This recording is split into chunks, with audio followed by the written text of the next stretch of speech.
V18, Chapter 2, 11 Astronomy. To Lieutenant General Charles Stanford, Creedy, and the mysterious fruits we found at the Hario base. This includes the operation. This is the detailed report of what we know so far about the epidemic on the Gallo Highway, regarding the Rosile forest that turned a captive American into a monstrosity. Based on our close examination of the infected blood, we discovered a highly deadly and contagious virus that we have never seen before back on Earth, and we dubbed it as the Aaron virus, based on its place of origin. When the virus enters the body, the virus will first attack the cells directly and hijack all of its functions and replicate them rapidly until it reaches the brain. The victims of these early stages experience an incredibly high fever of 111.2 degrees Fahrenheit or 44 degrees Celsius.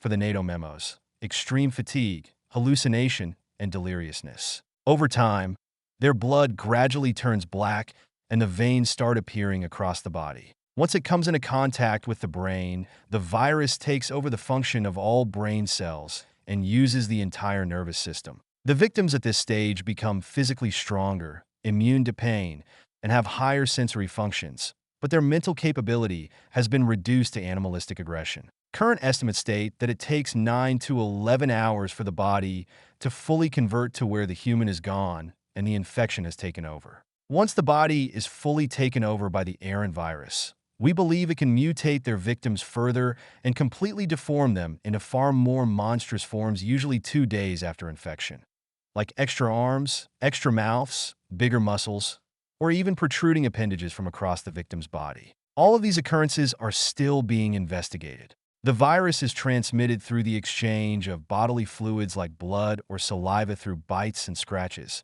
But even then, if a single drop of blood or saliva gets into the eyes, it is more than enough for a person to get infected. The virus spares no one, as all races and animals are confirmed to be susceptible to infection, except apostles, of course. Consequently, extreme caution must be taken into account in handling the infected. Luckily, so far, the Aaron virus can be cured by using Rokud pears that are shown to have a unique form of protein that can destroy the virus, but must be administered before the virus reaches the brain within 5 to 6 hours after infection. For the fruits from the Hario base, our interrogation with the captive Harrow record keepers and close examination revealed that the fruits called the essence of the beast came from the man-eating tree called beast devourers. The fruits are shown to contain highly concentrated hormones of different species, including minotaurs, Varden, trolls, ogres, and many more, which suits the description that the tree absorbs the essence of the beasts it devours. We theorize that the tree stores the hormones from different species it consumes into fruits. The effect of consumption is similar to people who overdose on steroids. Their mental acumen is reduced and replaced with a massive increase in strength, senses, and muscle, and aggression. The Harrio's intention is to cultivate the trees and find a way to effectively control the individuals who consume the fruits to build a powerful army against us. It is safe to say that Harrio is trying to make powerful steroids for the League army to turn them into super soldiers, much like the Nazis experimented with steroids back in WW2 to enhance the Wehrmacht.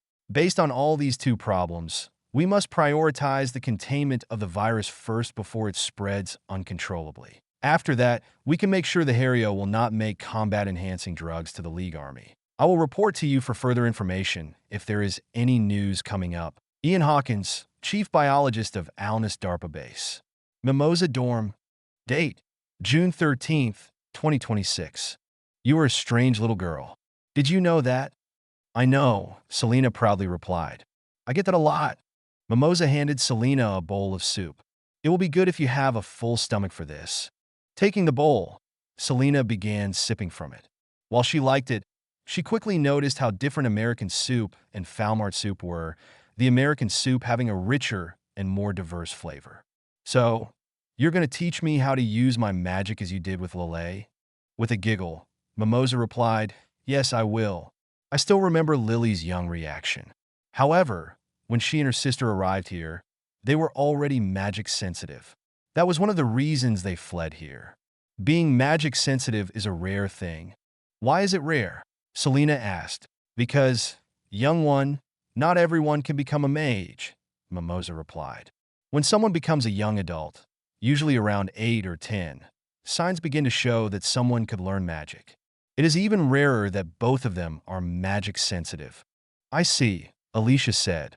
Puberty is such a bitch. The body is changing, so it must unlock something biological. The ether, as Lelei called it. I remember, Selena added. It has to do something with the pineal gland? If I remember correctly, it is the pineal gland, Yao corrected. Don't ask me what it means or does. It is something inside the brain that allows you to use magic.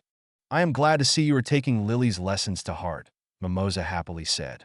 I heard your group like to call her a walking textbook. I happen to agree. While I do not know what a pineal gland is, I am glad you know about the ether, Mimosa said. She sat down in front of Selena. Tell me how you found out. Confused by the question as it was already explained last night, Selena told both stories again. How when she saw someone dying, something clicked in her mind, and her hands glowed. I see, Mimosa said. You are from the Edras Kingdom, correct? Yeah, so what? I could tell from your voice and dots on your cheek. I know your people are full of culture. It always confused me why your kind had so few mages. Kato and I have been debating about this since Lily told us that she befriended you and concluded that it is that because your culture has regressed, blinding you of your goddess abilities. Mimosa learned it. How strongly do you follow Merida? By the corner. Alicia laughed as she read something on her phone. Don't get her started. When we first met, that was all she talked about. Her dad nearly killed himself by slamming his head against the wall about the prostitution bit. Selena blushed and then glared. Yeah, Carlin helped show me there was another way. Carlin has returned? Mimosa asked in a shocked tone. Amazing. Well, I'm happy to hear that.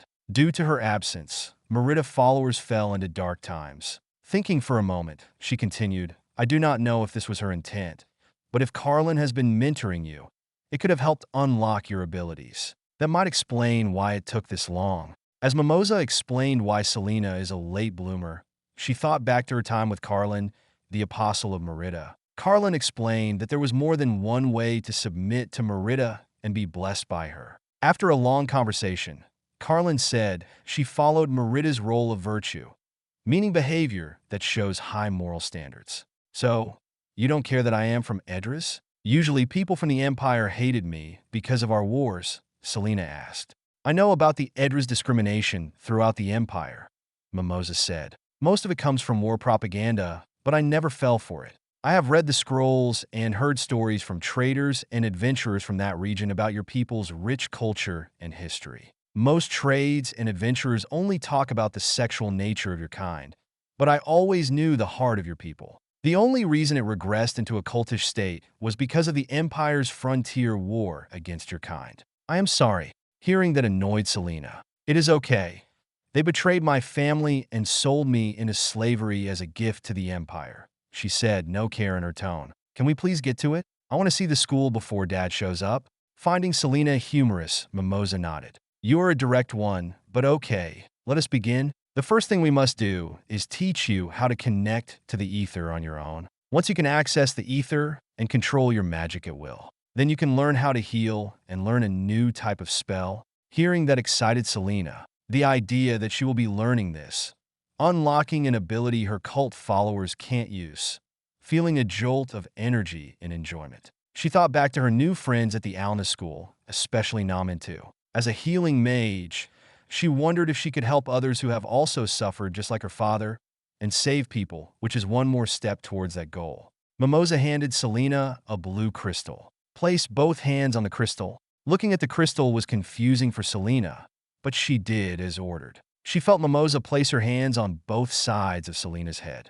Selena, look into the crystal and think, Mimosa said. I want you to think about what is most dear in your life, what challenges you have faced. Tell me what was going through your mind when your pet was hurt, or when Lelei was bitten. Taking a stressed breath, Selena looked at the crystal, but saw nothing.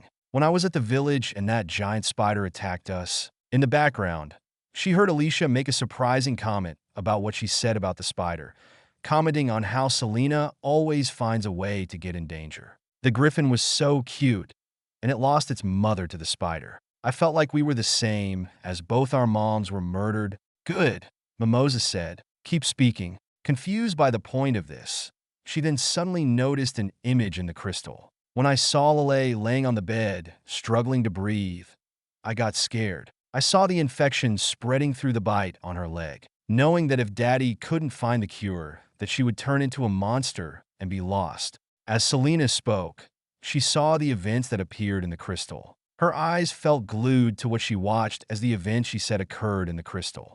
Good Selena, Mimosa said, keep focusing. Remember that feeling. Let your feelings come out. Remember what you imagine in your mind and keep that centered. Push out everything else. As Selena stared into the crystal, the moments and feelings of each event flashed through her mind. Other events like watching her family get murdered, watching children be sold into slavery, the mercenaries and that night appeared, seeing her new friends get hurt. Selena felt her body warm as she thought. Sweat moved down her cheek. Everything around her fogged out, as the only thing she could focus on was this crystal. Even Mimosa's words were fading out. As she felt her emotions of moments and each memory, one suddenly stopped. It was the night where the Americans attacked Sadera to save their people. She remembers being with Sarah, who was scared that Sharpe would die after hearing that the battle was intense and there were casualties. Feeling scared and helpless that she could do anything to help. She remembered tackling Sharpe once he came home while she was bawling like a baby one. Selena can feel the stress on her mind as she focuses on the crystal. With that image of belief of that man who became her father dead, her eyes and hands began to radiate a bright, warm gold light. You did it, Yao excitedly said. Dropping the crystal, Selena looked at her hands, shocked. I did it. Then her hands turned back to normal. Her eyes stopped glowing, and she fell to her knees as she breathed heavily. Yao helped her back on top of her feet, and Alicia handed her a canteen of water. Taking the canteen, Selena chugged the water as her body cooled down. Very good, Selena, Mimosa happily said. You did far better than I expected. You can summon a lot of love and courage in your heart. And don't forget hot air and determination, Alicia jokingly said. You might be adopted, but you are more like your father than you think. Thank God, you don't look like him, though. I heard that, Sharpe said as he walked in with Lelei and Arpeggio. Seeing Selena physically look distressed, he placed his hand on his sidearm. Is everything okay? Everything's green, sir, Alicia said. Seeing her father standing there, Selena burst toward and hugged him. I did it. Miss Mimosa helped me, and I did it. Congratulations, Selena, Lelei said after getting hugged next. Looking over, she saw the blue crystal on the floor. I see Miss Mimosa used the crystal. Looks like you don't have to go through sword and Spartan training. Yes, she did, and I don't think Dad would let me go through sword and Spartan training, Selena replied. I don't understand, but it unlocked my magic or unleashed it. How does it work? It does nothing, Arpeggio answered. Arpeggio is correct, Mimosa added. I learned long ago that it helps to trick the mind. By giving your mind something to focus on and removing all distractions, you can think about what triggered the moment that allowed you to connect to the ether. It was all you, but I saw images in it, Selena confusedly said. They were clear as day. Mind tricks, Selena, Lelei said. The mind is a powerful force. You saw what you wanted to see, which is why Miss Mimosa did it. Selena struggled to fully understand what they meant. The images in the crystal looked so real they looked like television. She wondered if it is related to that mind over matter philosophy she heard her father and Alicia talk about. Okay, what do we do now? Now, it is time you study. Mimosa set down 4 scrolls. Consider it a gift for befriending my little Lelei. She chuckled when Lelei had an embarrassed reaction. She also saw Selena's dreadful reaction at studying. What you need to do is get better at drawing out your magic until it becomes as normal as breathing, second nature. Taking an annoyed breath, Selena said, Okay, I think I understand. Thank you very much for helping me. I enjoyed it, Mimosa said. Just remember to study. Okay, I will, Selena said and turned to her father. Can we check out the school now? Sharpe nodded. Arpeggio agreed to give us a tour. Academy Hall? This place reminds me of school, Sharpe mumbled. Moving through the large halls, seeing dozens of students of many different species talking, heading to class. Getting a tour by Arpeggio had made him remember his school days and how much he hated it. The only major difference is the 2 Rondell Knights acting as armed escorts. It is all good, Colonel, Alicia said. If anyone comes to bully you, I'll kick their ass. Maybe this time you could get a date. Andrew mocked as he flinched from Alicia's fist while Selena giggled. You people are strange, Arpeggio commended. You are not how I imagined. I do have to agree. Your kind is different than I expected, one of the knights said. That is what we thought too, Ellison commented. That is when Selena pulled Sharpe's uniform. Say it. With a friendly handshake, Sharpe looked toward the knight. Well, Sir Knight, there is always more than meets the eye. Lelei merely smirked and giggled as her sister stared at her in confusion. I will tell you when you are all caught up, she chuckled. Up to this point, Arpeggio has shown him the many different levels of the school, like the dorms, training grounds, schooling, and more. So far in the tour, Sharpe is impressed on how the school functioned, acting closer to a school from the 18th century rather than something more primitive. Down that hall is the alchemy wing, Arpeggio said. That is what I field in. When I'm not doing my scribe work, I usually am in there trying to create something to sell. My current project is trying to make a new type of spear so they are stronger. I had this silver rank adventurer who found this strange material and wanted me to see if it could be used on weapons.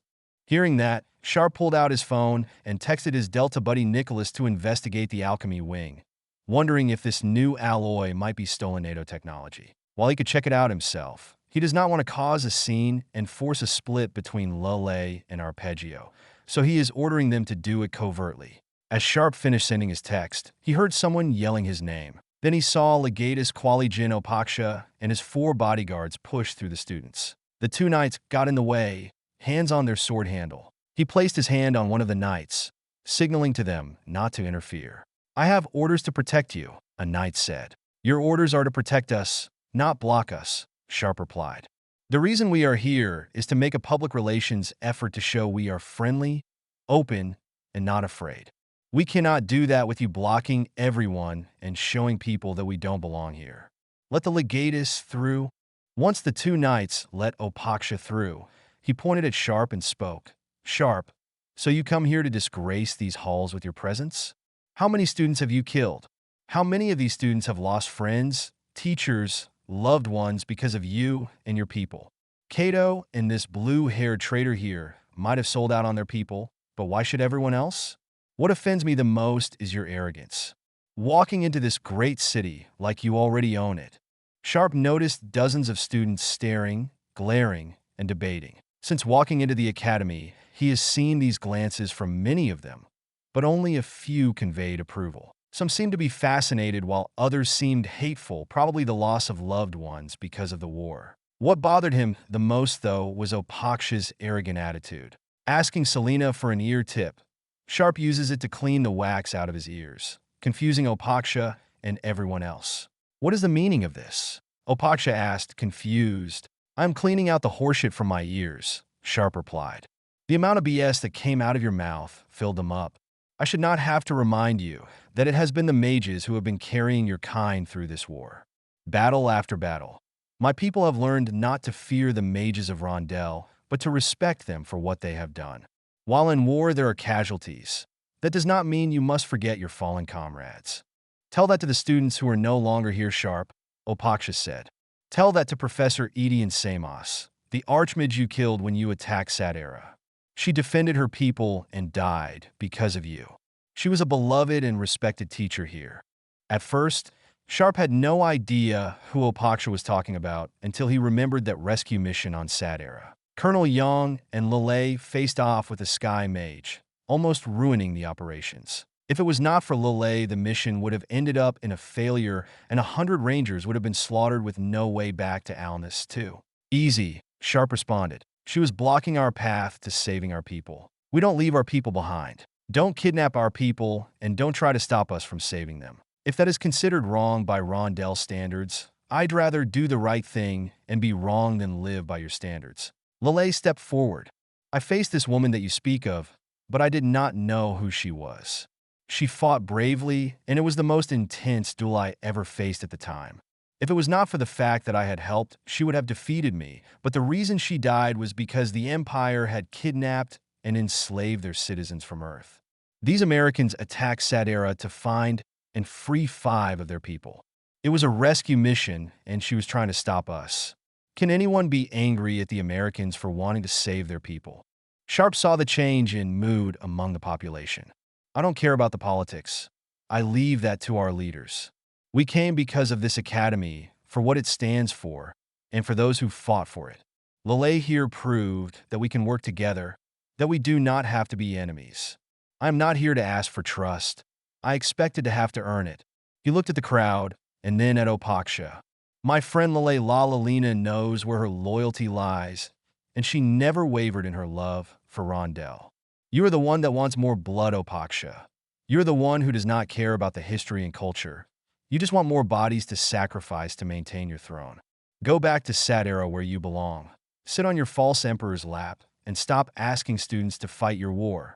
If this was a film, the crowd would burst out in celebration and rally against Opaksha. But this is not a film. This is reality. Sharpe can tell that the other students are debating, talking about this encounter. Some who acted hostile seem to be acting less so. He just hoped he did not make an ass of himself or Lelei. Fuck, I hate being a diplomat, he muttered to himself. Noticing what Sharpe said influenced the students, Opaksha glared at him, but then smirked. Glad to see the legend isn't just a story. He then left with his men. Alicia scratched her head. That was strange and out of nowhere. Sharpe agreed with Alicia as he watched them leave. He could tell something is off with Opaksha. I hope I did not embarrass you, Lelei. You are taking our presents well, Arpeggio. I expected you would be like the other students. At first I was, but I trusted my sister and Cato, Arpeggio replied. The Empire stated that you people are these barbaric demons who are here to destroy everything we hold dear. While I still have my concerns, it is clear the Empire has lied or exaggerated many of those details. Don't mind the other students, as many are simply scared or grieving their lost ones. She then stops, looking out the window. This is hard. Many of us have lost friends, even me. It is okay, Arpeggio. It is okay to miss them, Sharpe said. It is the nature of war, and because we fought on opposing sides, that does not mean you have to think less of them. Saying that, he watched Arpeggio wipe a tear from her eye. Before Arpeggio could respond, they all hear someone calling out Arpeggio's name. Then, a high elf rushed up. Hi, Arpeggio. I was wondering if you're going to come today. Arpeggio face-palmed herself with an annoyed look. Flat, I told you many times now, no. I have no interest in your crazy ideas, and I am not going to marry you. Please, don't embarrass me or this school with your crazy ideas. Oh, sorry, Flat said, ears draping. It is just that all the other research sages will be there. Hi, Flat. I see you are still trying to union with my sister again, Lelei said, waving. Jackson, this is Flat El-Koda. After making the introductions, she looked at Flat confused. I did not know you were back in Rondell. The High Elf bowed. Our expedition was cancelled because of the war, but that does not mean the trip was a failure. We discovered the ancient elf text and paintings during our dash. Flat! Arpeggio yelled. Shut up! These are the other worlders. They don't want to hear your insane conspiracies. Wait, Rondell has conspiracy theories? Andrew asked. Taking a depressed breath, Flat apologized. I don't mean to embarrass you in front of the other worlders, but I think we will convince the Sage Research Court this time. I know it. Arpeggio's face-palmed, shaking her head. You've been saying that for decades now. Just go, please. Finding this conversation baffling. Once Flat left, Sharpe asked, What just happened? And he is proposing to you? I am sorry, Arpeggio answered. He is a member of a fringe research group, something to do with the sky and the brights. They are considered an embarrassment here. On top of that, he has wanted to marry me since we first arrived here. So, 9 or 10 years, Lelei said, poking fun at her sister. She then stopped after getting a glare. Jackson, they are research sages. Flat, and the sages in his group study what you call astronomy. Astronomy? Cool, Andrew said. Ellison leaned forward. Is that related to when that rocket went into the sky? Exactly, Lelei replied. On Falmart, most people still believe the world is flat, and that the realm above the clouds is where the gods live. The concept of space has not been discovered yet, and that is why there is so much hostility. Andrew, Selena, and Alicia chuckled, recalling when Lelei and Sharpe went at it on this topic, too. It was the first time where the two disagreed on an issue. Lelei ended up discovering that she was, and she realized the universe is far more significant than she could ever imagine. Sharpe looked down the hall. Let's go and check it out. Wait, what just happened? Arpeggio asked, baffled at what just happened. You really want to go see? I know your people have a better understanding of the word. Even you should see how backward these sages are. Lelei frowned. Was I like this? Selena pulled on Lelei's dress. Yes, you were like this. She then got a light bonk on the head by Lelei. Come on, let's go, Sharpe ordered. The group followed Arpeggio to the conference room. The hall is crowded, but Sharpe noticed a pointy-ear man in a cloak passing. Hey, Spock. Good day, Lieutenant Colonel, Spock replied as he passed. Once they get to the room, it is packed with sages waiting to listen to the presentation. Many of them are cracking jokes about these astronomy sages, some even holding fruits and ink bottles, ready to throw at the presenters. Glancing down, Sharpe saw Lelei excited while Arpeggio looked embarrassed. He saw the high elf flat, a human man, a half-elf human, and a Leonard on the stage. Then the Leonoid approached the speaker podium and spoke.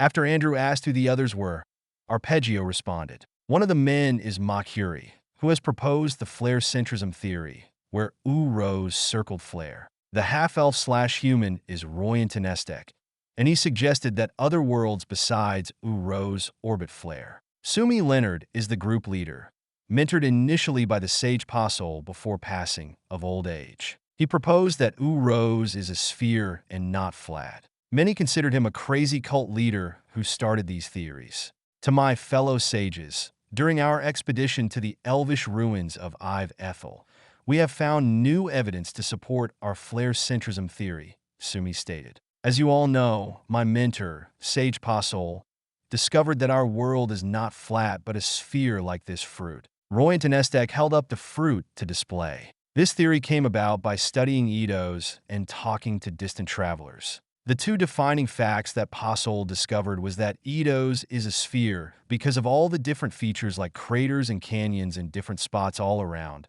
forming a sphere. The other was his investigations with travels, discovering that the brightness of flare appears differently. I know these theories have been looked down upon in this chamber, but from our recent expedition, we have made some interesting discoveries, Sumi continued. We found an ancient elvish text and wall paintings detailing many of our theories. Let me introduce Sage Flat El Koda. Flat walked up with scrolls in his hands. As he approached, he set the scrolls on the booth, but they fell. I am sorry, give me a moment, please. After quickly recovering, he began. Based on our recent discoveries, we found paintings showing not just our world, but other nearby worlds circling flare. The painting identified certain types of worlds among the others bright in the night sky. For 4 months, we were able to find 2 of the proposed 4 brights. Lelei, Alicia whispered. What is a bright? It is our word for stars. We call them that because of how bright they are to light up the night sky.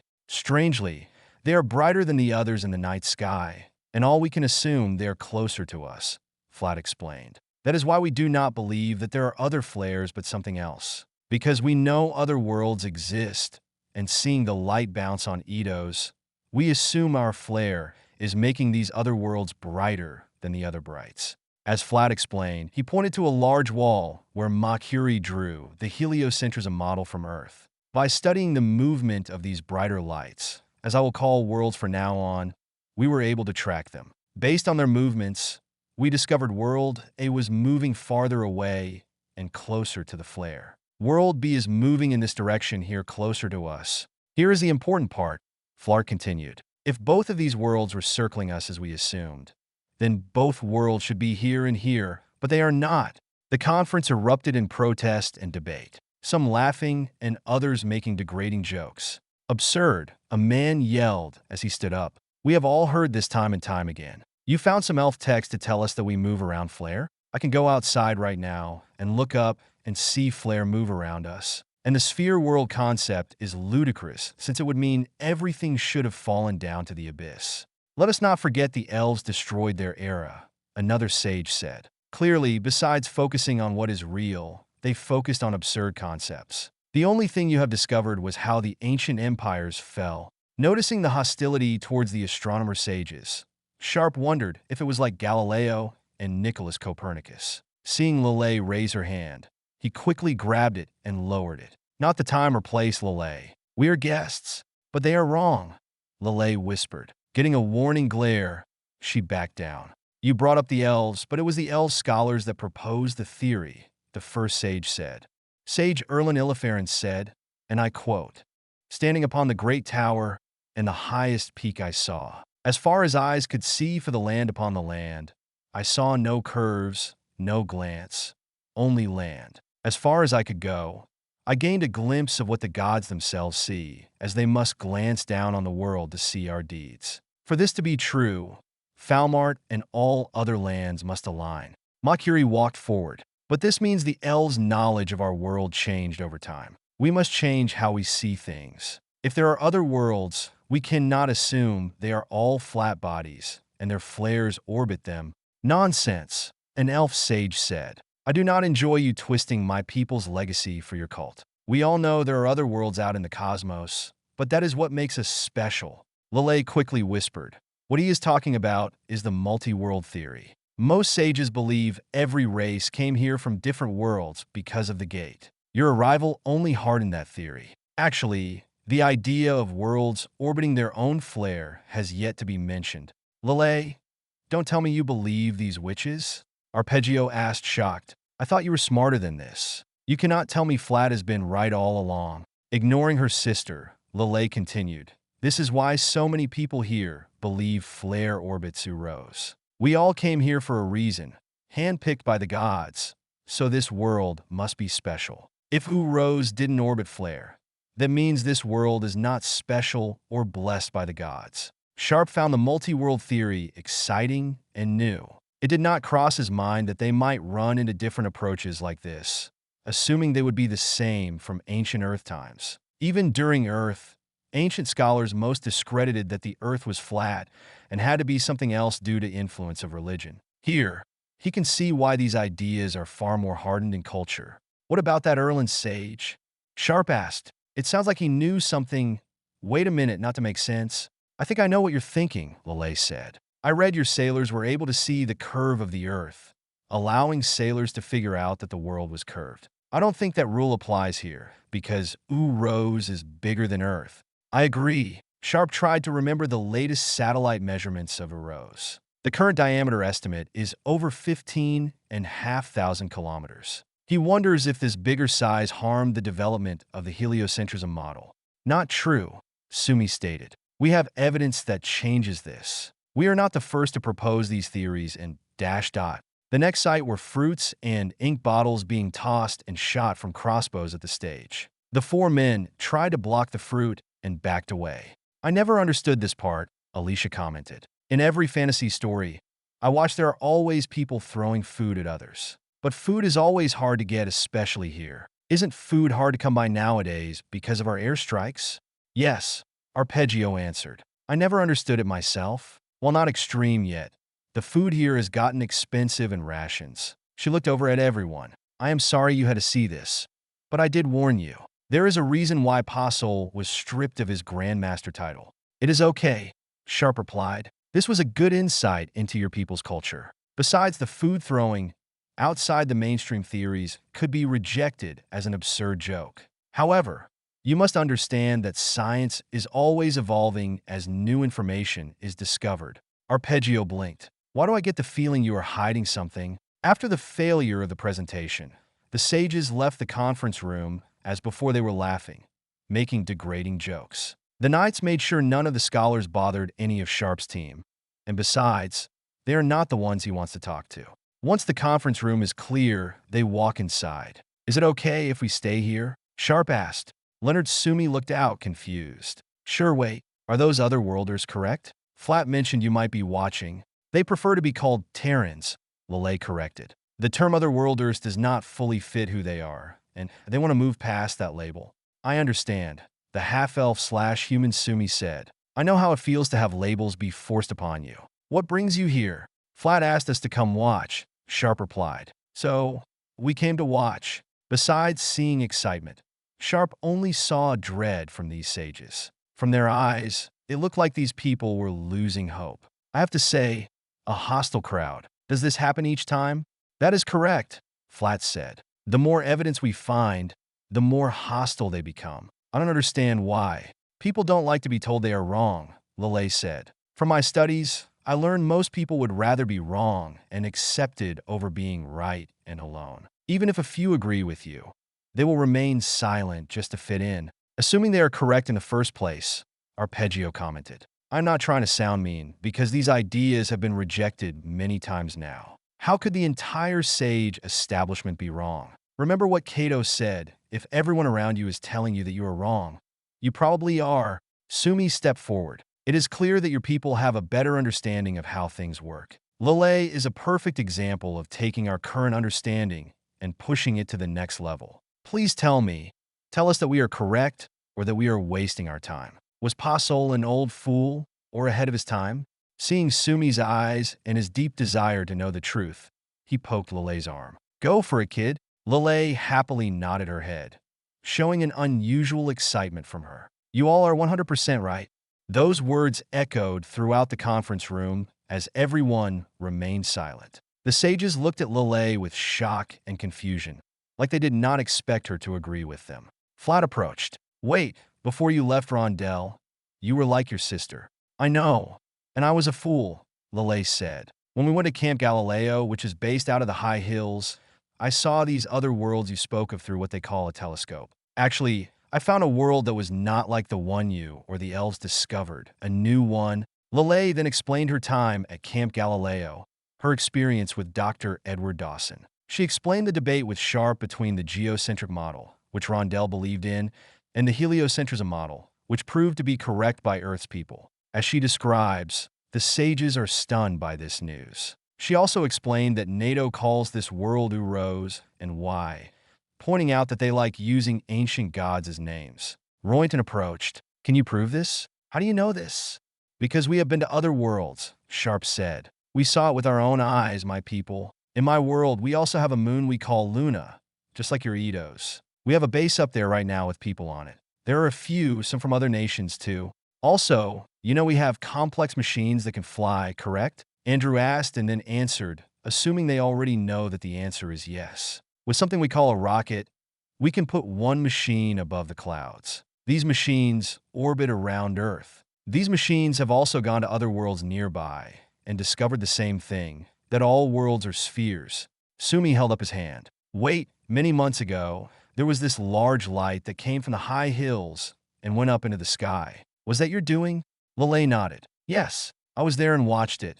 The people of Uros don't fully understand the full extent of Earth's might. They can go to other worlds without the gate. What that explosive light was a rocket putting a machine called a satellite above our world. I think there are 6 or 7 of them right now. I cannot believe this, Makhuri mumbled. Everything we said was true. Oh, I wish Pasol could be here to hear this. Wait, Roynton said. If you knew we were right, then why didn't you say something during the presentation? Because it is not our place, Sharpe said. There will be a time when the truth will come out, and that heliocentrism or flare centralism was correct all along. Then he nodded his figure, making a point. I will admit that sage quoting that elf guy and the multi-world theory are new ones to me. We did not have these theories to counter heliocentrism, so I can understand this stiff resistance towards you gentlemen's proposal. I guess all we needed was your technology to prove it, Sumi said. You don't, Lelei replied. While Earth has this technology now and is doing wonders like visiting other worlds, they discovered our theories when their technology was less than ours today. Many people believed in geocentric theory just like we do now. It was not until Aristarchus of Samos from over 2,000 years ago who first proposed that we orbit around flare. They did not have the technology to figure this out, so they had to use the brights in the night sky and math to figure it out.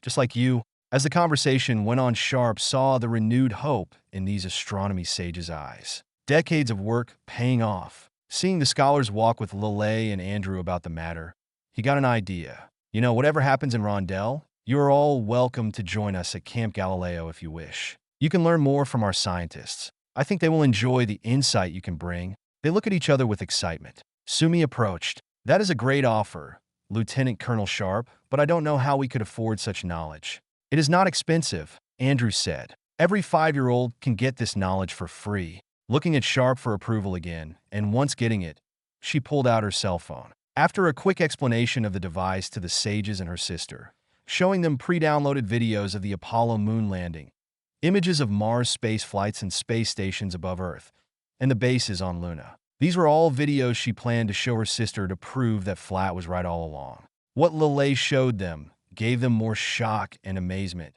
not just from knowing the Terran people's capability of traveling beyond the heavens and to other worlds without the gate, but also pride from knowing they were right all along with their flare synchronism and sphere world theory. What kind of sea those ships are sailing through?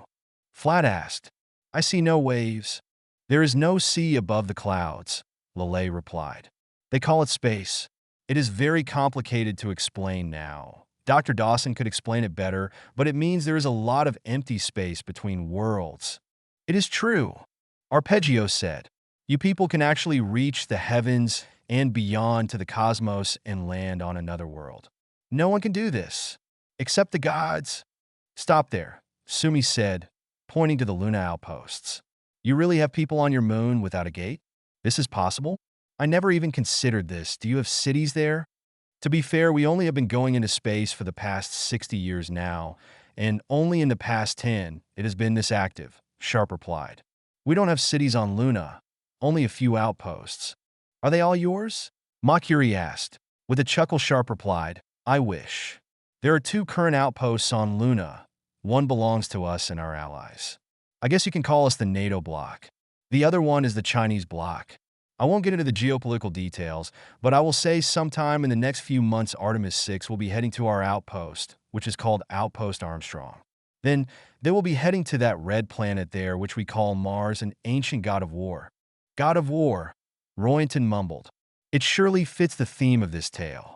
I wonder if one day we can go there, Flat asked. Well, Pina has stated that when she retakes Sadera and installs her republic, space will become a priority for her people. So we may know soon, Lelei stated.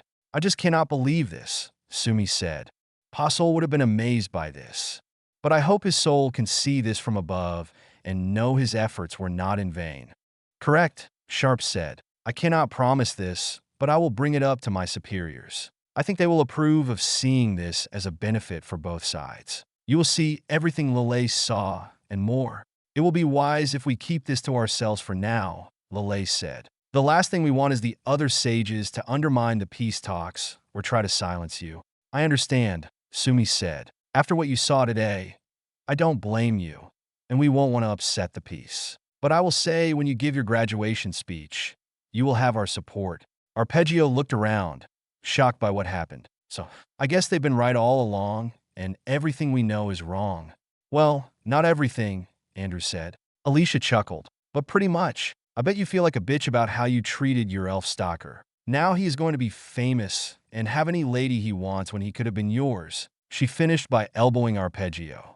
Arpeggio looked annoyed by Alicia's comment, but then walked to Flat and apologized for being so rude to him. Even though she has rejected him many times, Flat's reaction seems to be that he has forgiven her and is enjoying her kindness now. Strange. I have never seen my sister apologize before, Lelei commented. Leave them be, Lelei, Alicia said. Good chance she thought Elfboy was right, but was scared to admit it because of the public shame it would bring. Knowing he was right all along might let her be more open. V18, Chapter 212. Yesterday, across many countries, there were live demonstrations of exorcism conducted by exorcist mages. What they did was dispel hostile spirits that haunt buildings, both abandoned and inhabited, and forests, drawing the attention of 1 billion of viewers in all media platforms. The restless spirits of the dead who are consumed by hatred and negative emotions will haunt and even murder anyone who encounter one. Most exorcist mages compare them to rabid dogs in how they interact with the general public. Hauntings negatively affects the psyche of the victims, increasing the tendency of criminal acts, depression, and suicide. According to the newest report published by the exorcist mages in various countries, hostile spirits contribute as much as 25% of homicide and people disappearance cases in the past decades, and until now annually. Reactions of the public have been a mixture of excitement and fear. While some people are excited from viewing them as the Ghostbusters and Exorcist franchise coming to life, others wish for such events to go away. Regardless, many law enforcement are investigating to see if exorcists can help reduce crime and the ethical protocols behind them. Subsequently, there is a steep rise in the number of religious believers and the dramatic increase in tourism for places famous for being haunted across the world. For example, the Stanley Hotel, where Stephen King draws his inspiration to write The Shining, has increased in popularity, causing the hotel to run out of rooms. Stephen King has stated that most of the locations where he wrote were never haunted nor possess any history of supernatural activity, except the Stanley Hotel. According to exorcist mages, it is utterly important to the public to inform them of any signs of supernatural threats so they can deal with it effectively before any dangerous incident can occur. Furthermore, it is also advised the public not to attempt exorcism by themselves and leave it to the professionals since it might backfire horribly. Jessica Moore. Unity of Henregs, Kilrado Peninsula, south of Elis. Date: June 8, 2026. The sound of battle raged as the screams of the dying echoed throughout the battlefield, only masked by the repetitive sounds of firing guns. First Lieutenant Charles Johnson led his Vanguard 2 unit towards the castle built within a hill. Johnson had seen castles before when he was stationed in Poland in a NATO security operation, but never once had he seen one built into a mountain. The castle is engulfed in flames from the bombardment of artillery and rocket fire. Sections that once held defense batteries and makeshift bunkers were reduced to mere rubble. The outerwear has been smashed open, and infantry has already begun to storm the chamber. The joint U.S.-Turkish operation was tasked with capturing the peninsula on the other side of the hill. A company from the U.S. 1st Battalion, 2nd Brigade, and companies from the Turkish 66th Mechanized Infantry Brigade have spent the past 5 days advancing against the Dark Races, a deadly ally for the League. As the campaign progressed, there was a chain of hill castles that needed to be destroyed. So far, 4 hill castles have been destroyed, with 1 more to go. The plan was to destroy each castle from a combination of the airstrike and rocket artillery from Legrath. However, pro-NATO Darkling locals have reported men and women have been taken to these castles, preventing easy destruction. Limited strikes destroy the outer structures and defenses while infantry storm the castles. Unlike the other castle where the mission was to take the castle and save the civilians, Vanguard 2 was assigned to retrieve the last body part of Fryen, the Apostle of Alange. The brasses determined that taking the castle the hard way was worth the risk in gaining an Apostle ally. Stay together, Vanguard. Looking around, Johnson saw his unit engaging in enemy formation, blocking their path. What kind of armor are they wearing? Specialist Joel Hodge asked. Sergeant First Class Jamal Sameha fired his 6.8mm M5 spear, killing one of the crossbowmen. I don't know, but they die like normal. Don't underestimate them. They're the Henregs vampires, Boses warned. That armor allows them to fight under the sunlight outside, but only for a limited time. The Unity of Henregs, a powerful vampire kingdom that manages the dark and darkling races in the Kilrado Peninsula. Boses explained that the Henregs are an important vassal for the Empire and vital for maintaining a fifth front against the NATO Expeditionary Force. After a B-52 carpet bombed the Dark Race army after Legrath fell, they believed the threat to the south was over. A replacement army was quickly rebuilt by goblins, blue orcs, ogres, and more to the brass shock. According to Knight Beluti, the Henregs pushed a mass conscription or breeding draft on the peninsula for human wave tactics, which meant many Darkling races were enslaved to meet this goal. But Johnson knows he cannot focus on that right now.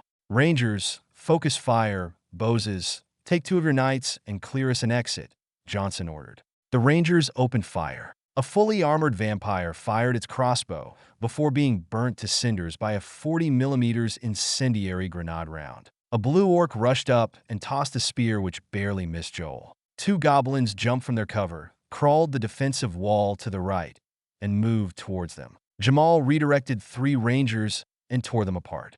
What the fuck is that? Seeing where Private First Class Okamasuru is pointing, the sight confused Johnson. While the enemy uses their stone cover, it looks like they're setting up a pipe system of some kind. No idea, but take them out? The rangers engaged.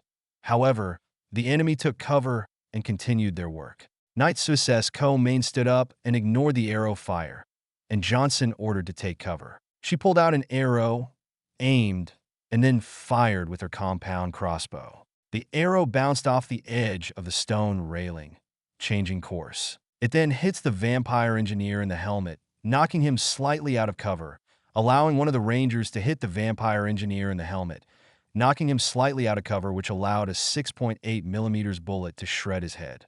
"Nice shot," Jamal commented, shocked by her accuracy. "How did you do that?" After Suicess took cover, she looked at Jamal, unimpressed. "I've been watching and playing your pool game at the bar. The one where you have those numbered balls that you must hit into the ends." Scott and Frost said something about using geometry, and based on what they described, the same concept, I suppose. Impressed by the tactic, Johnson checked his NW to see how Boses was doing. Inside, the castle is dark, with only little torches lighting up key areas. The Rose Knights use visors to see, cutting goblins in half as they secure away inside the castle. The Knights still use melee weapons, albeit made from a stronger metal adamantium. In addition, they were granted tactical gear and technology like the new visor, allowing them to use night vision. All right, everyone, regroup on Boses' position. Both teams disengaged as Turkish troops appeared from behind, engaging the defenders. "Shit, it is dark in here," Adam commented. "Even the fire barely lights up the place." Nikolasha walked forward, taking the position with the other knights as both teams advanced. "That is because it is green fire. It is not as bright as normal fire, allowing vampires to walk around these halls without burning to death." "But why are there goblins?" Johnson asked. "I know they are vassals of the Empire, but they are rarely together." "That is because we hate them," Boses replied. "They're more likely to slit our throat than work together. It is easier to deploy them separately as a cannon fodder." "That is how you use that word, right?" "That's correct," Johnson assured her as his girlfriend Boses gave him an air kiss. "Thank you," Boses said. "As I was saying, to help prevent the raids, the Empire made treaties with any dark race who is civilized enough and, in this case, vampires." Suicess fired an arrow at a shadow ahead. The arrow hit the wall, but the shadow disappeared. The Henregs are the rulers of these lands, which means they are using these barbarians as weapons. It is all they are good for. There is a good chance a dungeon under this castle is full of women for breeding and men as food for the goblins, ogres, and trolls. Even vampires need blood. Johnson heard Adam comment that the situation is like the Algano War, where the princess was tricked by Adar into kidnapping Elba civilians. That kingdom had breeding dens and humanoid cattle to spawn new armies. While the war was short and decisive, he heard stories from soldiers and marines who stormed the kingdom and saw the horrors that the kingdom was doing. Specialist Georgia, the only female ranger on the team, looked at the Rose Knights. "For centuries, your people sold slaves to these people for those things? That is horrific." Boses stared directly at Georgia. "Look, I'm not saying I am thrilled by it. It was a different time, and tens of thousands of people died from the war. Giving them slaves brought peace between the common, beast, and dark races for 3 decades. But if you people win, then this barbaric practice will never have to happen again." Seeing both women about to go at it forced Johnson to end the topic. "Look, there is no point debating about policies from before any of us were born. Boses is right that if we win the war, these trading practices end. Now let us focus on that." Ending the bickering, both teams advanced through the hallways. A chamber door opened, and a man-eating ogre walked out with half a dozen goblins behind it. The knights form up in front, creating a wall of shields. The rangers fire their underbarrel grenade launchers, blowing up the ogre.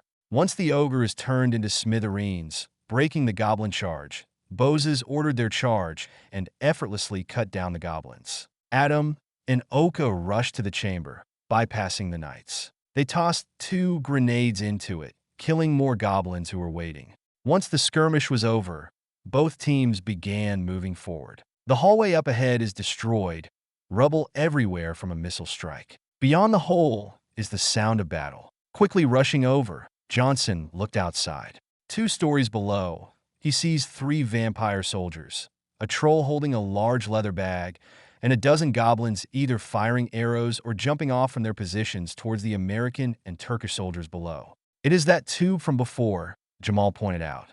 During the assault on the first castle, the Henregs used a giant flamethrower called Dragon's Mouth, which activates by rotating the crank behind the mechanism to spray out burning wildfire oil. After the first usage, the army engineers compared the Dragon's Mouth to Greek fire after examination. Not wanting the Henregs to spray their fire on their friendly soldiers, Johnson ordered Adam to use his M320 grenade launcher. A moment later, the fragmentation grenade exploded, killing a few goblins and a Henreg soldier. The critical part of the explosion ignited the leather bag, creating a large chemical explosion, burning everyone alive. 6 o'clock, Balalaika yelled. Quickly reacting, Johnson sees this Henreg's warrior rushing toward them from a new chamber. The Rangers opened fire, but a warrior grabbed Nikolasha. With minor issues, the warrior lifted Nikolasha with one arm, using her as a shield. As he dragged her back into the dark chamber, the other 2 vampires were killed. Nikolasha, Boses charged forward in a panic. Boses, shit, Johnson said. He ordered the Rangers to form up. With a quick order, Georgia and Oka tossed UV grenades each into the chamber that they brought from DARPA, knowing they would fight vampires. 2 blinding flashes lit up the chamber, the flash temporarily disabling Johnson's visor. All he could do was listen to the screams of dying vampires. Once everyone's eyes recovered, Johnson ordered them to storm in. While externally, he maintains a calm, professional demeanor, inside, he is terrified for Bose's safety. Johnson had a few girlfriends, but he never had such strong feelings for a woman. He wondered if it is because he has watched her go from a naive child of this world into a capable, mature, and strong woman. Johnson's 2 front rangers took out 5 blinded goblins which were still in shock, taking no prisoners. The brass determined taking living goblin prisoners was too risky and provided no meaningful intel, so Johnson did not want to risk it. In the chamber center is Boses, shield up protecting Nikolasha as she lays on the floor. She is okay, Boses said as she helped Nikolasha onto her feet. Johnson walked to Boses as she held her side, noting some sunburns on her exposed cheek. You okay? Yeah, Boses replied. One of them just hit me very hard, but I'm still doing better than them. Neat toy. Looking around, Johnson saw ashes within the armor and hijab-like clothing on the ground. Yeah, shocked it worked this well. Recent DARPA project, something to do with crystals increasing the brightness of the ultraviolet light or something. Make it more combat useful. Johnson then looked at Boses. That was reckless. Glad you're okay. Boses laughed. I was not worried. I knew you would come. If you didn't, it would make you look like a jerk boyfriend. Johnson watched as the US, Turkish, and NATO flags rose above the ruined castle. Soldiers cheered after a hard-fought victory. Camera crews, streamers, and others record the event. A significant propaganda victory. Nikolasha is lying down, but is okay. Everyone else is standing or sitting as they rest from the battle. They achieved their objective, getting Fran's final body part. After that, they freed the prisoners in the dungeons. Looking over, Johnson watched the military police and medics help the prisoners with blankets, food, water, medical treatment, and more. Many of them looked shocked, traumatized, broken. Some of the males are missing arms, legs, and other parts from being fed on. The freed females are covered in bruises.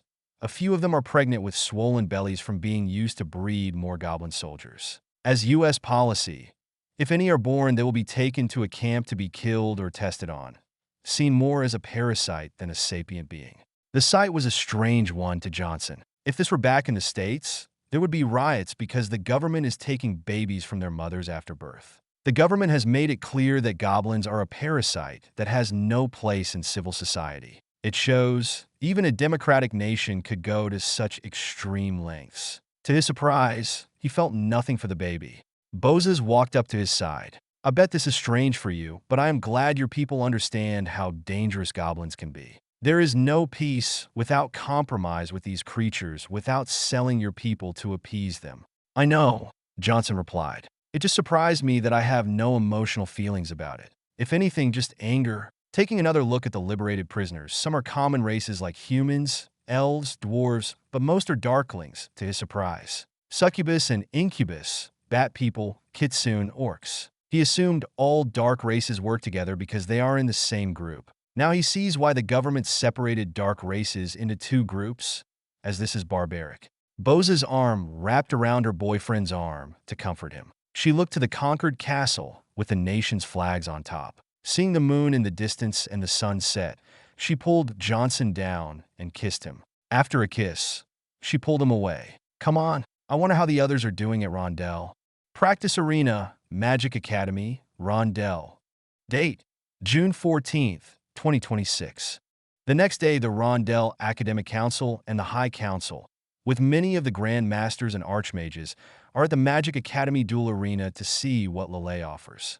During this morning's debate, Hansen described the importance for Rondell to join the US and NATO. He stated all the knowledge that could create a new Rondell age for Rondell and maintain it as the top magical institution on Falmart and Earth. One of the references made was a second renaissance. Taking a deep breath, Lelei headed out into the arena. She can hear the crowd speaking, but is unable to tell what they are saying. Once she stood at the center of the arena, she looked over, seeing Kato, Sordin, Hansen, Rory, and Sharpe.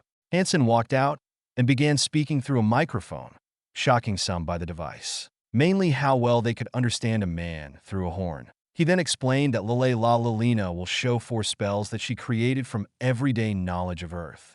Lelei closed her eyes with another deep breath and remembered all the fun training she had done with Sharpe. He told her to tune out everything around her and focus on the task at hand. While not a mage himself, he helped with the one thing he knew he could, the fundamentals. Hansen walked over and handed Lelei the microphone. The first spell I want to show you is the Blue Flame spell. We all know what fire magic is, one of the most basic but effective spells we teach. However, against a strong opponent, it is no longer effective. What the Blue Flame spell is a new version of our fire spells, Lelei explained. Let me explain. The Terrans discovered that fire feeds off oxygen, or as we know it, air. Just like a humanoid fire needs air to breathe, feed, and spread. Otherwise, it dies like someone who is drowning. What I did was take this oxygen and concentrate it into a flame that is roughly 3 times hotter than a normal flame spell. One of Kato's mages appeared on the other side of the arena. The mage formed a standard water wall, a natural defense against fire magic. Holding out her stand, she began chanting. Between her staff and left hand, a blue glow appeared. Quickly, it formed into a blue flame. The flame got more prominent, and she fired it at the water wall. A significant buff of steam covers the area, and once it is cleared, everyone sees the water wall has dissipated, shocking everyone. What usually would happen is that the firebolt would have been neutralized by the water wall. Sometimes by a powerful mage, the firebolt could overwhelm the defensive water wall, but that is the expectation, not the rule. And even then, that is out of desperation, not a first option. What people noticed was that this blue flame destroyed the water wall. What you just saw was that my blue fire spell turned the water wall into steam, Lelei explained. Because I concentrated the oxygen around me, I was able to increase the temperature of the flame to the point it boiled the water and turned it into steam, defeating the point of the water spell. The next spell is what I call gravity magic, Lelei announced. From what I learned from earth sciences, gravity is the master of the cosmos. Sharpe walked over, holding 2 different size balls. To give you a basic understanding of what I mean by this, my friend Lieutenant Colonel Sharpe will give you a demonstration. Sharpe stopped, held out both balls, and dropped them. As expected, both hit the floor at the same time. On Earth, they call this Newton's law of universal gravitation, Lelei explained. The reason why 2 different objects hit the ground at the same time was that they are governed by the law of gravity. This is why once you fall off a ladder, a cliff, or a rider falls off his wyvern, you always fall downwards unless there is an outside force who changes it, like telekinesis. What I have done is learn to control this law. Let me show you. Lelei aimed her staff toward a nearby group of watchers. With another cast, an orange field formed around an unknown man. She lifted him up and slowly flipped him upside down. Hansen began to explain what is happening, that she is controlling gravity around the man. Lelei then lifted the man high and then slowed him into the arena. Once freed, the man stood there, shocked by what happened. As you can see, once you can understand the law of gravity, you can use it to defy it.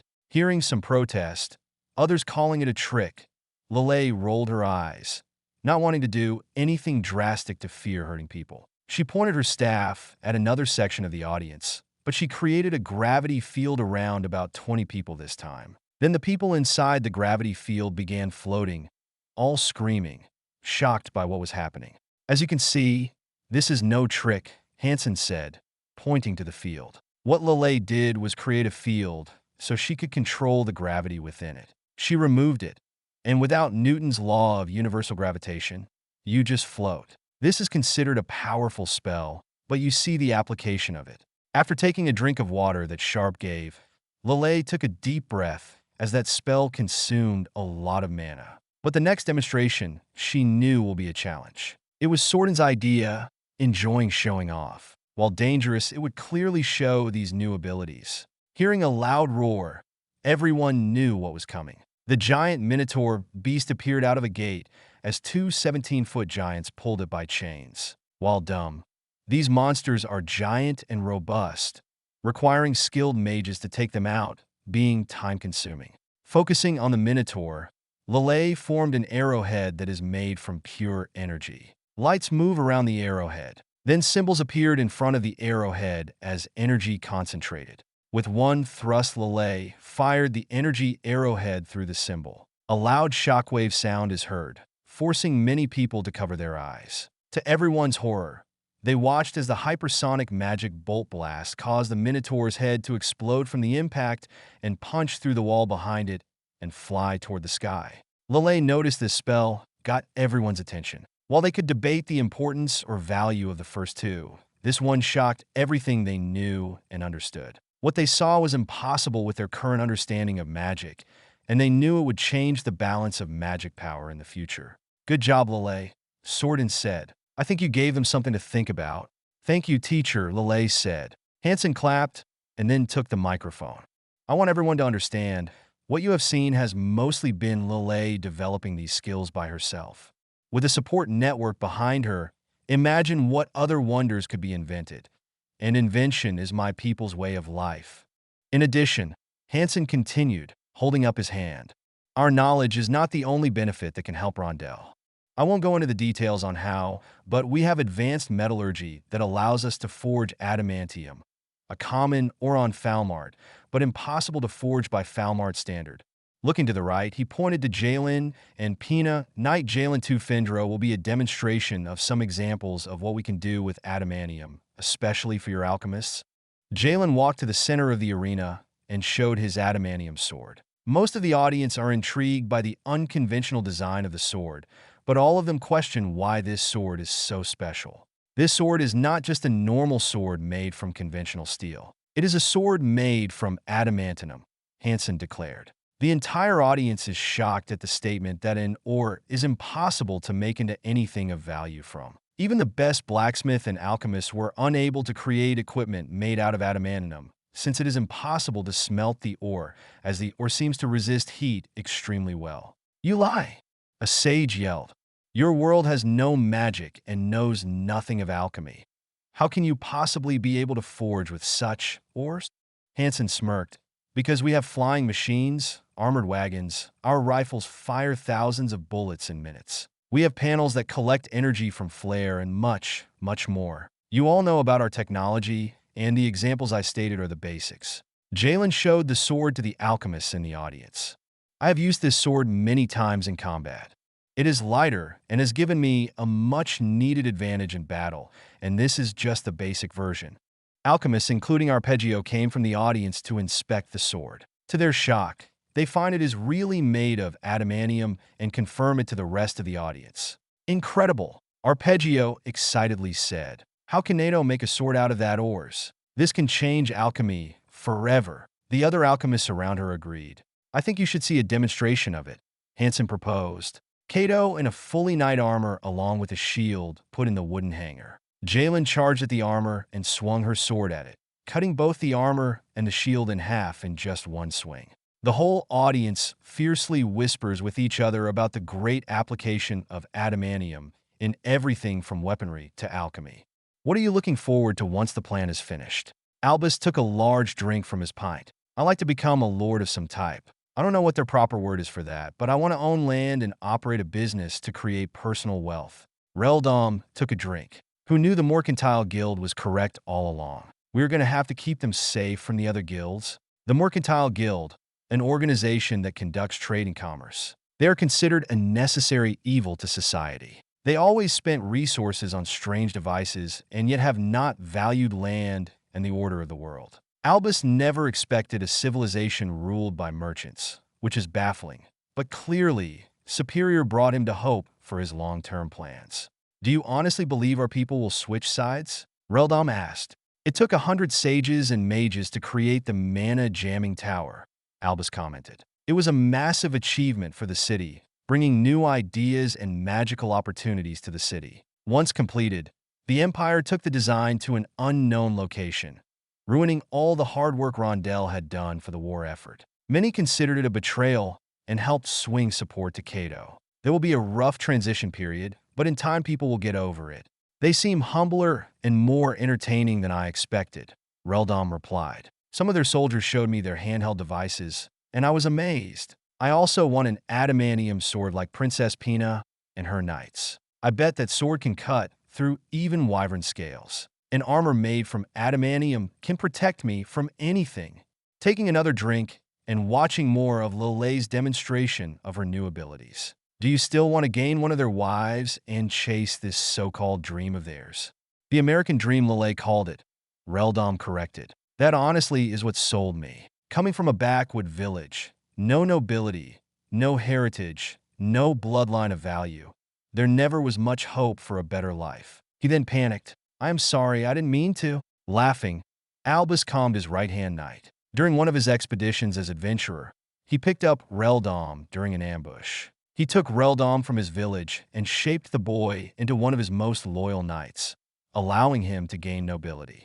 I understand your meaning, Albus laughed as he spoke. There will be many new opportunities, and if you stay beside me, I promise much greatness in your future. Albus armed Rondell, a gesture of respect. I'm getting a refill. Walking away, Albus moved through the crowds of people, watching the demonstration. He heard many debates among the groups. Some state how impressive the new spells are, while others think they are barbaric. Two men almost started a fight over the topic, but two of his knights restored order. Then he saw a young girl walking past him from the bathroom. The girl is in a beautiful white and pink dress, baffling by the quality. However, that is not what he was focused on. The girl looked very familiar. The girl stopped and slowly turned toward him. Albus sees her beautiful blue eyes, smooth dark brown hair, and young adult breasts. Selena? Selena's eyes grew wide, and she tried to dart away, but he grabbed her dress, dragging her back here. What the hell are you doing here, girl? Let me go, Yao. Feeling a punch in the cheek, Albus looked over and saw this dark elf woman standing there with angry eyes. The punch was not strong enough for him to let go, being a warrior. Let go of her, or I will put a hole in your head, Yao threatened. Mind your own business, elf, Albus said. Before the elf could do anything, one of his Rondell and 3 other knights appeared with a sword by the elf's neck. Leave now, or you will be arrested. What is going on, sir? Rondell looked at the struggling girl. Wasn't she with the other Worlders delegation?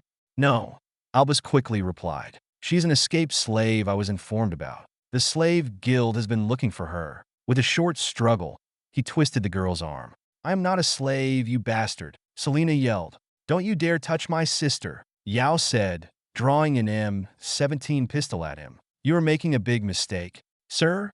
Rondell asked, confused. Rondell, trust me, I know what I am doing, Albus said. Seeing the dark elf's distraction, Rondell and the other knights try to rush at Yao on all sides, but Yao casts a flame burst spell, sending the knights flying and burning them quite severely. As Albus tries to escape, a man punches him, grabs his arm, swings him into a table, and frees Selena. Shaking his head, Albus looked up and saw none other than Lieutenant Colonel Sharpe. Let her go, Sharpe demanded. Lieutenant Colonel, this girl is an escaped slave, and by law, she must be apprehended back to the slave guild, Albus stated. And if you do anything, I will strip you of your protections. Go back to your delegation.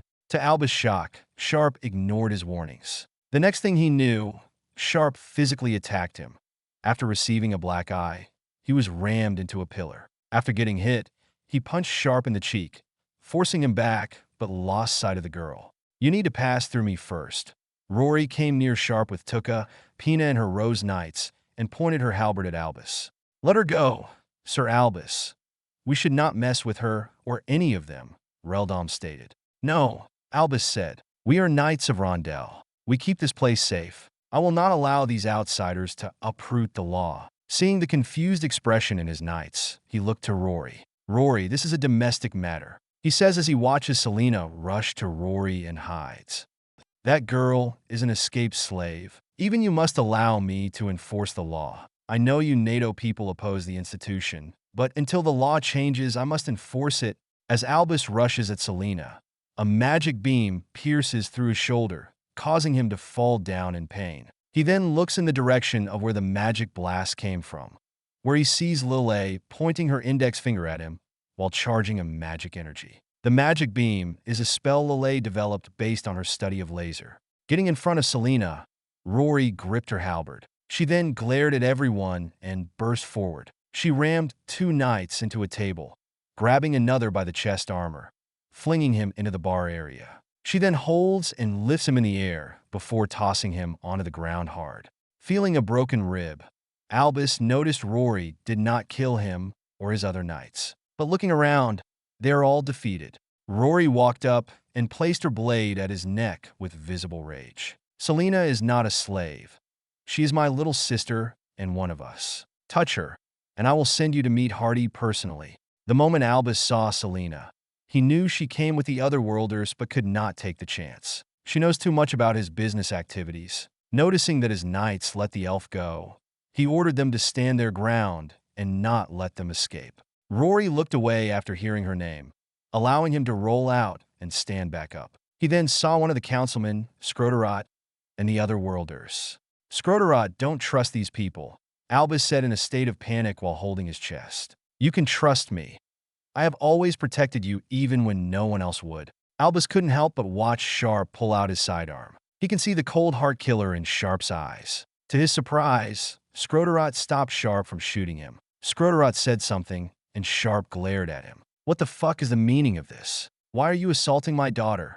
Hearing that last part shocked Albus to the core. He never thought he would have seen that girl ever again, either a slave in Sad Era or dead. The fact that she appeared here jeopardized everything have worked so hard to achieve. Selena rushed to Sharpe's side and pointed at him. "This is the night I told you about in my dreams. You raped my daughter?" Sharpe asked, shocked by the revelation. "She lies," Albus said, realizing what is about to happen. "I am a knight of Rondell. I would never do such an act." "Then why did you attack her?" Yao asked. "Why would a well-respected knight attack a girl who was invited here?" Seeing the crowds going against him and no way around this issue, Albus ordered his knights to leave. There is a delay from his knights as they are confused about what just happened. But Rondell took command and led the knights down a different path. Villa, Director of Palace, Rondell. "I am sorry, Lelei, for ruining your demonstration," Selena said, cleaning the ruined mascara around her eyes. "It is okay, Selena. I have to beat that knight or else something bad might happen to you," Lelei replied, helping her. Sharpe watched the sisters give Selena all the love they could. While the demonstration was a major success, he doesn't know what the consequences will be. The fact that the head of Rondell Knights, an ally, was the one who did the unthinkable. "You did nothing wrong, Selena." "Yeah," Rory patted Selena on the head and looked towards Yao, noting the black eye. "You did well." "Thank you." Hansen sat down. "I was able to talk to the other nobles. Apparently, head knight Albus Russus has been running a pedophile business down south, outside the view of Rondell." Sharpe looked at Selena's eyes, seeing the same shadow he once had before meeting the girls. He was always afraid that the trauma she suffered would one day grow within her and transform her. No one is ever what they seem to be. "What about the demonstration?" "Most people didn't see the bar fight," Hansen said. "But one of the big pro-NATO heavyweights now shamed, stripped of his honor is not a good thing. But a father and her family are fighting a corrupt knight everyone can side with. If Sarah was here, she would say how insensitive you are. But you are right," Sharpe said, staring at his daughter. Right then, he knows what he must do. "I won't compromise. I will deal with him." There was silence as Nicholas walked in. "I know what that means." "Hey, Nicholas," Selena said. "Thank you for the help." Nicholas laughed. "It was not me, thank Jesse there. I told you we had your back, princess." Since this mission started, everything has gone sideways, Tuke pointed out. What else is going to happen? The door burst open as Legatus Qualijin Opaksha and 3 of his goons marched into the room. Sharpe, I finally get to meet you all. V18, Chapter 213 Planning. With the new materials that have been discovered on Uros, the United States Geological Survey, USGS, announced a new rare earth element called iridium, a crystal element, that was discovered in the Elis region and Elba fiefdom. The new element has been labeled to be in the transition metal group of the periodic table, having an atomic number of 126. The Office of Surface Mining Reclamation and Enforcement, OSMRE, has proposed the iridium crystal that showed the properties of a room temperature superconductor. For decades, scientists have tried to create a holy grail of electricity conduction to revolutionize energy generation. One of the key limitations with current energy technology is that the current materials that we use cannot handle the next generation of energy generation. Either new materials needed to be invented or found to help birth an energy revolution. Assuming the iridium crystal lives up to expectations, dozens of corporations have pledged to invest funds for research on applying and creating technology around this new rare earth element. A trust, led by Elon Musk and his newly formed Time to Get Jolted company, plan to create, manufacture, and install the new superconductor by 2034. If successful, it would save homeowners and businesses 30% to 40% in energy bills. Another economic area of opportunity for the iridium crystal could be used as a large battery and battery energy storage units. Prospects for iridium into a battery. They believe it should increase the energy capacity by 20% than current generation batteries. However, some experts warn about the increased weight of the technology. Some say that this could make the electric car from a novelty to a real clean energy alternative. Current issues with eclectic vehicles is that the mining and refining the batteries for the vehicles are as dirty as using a fossil fuel vehicle. In addition, most electric car owners still use fossil fuel energy sources to recharge the vehicle, making the intent of going green mute. The real prospect is the element being used in battery energy storage. Energy storage is considered the next frontier of energy technology, and many are seeing this as the door to open that frontier. Humans know how to create energy, as we have been doing in the caveman days. The issue has always been in putting that energy into reserve to be used later. While billions of dollars have been poured into the technology is still immature because of the lack of proper materials. As part of the current wartime agreements, the U.S. has given Japan and Europe both iridium and adamantium elements for their own research. Unlike the U.S., where air travel is the primary long-distance travel, both Europe and Japan rely heavily on train travel. Both places see both elements as new materials to help transform the rail industry. During the bullet train era in rail history, it was believed that these trains would be cheaper, faster, and more efficient than older designs. While faster, the cost of such trains proved to outweigh any benefit of such trains, as over 95% of all bullet trains operate at a loss worldwide without major government subsidies. With development, they hope to change this fact and make the next generation of train travel live up to expectations. The Lotus Eaters. Villa, Directorate Palace, Rondell. Date: June 14, 2026. Shocked to see the head of Imperial forces in Rondell walked into their room unopposed, Sharpe grabbed his sidearm. His Delta buddies were outside, so he wondered if they were dead, making Sharpe wary of his abilities. The girls and rangers grabbed their weapons for battle. Pina and her knights drew daggers and swords for battle. "Hold on," Kato said, appearing from behind Opaksha. The next moment was a horrific sight as Opaksha grabbed his neck and ripped his face off, holding it in his hand. A new face appeared underneath the mask. "I am Agent Corey Banks of the CIA, Special Activities Center. None of you have anything to fear. We're on the same side." Rory appeared in Sharpe's arms, holding onto him tightly. Selena held his leg tightly as Lelei behind him as she peeked over, hands on his shoulders.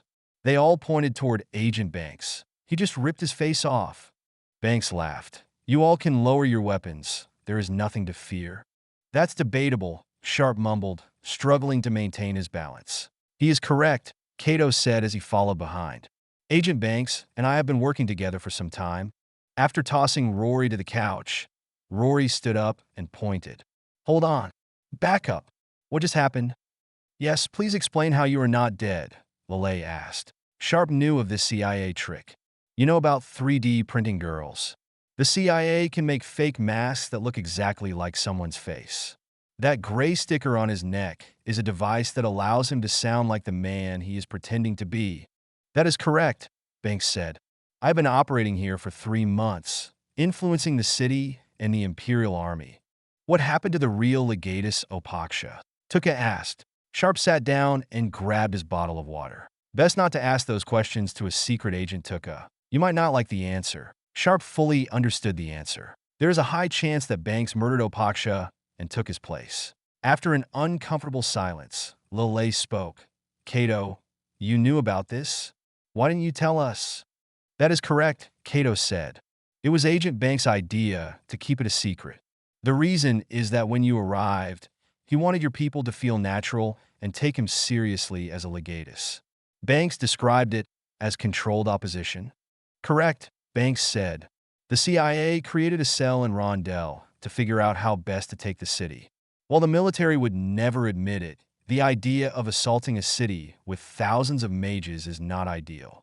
Legrath was the most costly battle in the war, and we estimated at least triple the death count unless we level the entire city to nothing, defeating the purpose of taking the city. Through Lelei letters we learned of Cato's support for the US, so we made contact with them. Because many hardliners on the council, we agreed that we should go slow and convince the undecided, Cato added. The goal was that if popular support was swinging in our direction, even the hardliners on the council would follow public opinion. Hansen then laughed. That explains your poor debating skills. What do you mean? Lelei asked. I watched your debate, and I thought he did a good job. That is what he wanted you to think, Hansen replied. I noticed this during the first debate. When you are debating someone, you never want to leave any loose points in your argument. Going in, you want to have the most solid position you can so your opponent cannot counter you. Everything Opaksha spoke, he always left himself open to be countered. I always knew something was off, but now it makes sense. It took a moment for Sharpe to understand what they were talking about. He enjoyed playing mind games with his opponents, but always in a direct way. Then he remembered when Opaksha approached him in the academy halls during the tour, trying to embarrass him and Lelei. What you did on the hall yesterday was a black flag operation? Fancy word, Sharpe, but correct, Banks said. I apologize, but I needed to catch both of you off guard in front of the students. I wanted the students to see your natural defensive reaction so they could see your true self. I also wanted them to think that I was an ass, even though they might have agreed with me politically. Everything I have done has been to discredit any anti-American points or emotions. Impressive, Rory commented. Nina has nothing on this. Tuke pointed to the other men behind Banks. Are the 2 men behind you CIA agents too? No, Banks replied. Both men are part of the Imperial Army who defected to our side. How can we trust them? Pina asked. Imperial officers do not switch sides. They are too prideful and honor-bound. You should know better, Princess. I thought your brother taught you better than that. Banks then pointed to the man to his left. I am Proculus Arius of the 14th Legion, Arius stated. My brother served in the legions with General Chrysis and Legatus Propraetor Wilk and was crucified. That bastard Zorzel and his goons killed my brother during their coup, and I swear they will pay. I will not serve an empire who disrespects their own soldiers. The other man chuckled, patting Arius on the shoulder. Down, Arius. I am Opeter Vitalion. I wished I had a personal motive like my friend here, but I saw where the wind was blowing, so I decided to switch sides. I have to say, Agent Banks here knew how to make an offer. How can we trust a man who switched their allegiance for money? Pina asked. Calm down, everyone, Banks said. Even with the 3D mask, the vocal strip, and 5 years of acting does not trick a city and legion for long. Both men have been helping me act the part to make sure I stay believable.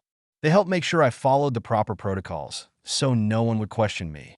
I must say, I am very impressed by your operation here, Sordin said. As Sordin pointed out how impressed she was about Banks's operation and what he had learned, Sharpe looked at Pina. You okay? Pina, staring at both Imperial soldiers as they chatted with the other row's knights and rangers. I am struggling to believe how two high-ranking soldiers would just switch sides. It has happened once in a while, but mostly unheard of within the Imperial Army.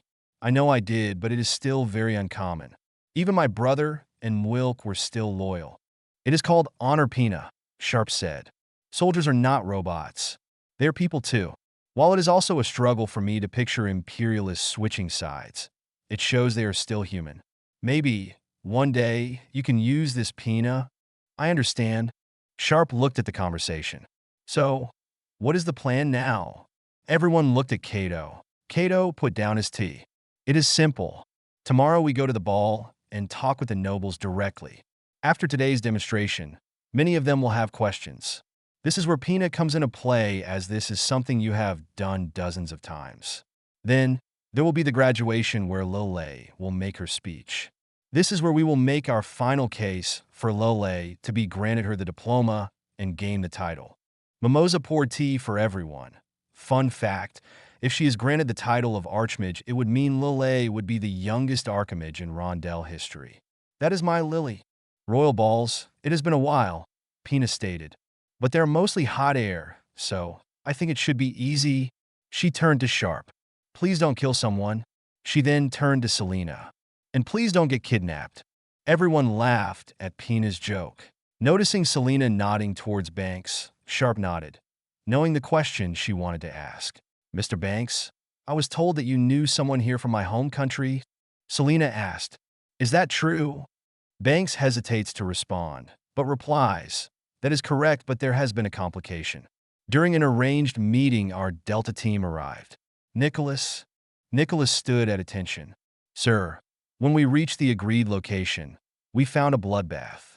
Somehow, the Opraknima, or we assume it was them, found out about the meeting and killed them to prevent an alliance. However, we know the head of the delegation was not murdered. Oh, Selena said. I had questions. Knowing the questions Selena wanted to ask, Sharpe held her close. Her number one question is, why didn't anyone protect her or betray her family? So, everyone is dead? We don't have the proper equipment, but I don't think so, Nicholas replied. I believe Noble Hethrin was taken during the raid, as we did not see a corpse who fit the description. Selena blinked. I know Hethrin. From what I remember, he was an honorable man. Except for the fact that he betrayed my people, Tuke commented before Yao slapped her on the head, warning her to be nice. I understand, Tuke, Selena mumbled. But why is he here? I have no idea, Princess, Nicholas replied. I do have a question about the graduation, Tuke asked. I don't see why it is this important. It is easy, Tuke, Cato replied. What makes this graduation important is because of the meaning behind it. If Lelei gets her diploma and becomes an Archmage, then it shows which side the elites will support. The stronger the support, the more likely Rondell will join the US. The general population will see this, and most will adjust to the winds, and even many nobles will go along, hoping to maintain their position once things change. It is basic politics, Pina said. Having a strong showing will make more people want to join our side. Just like Opiter Vitalion here, when people see where the winds are blowing, they will join the crowds. Correct, Banks said. This is the plan. While still powerful, my controlled opposition tactics on the pro-Empire side have been weakened.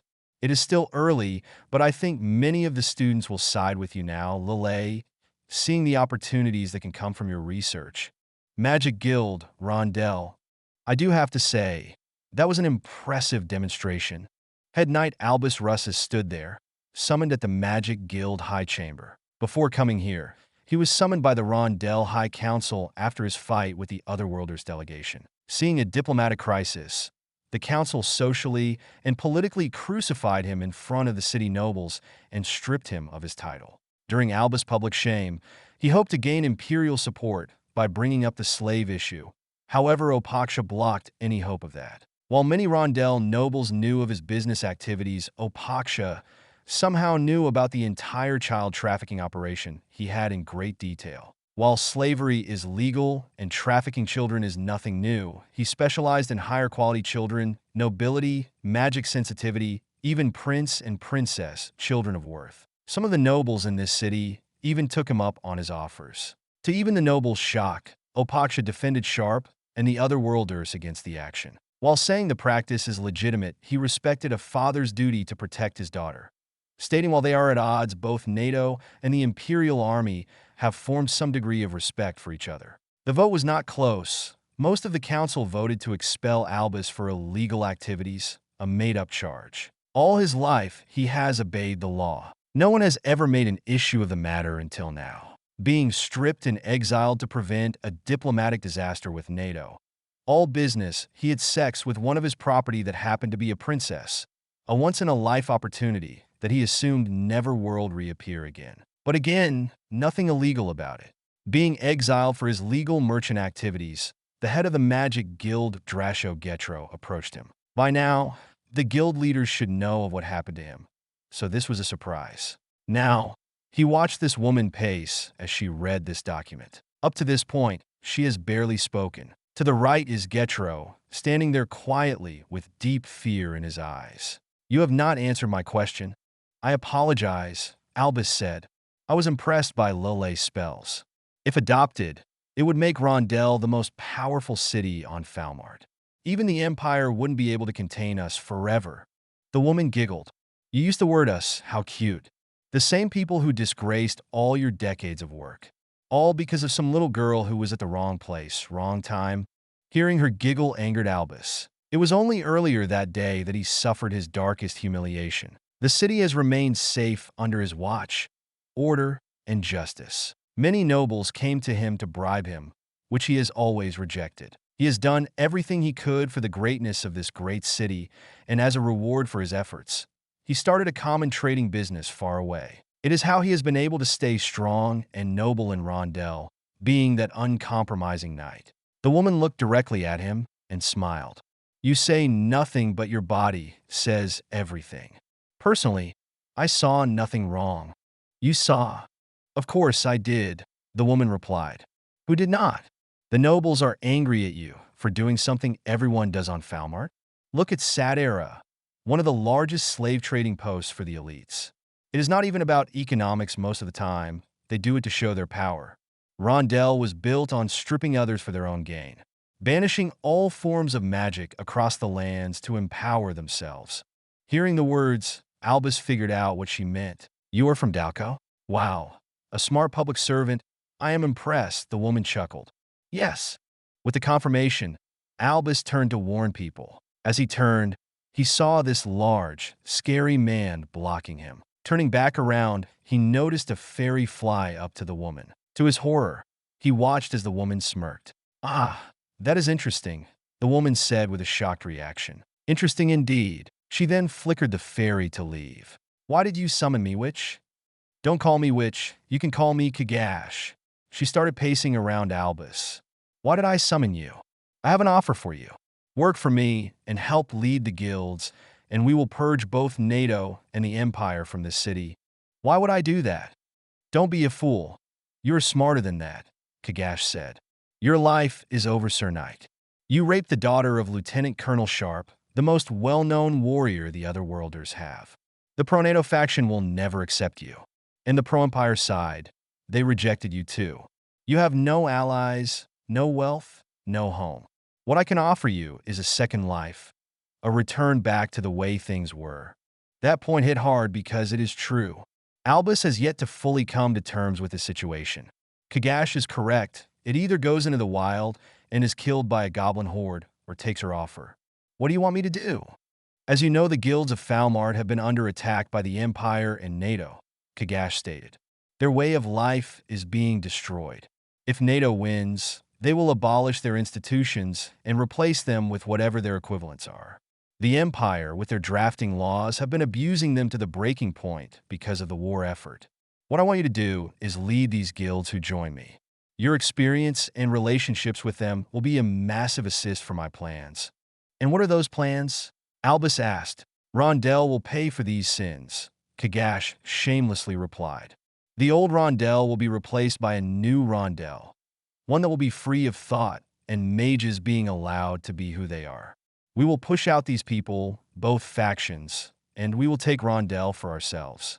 And you will have a place in the next world. Not seeing a choice and wanting revenge against the people who tossed him aside, Albus nodded. All my life I served Rondell, placing my life on the line. I have given up much wealth and status, and the one thing I give myself, something that we all do, I was publicly humiliated for it. He then got on one knee. I will serve. Good, Kash said. You will work with Drasho and coordinate with the other guilds. I already have the adventurers and slave guilds leadership on our side. First, take care of the other guilds, and second, prepare for the coming battle. Battle? Yes, battle, Kash said. Neither the Empire nor NATO will let this city go. That is when we will strike. What about Vanguard 7? Albus asked. Sharpe, Rory, and Lelei are known warriors. They have overcome everything the Empire has thrown at them. They will not be easy to beat, assuming they could be beaten. If we have any chance of winning, they will have to die. Casually, Kash played with the ball. Dear Albus, please do not think of us as this dumb. We will take care of them. Besides, their presence has only helped with our plans. While Kash is correct that both powers will fight over this city, which was why Albus sided with NATO in the first place, he is shocked by how calm and convicted Kash is. He can tell she has a plan, and even though she has said little, he knows she has a plan throughout the plan. Okay, but one more thing, Albus said. If you want my trust, tell me what that fairy whispered to you. You clearly looked surprised after hearing her words, and then rushed out to have some private discussion. Kash remained silent, staring directly at Albus. After a few moments, she giggled. The large man behind Albus spoke in a language he could not understand. Okay, my love, I guess I can. She picked up a sphere and hovered it. You know that strange woman who is with Vanguard 7? The one that doesn't seem to belong with them. Thinking for a moment, Albus believed he knew who Kash was talking about. Sordin, I believe. She always seemed odd to me, as there was no story about her. Yes, Sordin, Kash said, looking at the sphere. Apparently, she is a mage from Earth and Lelei's newest master. Albus struggled to reply, unable to believe what he was just told. Earth has mages? I thought their world had no magic. Apparently, we were wrong, Kash replied, rubbing her chin. There are very few things that can surprise me, but this one is new. I knew something was strange about that woman. Sharpe does not carry dead weights, so my intuitions were correct when I saw her during Lelei's presentation. I assumed she was one of the mages who sided with them. She paused as she collected her thoughts. Her presence can be considered to be detrimental for us if we lose the magical advantages. However, my fairy managed to gather a detail that can be used to our advantage. We can use Sordin to bring Rondell to our side. While Albus still cannot understand much of the details, at least he understood that the nobility would not like the belief that they could be replaced. Whatever Kash is planning, it looks like it can work. V18. Chapter 214, The Elite Ball Party. With the discoveries from Falmart, the Pentagon and other defense companies have begun searching for ways to integrate the new materials and artifacts into next-generation weapon platforms. Key programs that are in development are being looked into to see if any Eurasian materials or designs can be integrated into them. Such programs are the 6th Generation F/AXX and Next Generation Air Dominance, the new Navy Future Surface Combatant Program, the Army Future Vertical Lift Program, and many others. While many of these programs are entering their mature phase, future block versions could integrate these discoveries into the platforms. With regards to the dwarf tunnel moss, which acts as a ventilation system, which was discovered after NATO forces captured the fortress Legrath, NASA finished constructing a testing facility of this moss for researching its application in deep space habitation. The military has proposed testing this moss at the Air Force Cheyenne Mountain facility. In other news, scientists from Cambridge University have announced the successful creation of metallic glass, which is the new radical type of synthetic glass that has the strength of steel while having the transparency of glass. The metallic glass is shown to have massive potential in advancing the design of vehicles in the future. National interest. Villa, Directorate Palace, Rondell. Date, June 14th, 2026. Banging against the door, Sharpe yelled, "Girls, we were supposed to leave 15 minutes ago." "5 more minutes," Rory yelled. "You said that 30 minutes ago." "Well, then wait another 30 minutes," all the girls replied. Out of all the trails about girls, Sharpe never understood why it took so long for the opposite sex to get ready. Being late seemed to be part of their DNA. What is taking you girls so long? We want to look pretty for the party, Tuke stated. Do you want us to look ugly? The question frustrated Sharpe, as there was only one answer, which was agreeing with Tuke. However, agreeing meant that he could not voice his opinion. No, but does it have to take 3 hours? Rory cracked open the door, face covered in a green mask, glaring at him. We are women, Sharpe. We are more delicate than men. Now, let us focus on beautifying ourselves in peace, or we're going to make you wait even longer. She then slammed the door. That frustrated Sharpe even more, and hearing giggling behind the door, he decided to head to his laptop. Girls, it's like herding cats. He then heard laughter from the laptop, Sarah being on the screen as she knits clothes for her unborn child. Laugh it up. I just find it humorous that you can lead soldiers into battle with no issues, fight impossibly powerful monsters, and go through multiple deadly situations, and yet a couple of girls is beyond your power, Sarah giggled. Yeah, but it is how the world should be. You say so, but I always pay the bills, Sharpe replied. As I said, as it should be, Sarah said in a cheerful tone. How is Rondell? Noticing a grunt, she chucked. That bad? I'd rather be in Southeast Asia right now, Sharpe replied. There is so much politics going on, and everything has a curveball. I feel completely out of my element right now. I figured, but you are not there for you, Sarah replied. It means the world for Lelei that you're there. Every girl wants approval from their father, and you're the closest thing there is to one for her. I guarantee she couldn't do this if you weren't there just as a safety net. Just in case. I know. Thinking back to when Sharpe met Lelei and the others. Lelei told them stories of her father and how much of a bastard he was. He always wondered what would happen if they met him again. Speaking of being a father, Selena told me what happened with that night. Sarah said in a severe tone. If I was there, I would have flipped. I'm shocked you didn't kill him. Sharpe thought back at that moment. The day isn't over, and that one councilman stopped me. That probably was the best choice, as the situation did benefit us in the end. I see, Sarah said as she set down her knitting tools and began to think. She then picked them back up and continued working on the blue baby shirt. I just want to let you know that I love you. I trust you. Whatever you decide to do with this man and Selena, you have my full support. Understanding what Sarah meant, he knew he no longer had to worry about his wife's opinion on the matter and how she sees him. One of his concerns now is that Selena will grow up, and these memories will consume her like how his failed Mexico mission affected him. There is Captain Rose, Pina said as she walked up. Sharpe saw Pina in her high-quality silk-like toga with many different colors designed. While that clothing style is not his preference, she does look good in it. I see you are ready. Yup, Pina said. I admit, I am excited to go to this party. Just to remind you, everything everyone says is hollow. They will say what you want to hear, but pay attention to what they mean or what they did not say. This is what Sharpe was afraid of political word games. He has never felt more useless, as diplomatic talk has never been his strength. Okay, but I am still bringing my sidearm. We are ready. Looking at the girls' room, he saw everyone walk up. All the girls are wearing different dresses, each one matching their personality. You all look nice, but are you sure you want to stand out so much? Rory laughed. Dummy. Women are meant to compete with each other to stand out in the crowd. It is a non-stop war to be the most beautiful and attractive. Academic Ball Hall.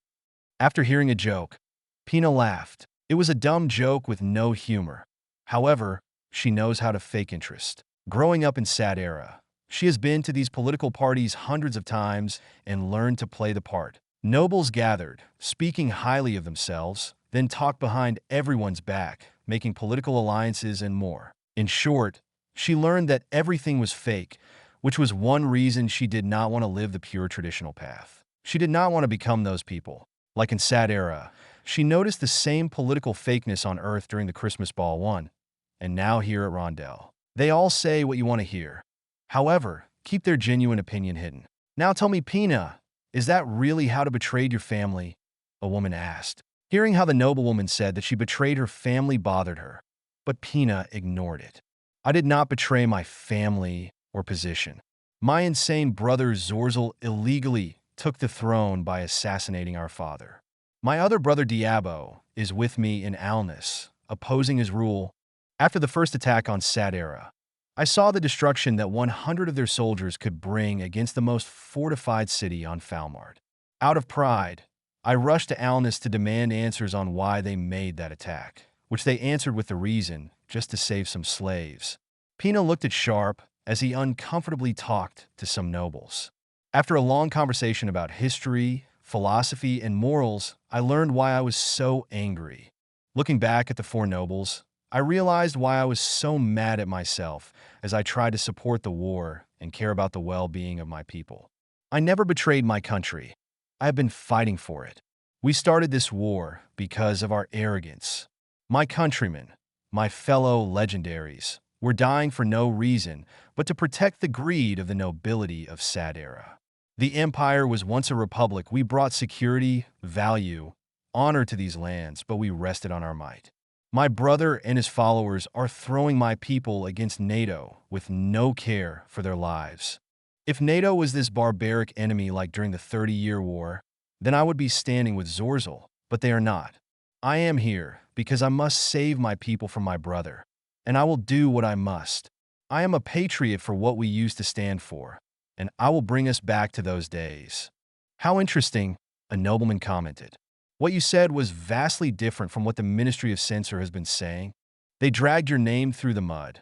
Even though I thought it was drastic with the level of insults, the woman added. I believe in the Empire. Our house has had a long tradition of supporting the Empire, and we still do.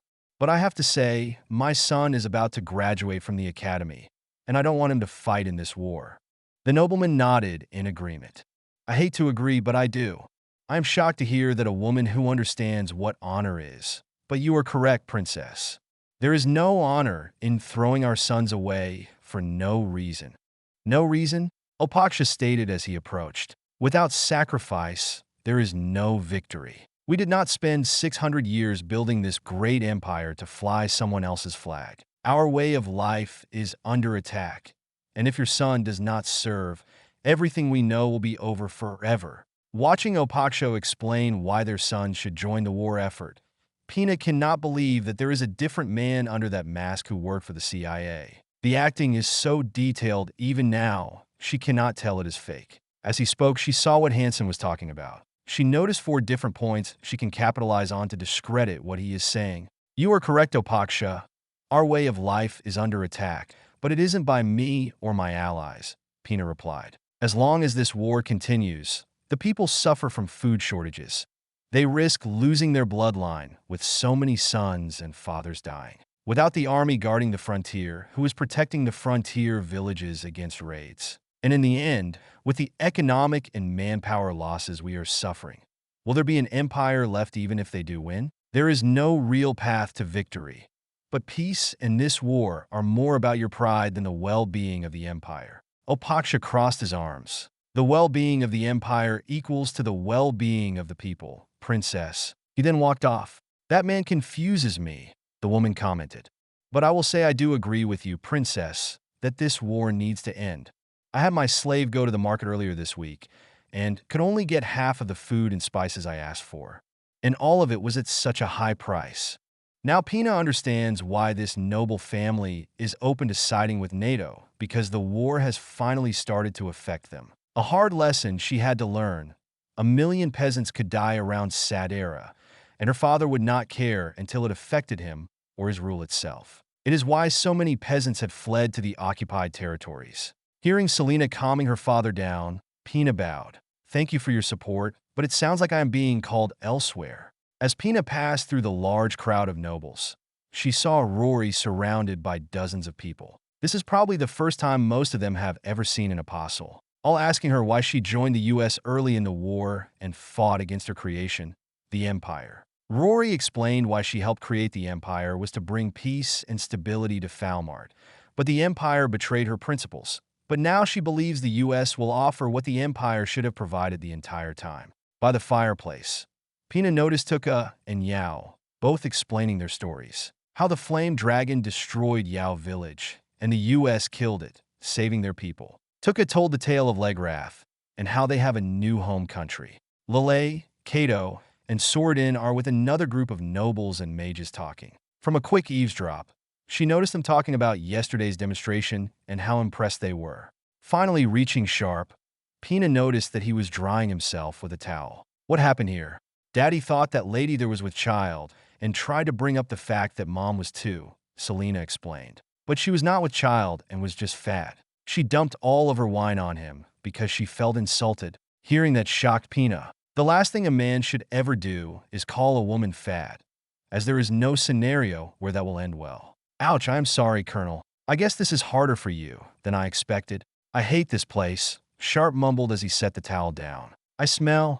It is okay, Selena said, digging through her purse. She pulled out a peach scent spray. This will remove the smell. Sharpe stared at the spray bottle. There is no way I'm going to smell like fruit. But it smells good, Selena replied with a big smile. Finding it adorable watching the legendary warrior Sharpe succumb to his daughter's wishes so easily. There was no she expected to see this side of Sharpe when they first met, having their political debates. She took Sharpe's arm and said, "Don't worry, I will help you." She then pulled him back to the crowds. "I'd rather not," Sharpe replied. "Everyone else is having a good time, so dash dot." "Please, they're not going to kill you," Pina stated. "Besides, Selena and I will protect you from more wine." "Yeah, Dad," Selena said. "Tell them one of your stories. Tell them the time you went to the center of the earth and fought dinosaur crab people." General Peprios walked through the chamber door and walked into the party. Looking around, he saw people he used to call friends mingling with the enemy. Politics is one reason why he joined the Imperial Army. War is simple. Kill the enemy before they kill you. The only complicated part is how you do it. These people turn the simplest of issues, twist them until you want to bang your head against the wall. "Nobles of Rondell, I see as I fight for the safety of our city you drink with the enemy," Peprios said. "General," Cato said, "when did you arrive?" "Just now, and good thing," Peprios replied. He then saw Cato approach. "Ah, so you decided to face me? I am not going to fight you, Peprios," Cato said. "This is a place of debate, not dueling." "I know, old friend," Peprios said. "I find it fascinating that everything you taught me about honor, duty, and magic, you now share it with the enemy." "What do you mean?" Lelei asked. Seeing Lelei's approach, Peprio is not impressed. "So, you are the blue-hair girl everyone is talking about." "Grand Mage Cato was my master when I joined the academy. He was a big reason why I decided to have a military career. I was his most promising student, and now he has found another one. While he has always wooed women into his bed, I never expected one to woo him." Lelei blinked and then boiled with anger. "Did you just call me a whore?" Staring at Lelei, slightly confused by that question, Peprio realized what his words meant. He intended to point out how the lack of honor among women has influenced a man he once respected. The Cato he remembered would never betray his oath and honor. Not in that meaning, but the message is still clear. Cato was once a great man, full of honor. But now, he is a traitor who has been influenced so easily by a cute face. Cato stopped Lelei from slapping Peprio, calming her down. "It is wrong to call a lady a whore, especially someone with her accomplishments. I did not raise you to have such low respect. And besides, he will kill you," Lelei coldly said. Not needing an introduction, Peprio turned around and saw Sharpe and Pina standing there. The most noticeable feature are the cold blue eyes Sharpe has, clearly ready to flip that warrior switch that all men have. Finally, the famous rebel princess and the other world's greatest warrior. Sharpe held up a finger. "First, you owe the lady an apology. Second, what kind of honor does a general have after creating that infection around Crete?" What Sharpe said proved Peprio's theory that NATO did not create the infected. While he assumed that, too, this confirmed it. What terrified him is that he had no idea who did it. While he is here to stop Rondell from switching sides, he also is here to figure out who created this curse. Seeing the killer look in Sharpe's eyes, Peprio calmly spoke. "I see the stories were all true." Looking to Lelei, noticing the crowd staring. "I meant no disrespect, Lelei. I understand that you are a great mage, but that is not the point. Cato taught me about honor, and now he is throwing away everything he taught me." "I have betrayed no one, General," Cato replied. "While I taught you about honor, I also taught you not to blindly follow a fool. I remember teaching you about duty towards your people. Being a soldier is more than following a banner. It is protecting your people. A lesson my current student seems to fully understand. Next time you question my honor, Make sure you have some yourself, Lelei stated. I have fought in many battles, faced Rondell's enemies head-on. I have never compromised my loyalty, and that is why I am here. Peprio is utterly shocked by Lelei, not from the words, but from her tone and mannerisms of how she spoke, which shows an impression of an experienced and hardened warrior than a naive girl like he initially assumed. Looking toward Sharpe, Peprio spoke. As I said before, glad to hear the story is true. He then walked off. That was confusing, Lelei mumbled, scratching her head. Jackson, what did he mean by that? Sharpe watched as the general left to talk with the other nobles. He does not like that there is a story about him. During his days in Delta, the more the enemy knows about you, the higher chance of failure. He is impressed by you, Lelei. He was sizing you up, and you passed his test. He looked at her and smiled. You should be happy with yourself. You are in the warrior club now. Watching Lelei reflect and then smile happily put a smile on Sharpe's face. While he has struggled to help with her studies, he is glad that she picked up some of his other traits. As Harper always said, it is not the weapon that matters, but the character behind it. While everyone admires her magic, the real prize is the women behind them. Should I kill him? Rory asked as she approached. Not yet, Sharpe ordered, knowing he had to be clear with Rory. But if you want, you can think of scenarios to keep you busy. Just in case. Rory thought about the options and smirked. I like that. I better talk to him, Pina proposed. I heard of Peprio when I was in Sad Era. He is supposed to be an honorable man, loved by his soldiers as much as Crisis, and one of the few generals who can use magic. I heard that his magical prowess is even above that of General Goddison. He never was that popular with General of the Army, would he? But I never knew why. Not yet, Sharpe replied. Let's not push it in public. The last thing we need is to create a situation where we look bad. Sharpe noticed a man walking through the crowd as the party settled down, heading to the stage. Unlike everyone else who has a casual manner, this man walked with determination. Who is that? That is Drasho Getro, head of the Mage Guild. Without hesitation, Lelei began explaining how the Magic Guild worked. Unlike the Academy, the Guild regulates what kind of magic is used, how it should be used, the ranks, employment, and other policies. Drasho is the head of the organization and works with governments and the other guilds in Rondell. Listening to that, Sharpe wondered how this would play out. Based on tonight's conversation and with the adventurers in Crete, everyone knows the U.S. hostility towards the guild system. Ambassador Willington carefully set up the guilds and showed that they are a relic, preventing the improvement of peasants like what happened on Earth in ancient pasts. It was an embarrassment to them, proving they were not necessary. In addition, supporting the much-hated Mercantile Guild to spread free market and anti-slavery reforms has done little to help relations, which he believed was the intent. He is one of the powerful grandmasters in Rondell, Cato said. Strangely, he has been quiet on the matter. Guild leaders rarely intervene in politics, but he has been more distant than usual, especially with the annexation debate. The other guilds have expressed their opinion, which most are against. Only the Mercantile Guild is on your side, and the Exploration Guild is split. It looks like we are going to find out, Sordin mentioned as she pointed to the stage. To my fellow citizens of Rondell, Drasho said, as you know, I have kept my tongue silenced throughout this debate. The reason for this is that I believe that Rondell should make this choice without interference from the guild. The Magic Guild is the regulator of magic, but we do not determine the politics of the city itself. As the head of the Magic Guild, it is my responsibility to support and expand magic into all areas. For a time, that was the Empire. They provided security, funds, personal knowledge, and safe access to all of Falmart, allowing us to find talented students from all corners besides our local area. But as we know, times have been changing, and we can no longer ignore this fact. From the notes Lelei has shown us, and during her demonstration, it is clear that siding with NATO will expand our knowledge and skill. Many of the nobles clapped at Drasho's endorsement, but he calmed everyone down. Do not clap. Let me finish. While I see the benefits of siding with NATO, there is one issue that needs to be addressed. Can we trust them? Lelei stepped forward. What do you mean by that? They are trustworthy. I know this from my experience. Look at all the knowledge that they shared with me. If you are worried about what knowledge they would shelter us from, trust me, it is only for our best interest, as the knowledge is too advanced for us to understand or have not fully earned it yet. Just the basic understanding of our world would radically change how we see magic. I believe you, Lelei, but I'm not talking about the knowledge they have unlocked, Drasho replied, confusing everyone in the chamber. He looked toward the crowd.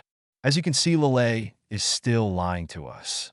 I have learned of a secret that NATO has been hiding from us. They have mages in their world. The whole chamber is shocked and confused from Drasho's statement. Wait, NATO had mages the whole time? But that is impossible. I thought their world did not have magic, a noble astonishingly asked. Their world does have magic, Drasho states with confidence. They have been lying to us all along, and one of them is here in this chamber. I am talking about you, Grand High Witch. Verona's sword in, hearing screams from a nearby noble. Sharpe turned and saw sword in hands powered up. She just deflected against a magic spell. Confused at first, but Sharpe quickly saw what was happening. It is a false flag operation, and he led everyone into it. Someone in the crowd fired a basic spell, not intending to kill her, but to expose her in front of everyone. Everywhere he looked, he noticed the nobles staring at her with fear. How the sword in true identity was shown, he knew the situation was going downhill quickly. He has no idea how Drasho figured it out.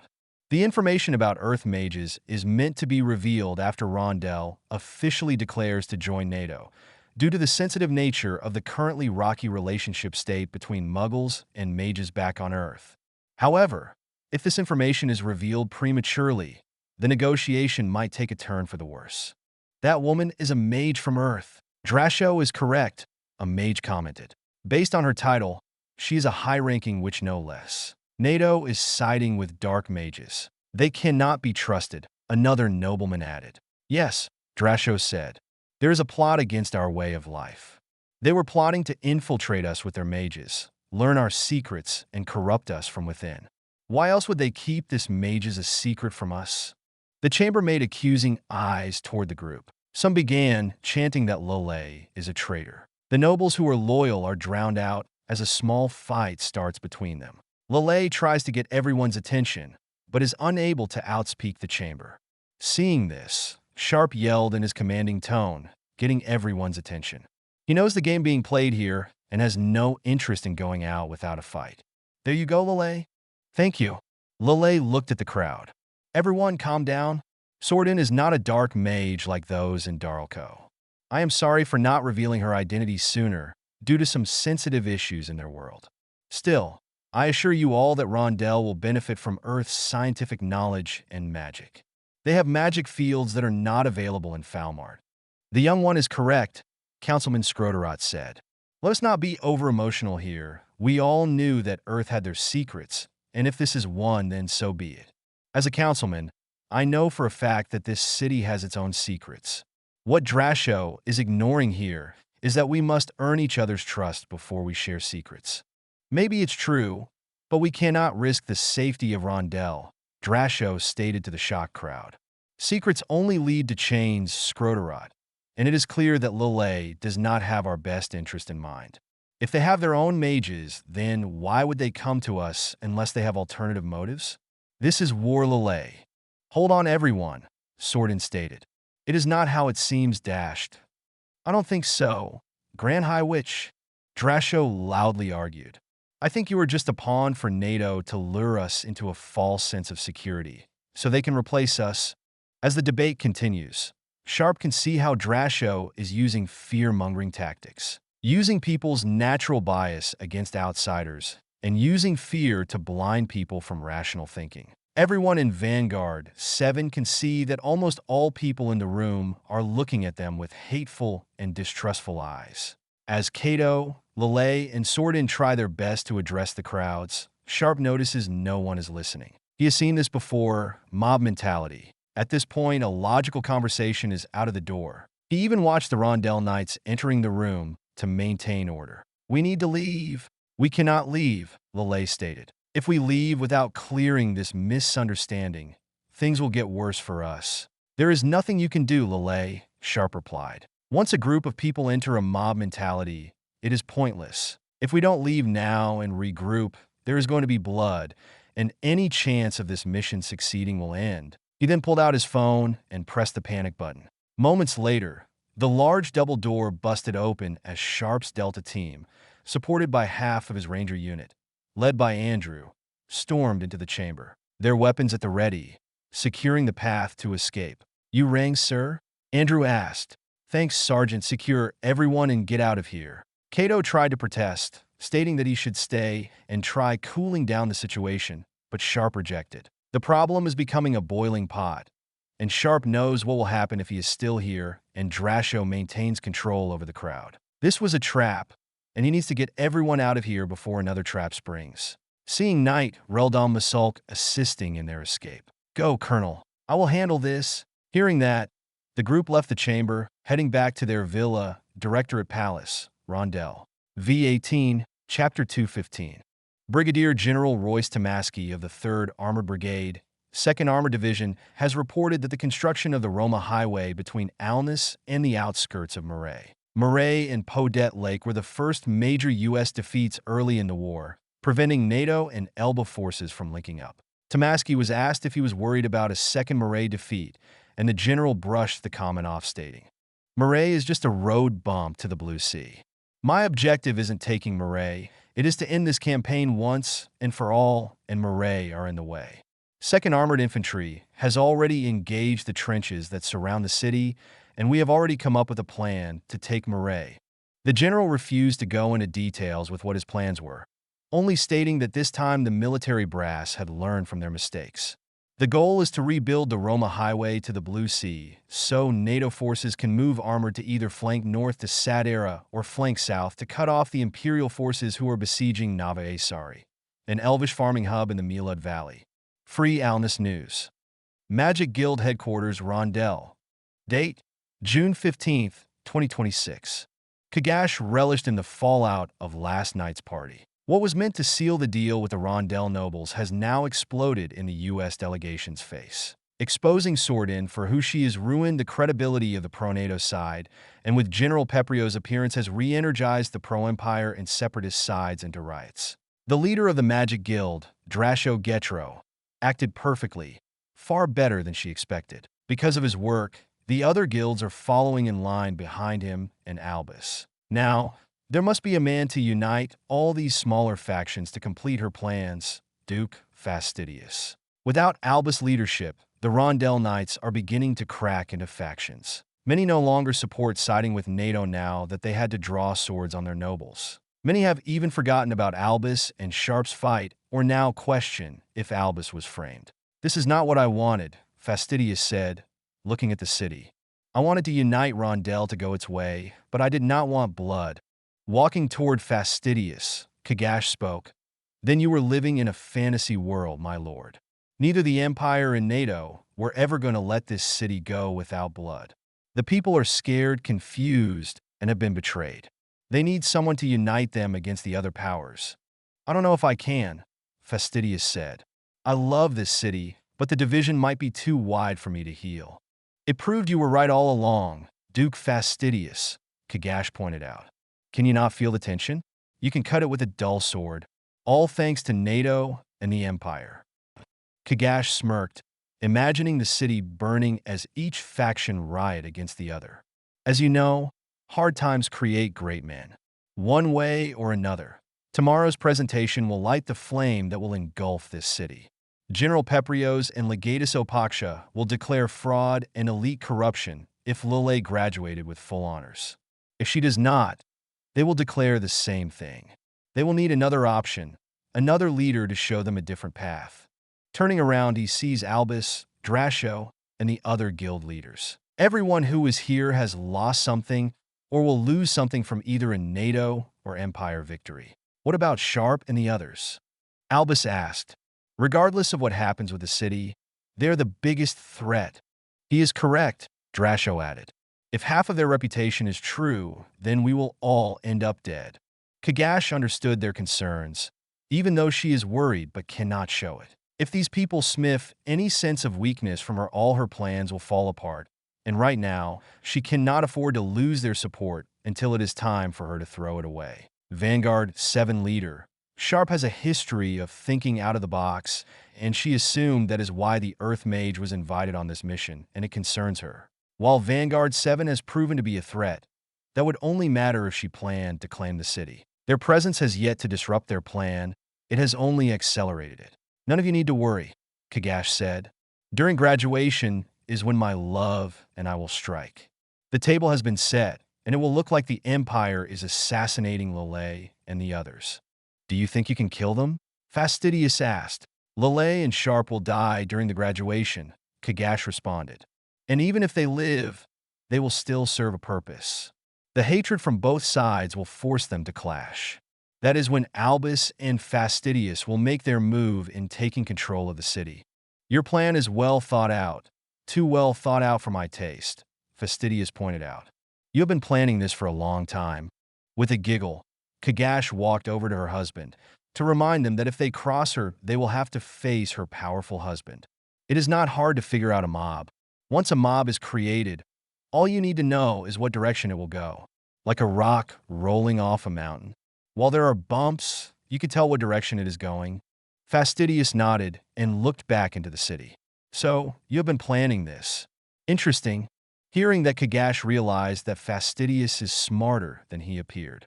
During the debates, he looked like a cub among giants. She decided that after this she must kill him, but for now, he needs to add more chaos. Interesting indeed, Fastidious. Everyone, let me tell you what I have planned next. Villa, Directorate Palace, Rondell. Lelei sat by the fireplace that is in the middle of their villa. Cato, Corey, Sordin, Hansen, Sharpe, and Pina have been debating the matter, trying to figure out their next move and what just happened. Rory is with them, but pacing, mumbling how embarrassing last night's party was. Mimosa handed Lelei some tea. It is okay, Lily. It was a matter of time someone would have found out. Yeah, but it no longer matters, Lelei replied. Everyone hates us now. I truly believe that I could unite Rondell and have them see what I have seen, but I have failed. It is not your fault or anyone else's, Mimosa said. This is all part of life. Sometimes, no matter how much you think you are right, there will be people who will disagree with you. We are a prideful people with a rich culture. You should be happy that you have made it this far at your age. It is clear they have a mole among us, Pina proposed. Impossible, Corey replied. I've been very careful about keeping tabs on everyone. There has been no word within imperialist circles. The only place we talked about this was here, in this room, and at my office with Sordin, Cato said. It is clear the enemy has bugged the room or something. After Sharpe said the word bug, he explained that it is a military slang word for a device that listens in secret. The real question is our next step. It might be best if we call this off, Pina said. The more I think about it, the more I don't see this working. But we came so far, we cannot stop now, Sordin responded. We cannot assume the entire city does not like us, otherwise they would have stormed this place. Standard policy, we don't charge into the fog of war without knowing what is going on, Sharpe stated. We have already been ambushed and outflanked against an unknown force. Since this mission has started, it is clear there is a hidden party that has been operating in the shadows. So far, there have been too many wildcard events that have happened during this mission. If we go to the presentation, there's a good chance they'll try to assassinate Lelei, and I won't allow that. There is no way someone would attempt an assassination on Lelei during a graduation, Cato said, not believing the idea. Sharpe coldly stared at Cato and said, I would, and it fits the current situation. Hansen leaned back in his seat. I really was hoping we didn't have to go with Plan B. What is Plan B? Mimosa asked. Plan B is the full invasion of the city, Sharpe replied. This is not the ideal option. Invading a city full of mages will have high casualties, but we have reached a point where ignoring this city is no longer an option. If diplomacy fails, then it is war. Mimosa and Cato stood there with solemn faces. They weren't surprised that this was the next possible step their new friends would have taken, but they were really hoping they could have avoided as much bloodshed as possible. Not enjoying that everyone was talking about her, Lelei stood up. We are not stopping. This is Rondell, the most important city on Falmart, my home. Jackson is correct. Someone is here, pitting everyone against each other, and I won't let that stand. I'm not going to turn away now. I know you wouldn't. She finishes while staring at Sharpe. Then it's settled, Sordin said. Tomorrow we go to the graduation. Do not worry, Colonel. I will keep my senses sharp. It makes sense if a mage will attempt an assassination to frame the others. If one begins casting, I should have been able to feel it. So be it, Sharpe said. But we are going on the offensive. First, we need to figure out how hidden this party is. Second, who their allies are. They have operatives around keeping an eye on us. We need to figure out who these people are and draw them out. We don't have much time, so let's get to work. Directorate Palace, Rondell. Date, June 15th, 2026. Lelei watched as Cato, Sordin, and Sharpe explained the situation to the pro-NATO councilmen and nobles. One of them has a black eye from a fight while the others look scared. Rondell has faced many enemies throughout its history, but never from within. Is that your plan? Nero asked. To do nothing? Not nothing, Sharpe replied. Just to continue what we've been doing. The only difference is that we are self-aware. Sharpe's plan baffled Lelei, but from the impression from the girls, Rose Knights, and the other rangers this seemed normal. Tuke dear, is your superior always like this? No, this is calm, Tuke replied. You should see him when he gets creative. Rory giggled. The day is still early. There is a good chance something crazy will happen. He outsmarts the enemy and out-machos the bad guys. Yao leaned in, which usually means we have to save him from himself. Yup, Rory replied. Then we guilt-trip him to take us shopping again. Confused, Lelei took notes about each one of the girls' attitudes. While her vision is blurry due to nearsightedness, her ears pick up everything. The council members are not convinced if they should continue their support, but the ambassador is telling them that this is the best option, and if they fold now, this mysterious fourth party would kill them. I understand why your lieutenant colonel thinks there is a fourth party operating in the shadows, but there was no way Drasho could have known about the Grand High Witch, Lelei stated. We should be focusing on finding them. How? They could be anyone, Tuke asked. That's the reason why Sharpe wants to follow the previous plan. What is different is that we are self-aware of the situation, Rory added. He wants to spring their trap and figure out who is behind this. I guess I do not understand the military mindset. Lelei looked to the councilman listening to the plan. She understood not knowing who your opponent is a massive disadvantage. One of Lelei's fairies appeared and whispered to a meeting of the guild members. This is the third emergency meeting they had in the past 2 days. What is different is that this time Albus is with the adventurer leader, while Drasho is with Duke Aulus Fastidious. As the fairy leaves, Lelei ears listen to how it leaves. More she thought about it, she remembered hearing a similar sound by Cato's window. Fairies are common around the academy, acting as a mailing and communication system for the staff, so she ignored it. Noting that, Lelei moved her hand down the tabs on her scroll, feeling the thickness of ink markers on the side.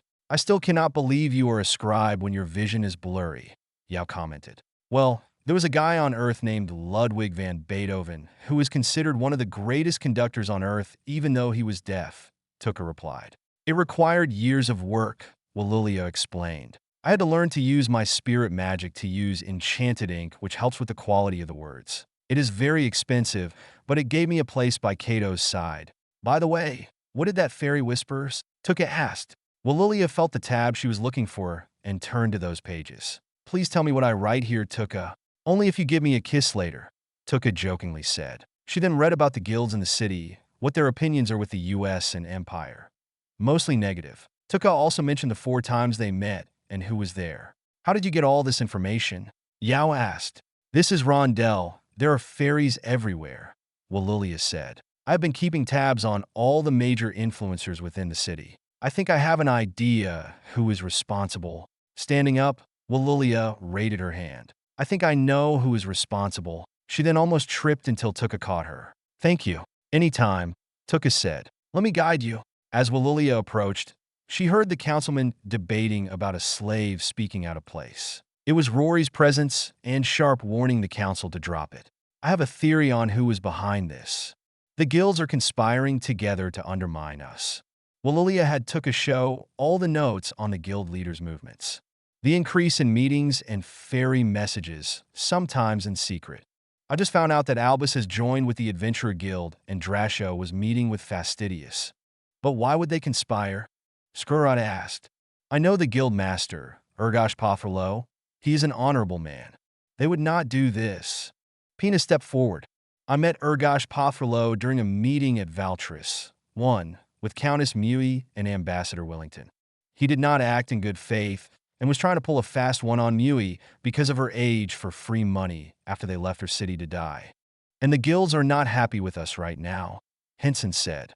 Ambassador Wellington destroyed the Adventurer Guild's reputation without firing a shot.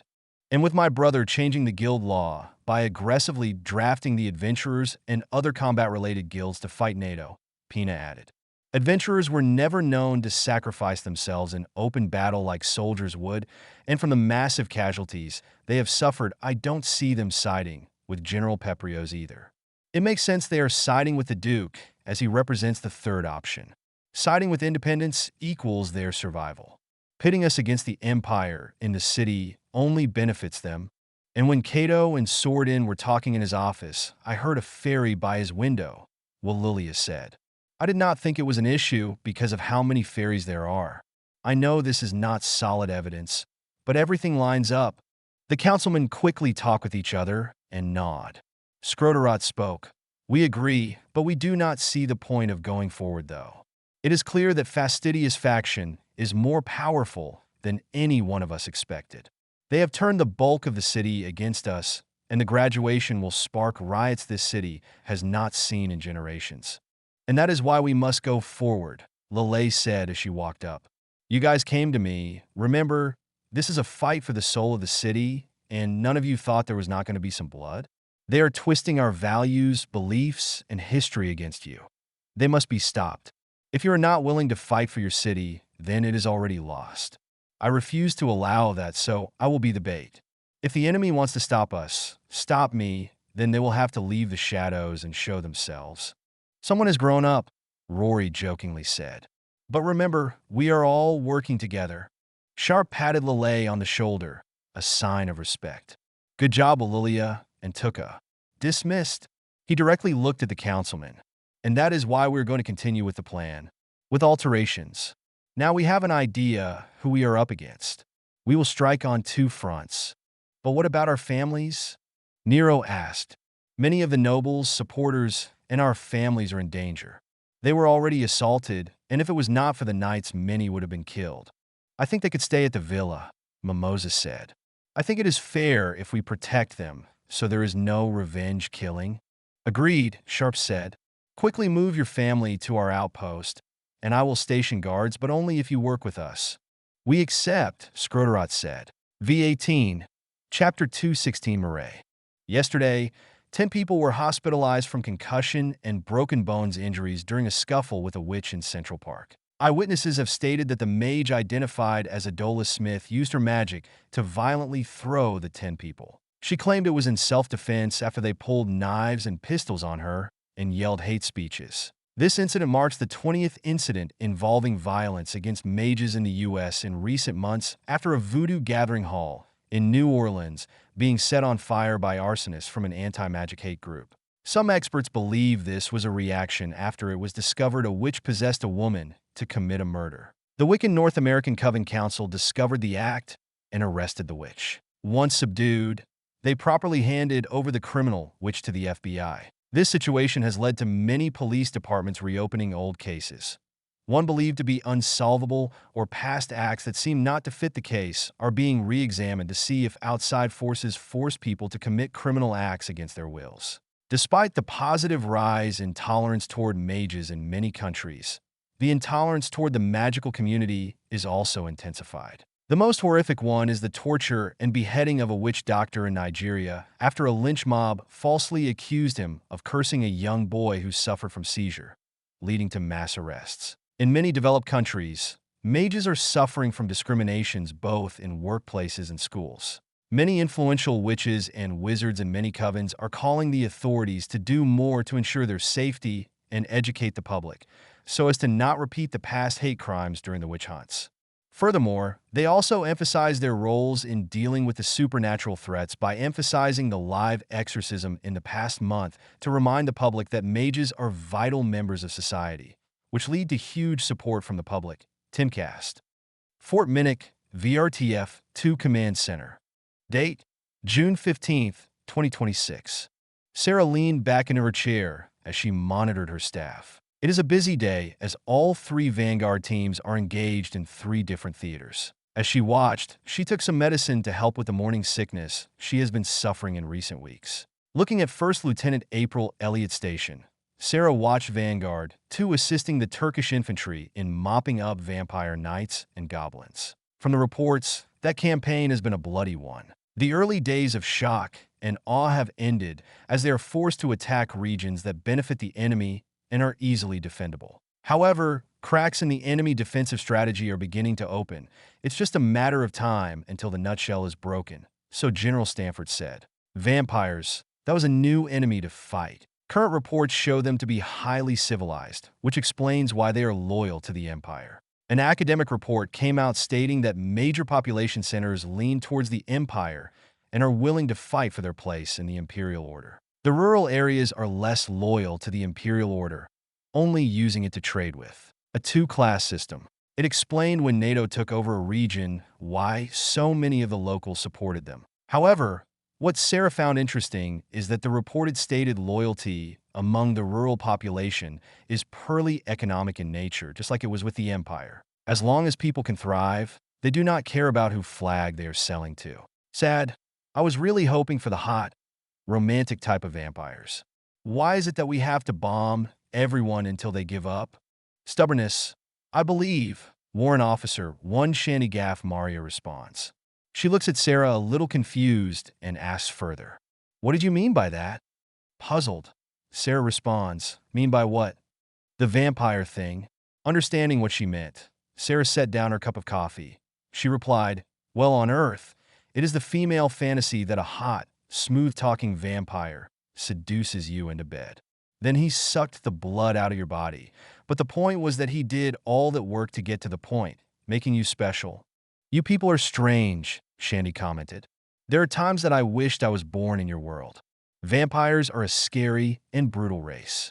Strangely, I think that is why our people got along so well with them, but to imagine blood-sucking beasts is something to gaze at still baffles me. Chuckling, Sarah replied, that is what we call first world problems, sweetheart. I heard that term before. What does it mean? It is simple. It means my daily crisis is getting my coffee too hot or cold. Having a strange fantasy about a scary blood-sucking beast is so baffling. It must be nice not to fear every single day. And that is what we mean by first world problems. It means we are so spoiled, wealthy, and protected. The most minor things are the big drama of the day. Sarah then checked on Vanguard 5 and the Alnus Knight situation. Second Lieutenant Kira Hill gave Sarah an update. Bailey's team are in their MH-47G Chinooks, heading to the city of Murray, the one battle which ended in a U.S. defeat. The defeat was not a major one. More of a side note, however, it has been a thorn in NATO plans for the Melud Valley. With the highway construction finally reaching the city, General Stanford has stated it is time to correct a past mistake. Taking the city, however, will be easier said than done, and the brass knew that. Shandy, please pull up the latest aerial footage of Murray. Once the screens showed the city, she saw what the brass feared. The city itself looked like any other standard classical-era human city, with more defenses and a trench network scattered around it. Space Force Thermal Detection has already discovered a few underground bunkers to ambush any approaching armor and infantry, and they expect dozens more of these bunkers. The real fear is inside the city. Reports have stated that the city has been turned into an internal fortress, meaning every home, shop, street, alleyway, everything has been turned into a bunker. The Imperial Primus Pilus of the city has learned from NATO invasion of Havkrisen 1,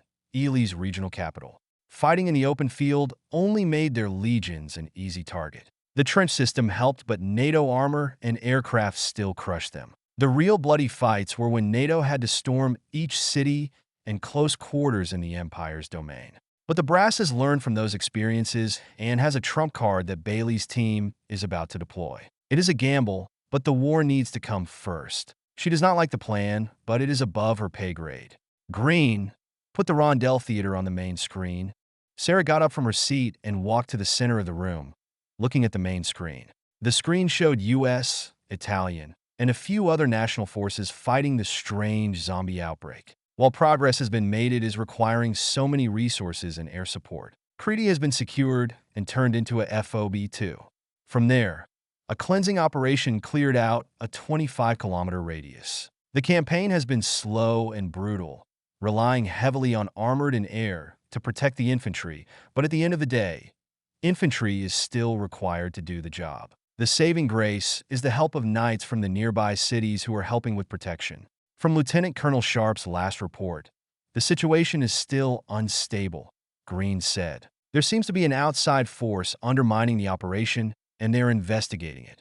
The situation is still developing, however, it seems like the Rondell mission is falling apart. It sounded like an unknown enemy has supplanted the Empire, Rondell, and the United States.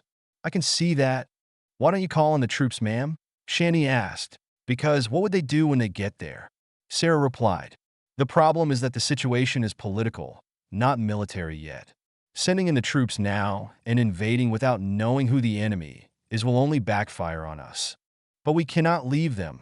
My princess is there too, Shandy said in a worried tone. Watch your emotions, Warrant Officer. You're in the command and control center, so remain calm, Sarah calmly said. I know you worried about your leader, your friend, but don't worry. There is a reason why we sent Vanguard and not Marines on the diplomatic mission. If shit does hit the fan, it's why we sent soldiers who have thrived under chaos. Looking at the screen, Sarah had begun to worry about the situation. Sadera is the key to ending the war, but Rondell is key to the future of Falmart. The hope is that taking Rondell, one of the most important cities falling into NATO hands willingly, should create a domino effect. Any city within the Empire who wanted the war to end will be able to see a path out. Sending in the Marines too early might push the domino effect in the opposite direction, where everyone feels the only option is to stay loyal to the Imperial regime. Shandy, I need to talk to Colonel Yang. Murray, Milad. Date, June 15th, 2026. Bailey, looking at the other stealth Chinook cockpit pilots. Out the window, he noticed the other Chinooks waiting, carrying the Legrath Knights. To Bailey's surprise, he has gotten used to his wife's overly aggressive presence. Outside the fact that she is a great warrior, he has gotten used to being together with her, due to her cheerful attitude on life and loyalty. Right now, he and his team could use her cheerfulness. She has always been a moral boost, charging ahead toward enemies during dangerous situations to ensure his team's safety or facing dangerous foes with fearless demeanor. We are over the target, sir, the pilot said. Roger that. Tell the other Chinook the operation will begin soon. Bailey turned around and saw his rangers leaning against the sides of the cargo bay. Everyone is uneasy, but not because of their mission, but who is attached to it.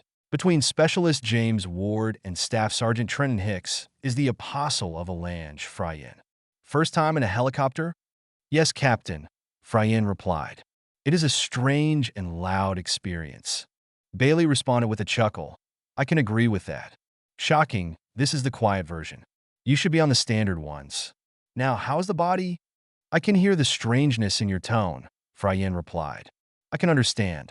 The apostle's ability to regrow the word you use called cells and reattach is unnormal. It is even abnormal for this world. To answer your question, yes, it is good to have my body reattached. Being a head was boring. Christ, you are like my high school teacher, James stated. Everything is a long, dragged-out response. Knock it off, James, Bailey ordered. It is okay, Captain. I understand his hostility. Everyone here has every reason to be concerned with her presence. That statement is true. Even Bailey is uneasy by her presence. Looking right at Giselle, sitting toward the end of the cargo bay. I cannot believe this is considered community service. Why not? Fryen said. While your electric cage and shock collar are impressive in containing an apostle, it was only temporary. As I told Lieutenant General Stanford, if she is not freed at some point soon, Hardy might make a move to free her herself. A god does not like their apostle being trapped for a long extent of time. Bailey knows the story between Emroy and Hardy regarding Rory. While the U.S. military arsenal is impressed, he does not want to test them against a god. Right now, no one within the NATO brass wanted to piss off a god and make them an enemy. Basically, you people got scared of me, Giselle cockily said. Shut up, Giselle, Bailey ordered. No one here has forgiven you for what you have done. You tried to kill us all at Mount Tube. You should be honored, young human, Giselle said. My goddess wanted to test your kind. Your leader Sharpe and the rest of you were deemed worthy for the test. You should be honored that you passed her test. Why do you think Hardy never has attacked you people you passed? Hearing that terrified Bailey. He can see the same look in his ranger's eyes. What did they pass, and what would have happened if they did not pass? This is not the first time Giselle stated this, however, she refused to give more details on the matter. This is not the state of mind he needed his rangers to be in. Shut up, Giselle. Remember, we can drop you in a volcano where even your healing abilities cannot work. Or, my personal favorite, dropping you into the ocean where the water pressure traps and crushes you for the rest of your life. As Giselle laughed, Frayen stared directly at her, eyes glowing black, terrifying her. That is why Frayen is here, to keep Giselle in check as Carlin is busy with managing the Columnalactaria. While Frayen does not consider himself a warrior, he has agreed to help maintain the balance of power between mortals and apostles. The more Bailey hears Giselle speak, the happier he is glad Frayen is here. As the red light turned green, Bailey ordered Giselle to the exit. Once he got to the open door, he noticed the raging battle in the distance. The 3rd Armored Brigade, 2nd Armored Division, had engaged the Imperial defensive. So, this is the place of your famous loss, Giselle said. Too scared to take it on by yourself? Below is the city of Marais. After the defeat at Podet Lake, which led to the embarrassing retreat from Marais, Thea's forces were forced to abandon the city after capturing it. Heavy weapons like Abrams and Bradleys were too heavy for this muddy ground without proper support, and lack of air support at the time is why the mission failed. This time the US and its NATO allies have learned from that mistake. Just like the goal to build 2 highways through the Dumas Mountains, the US planned to do the same with the Roma Highway. It has been a major resource and engineering project to turn this highway from a speck of dirt, single-lane road into a modern multi-lane interstate to allow the free flow of heavy equipment. In addition, the helipad that was built in the region has allowed the infantry to dominate the region. Besides doing the Vietnam-style patrol marching through the swamp and farmlands, troops can be deployed anywhere with full support. The brass now felt that they had the resources to remove this city from the checkerboard, swinging the tactical advantage to their side. Vanguard 5's mission: take the city palace, hold up, and cause as much chaos as possible. That is why Giselle is here, to give them a special advantage. Just remember why you are here. Giselle laughed. I know why I am here, soldier boy. Take out the defenses so you can land and do your thing. Don't worry, this isn't my first battle. Let me show you all how superior I am to Rory. Bailey saw Giselle extend her wings and jump out of the Chinook. Damn, not even Rory would dare to jump like that from this height. The air pressed against the scales of Giselle's skin. It flows through her long ears as her wings cut through. Seeing her target, she smirks and pulls out her scythe. Giselle's eyes lock onto a trebuchet on the inner wall. While locked up in the American cell, she did learn new topics like science. She wondered how that little blue-hair mage Lelei was able to summon such powerful spells that helped defeat her flame dragons. One was breaking the sound barrier, something she never knew was possible. To build up the speed that is needed, Giselle folds out her wings and then bursts as hard as she can forward. Her body heats up, body shaking from the tremors, eyes nearly blind from the shocking speed. Before she knew it, she landed on top of the trebuchet, destroying everything around it. As the wood debris scattered, the Imperial engineers fled or fell dead as Giselle stood up. That was fun. Looking up, she saw a humanoid minotaur walk up. Based on the clothing, this minotaur was the engineer operating the trebuchet. Ah, you are so scary, Giselle teases as she swung out her scythe and burst past the minotaur, slicing it in half. Before the body hit the ground, she already extended her wing and flew to the enemy battery, a ballista. With one swipe, she destroyed the weapon and 3 of its engineers. All that was left is an orc and a man, both staring at her with fear and confusion. Giselle, what are you doing here? The man asked, paying off a debt. Giselle's ears twitched and she spun around, catching a javelin with her hand. It's impressive how much has changed in the past 2 years. She then tossed the javelin at the battery that it came from, destroying it and the engineers around it. The axe scared the Orcan man, so they fled. Seeing an archer formation line up on the palace wall, Giselle flew towards them and slaughtered them all. Soldiers of the Empire, Emroy has left you. Eidos has left you. Hardy has left you. And yet you fight? You will remember your place in this world and fall in line. But first, she burst forward to the next battery and sliced an orc in half. 3 engineers and a Minotaur grabbed their weapons and attack. Giselle grabbed the Minotaur's large sword with her bare hand. While blood leaked from her hand as the blade slowly cut into her, she easily snapped the sword and rammed it into the Minotaur's head. The other men fell from a quick slice from the scythe. With a quick look around, Giselle saw the last remaining enemy batteries. Only a few remain, and once they are taken care of, her next mission is to kill any mages in the palace to prevent the Chinooks from being blown up. No problem. Vanguard 5 just blew the large door that led to the palace's main chamber open. The metal door fell backward, and a large thump sound echoed through the room. James stood there as arrows and a magical energy blast came through the door. A mage. There always is a mage. Where is Delia when you need her? That is why we brought our surprises, Bailey said. Rangers. Night vision. Fryen, black it up. James watched Fryen walk to the door opening. A long black of ice struck toward Fryen, but he held out his hand, taking the blast and redirecting it back into the chamber. He has seen powerful spells casted many times by Lelei, but watching Fryen is watching magic on another level. Fryen's eyes went completely black as a dark aura enveloped both of his hands. He held them both up as darkness poured out of his hands and blanketed the entire chamber until it was absent of light. The penthouse is now yours, Captain. After the order, James, the other Rangers, and the Legrath Knights stormed into the chamber. The first team formed up and opened fire, killing anyone that was nearby. The Knights formed around the Rangers to give cover. Wolf and his other Varuldan charged up and tackled the 3 biggest enemy targets.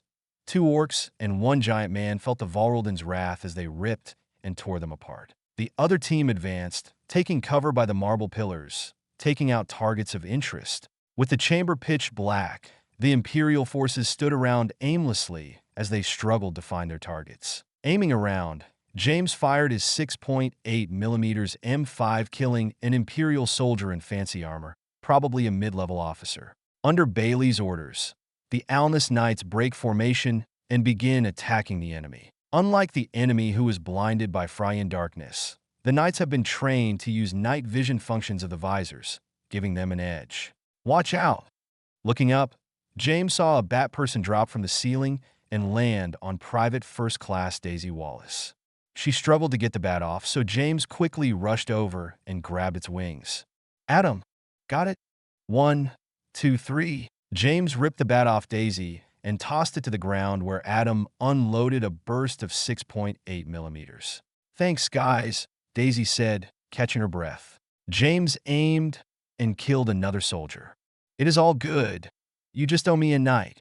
Nothing fancy, James. You know you suck at poker night, Daisy jokingly replied. She kicked the bat's body and then helped finish clearing out the chamber. Cut the chatter, First Sergeant David Richards ordered over the team radio. Looking over, James saw another Minotaur standing there, letting out a roar, protecting someone. Wolf rushed up and rammed his spear into the beast. As the Minotaur roared, Wolf bit deep into its throat and ripped it out. Bailey, David, and Dohate followed up, securing a man behind it. As the darkness fades, the man is the Primus Pilus, the senior centurion of the city. All right, everyone, we got the bastard, Bailey explained. Now we need to hold this place. We have gunship support until the cavalry arrives. Wolf, get your team to the stairways and prevent any of them from flanking us. Archers, Rangers, get into positions and take anyone that attacks. David approached and rallied the Rangers up the stairs to the wall. Sergeant Oliver Harris, the team's heavy gunner, set up by a wall pillar and aimed into the courtyard. The dozen Imperial soldiers that rushed through to retake the palace were mowed down by the 6.8mm SIG machine gun. The other Rangers took up their positions and began engaging Imperial and city defenders. The few Legrath archers took a position with the Rangers and began sniping. One such archer was a dark elf named Bruters. With careful precision, the elf aimed his compound bow and unleashed his arrow into the exposed neck of an Imperial soldier. "Nice shot," James said. "I have never shot accurately at a long distance like this," Brutus replied as he fired another arrow. "I missed the feel of my wooden bow, but I must say, your people's compound bow is impressive." "True that," James replied. He got up and headed to where Adam was. "What did you get?" "They're swarming all around," Adam replied. Peeking out, James saw the Imperial Army archers taking cover by the houses, rooftops, and the inner wall. But then, Giselle swoops down and sliced the soldiers on the wall. "Damn, glad this one is on our side." As the Rangers and Dark Elves archers engage with the enemy from all sides, James spotted a well-armored man with golden lacing giving orders. With a quick aim, he shot that man down, causing fear among the legionaries. Hearing someone yell "watch out" over the radio, James saw a fireball hit the palace and cause the roof to catch on fire. Looking out, he saw a catapult being reloaded. "Adam, I see it right here." "Roger that." Adam then gives the coordinates to the AC-130 gunship that is above the city. Ducking from an arrow, James returned fired, aiming at the archers on the roofs and crossbows from the windows. There was a high elf on the rooftop, using the chimney as cover. After a few suppressive shots, he was able to get the elf into the position for a clear shot, taking the archer out. "Have you noticed elves never use crossbows? I wonder why." "That is because it is too artificial," Brutus replied. "With the bow, you become one with a weapon." "Interesting." James heard a warning over the radio regarding an airstrike. Looking out, he saw the clouds burst as a 105mm round hit the catapult, destroying it and everyone around it. The Rangers cheer from the strike. James noticed the Legrath Knights are shocked by the blast, an experience they are not used to. "At this rate, we got it." Bailey rushed past everyone. "Do not get comfortable. Adam, readjust gun support and level ours against the northeast side. They are forming up to flank us." "Let's go, buddy," Adam said. James got up and escorted Adam, the team radio man, to the other side of the palace. It is the same situation as in the courtyard. The Imperial forces formed to storm the rear. The two took over with the other Rangers and Knights. Looking down, James fired and killed an orc as he gave the order to charge. Suddenly, a rain of bullets came raining down from the gunship's 30mm autocannon, decimating the enemy formation, which lay dead on the ground. "If we just keep up this rate, we will be fine," James said. "Focus on the enemy range units. Let the gunship take out enemy catapults and large formations. Just don't get sniped." Next day, Bailey watched the battle rage below. The siege of the palace was a success in distracting the enemy defenders. "You people continue to impress me," Giselle said. "Can I?" "You have done enough," Fryen stated. "Now let the Americans do their thing." As the palace was attacked, American forces from the 3rd Armored Brigade, 2nd Armored Division, stormed the city. Giselle destroyed all the defense batteries that would have made the attack risky and destroyed the city gates. After that, everything else is history. The battle is still raging and is expected to last 3 days, but it is only a matter of time before the city is taken. "Good job, everyone," Bailey said. "Mission accomplished. We will stay here to prevent the enemy from taking it, so right now get some rest and enjoy the sight."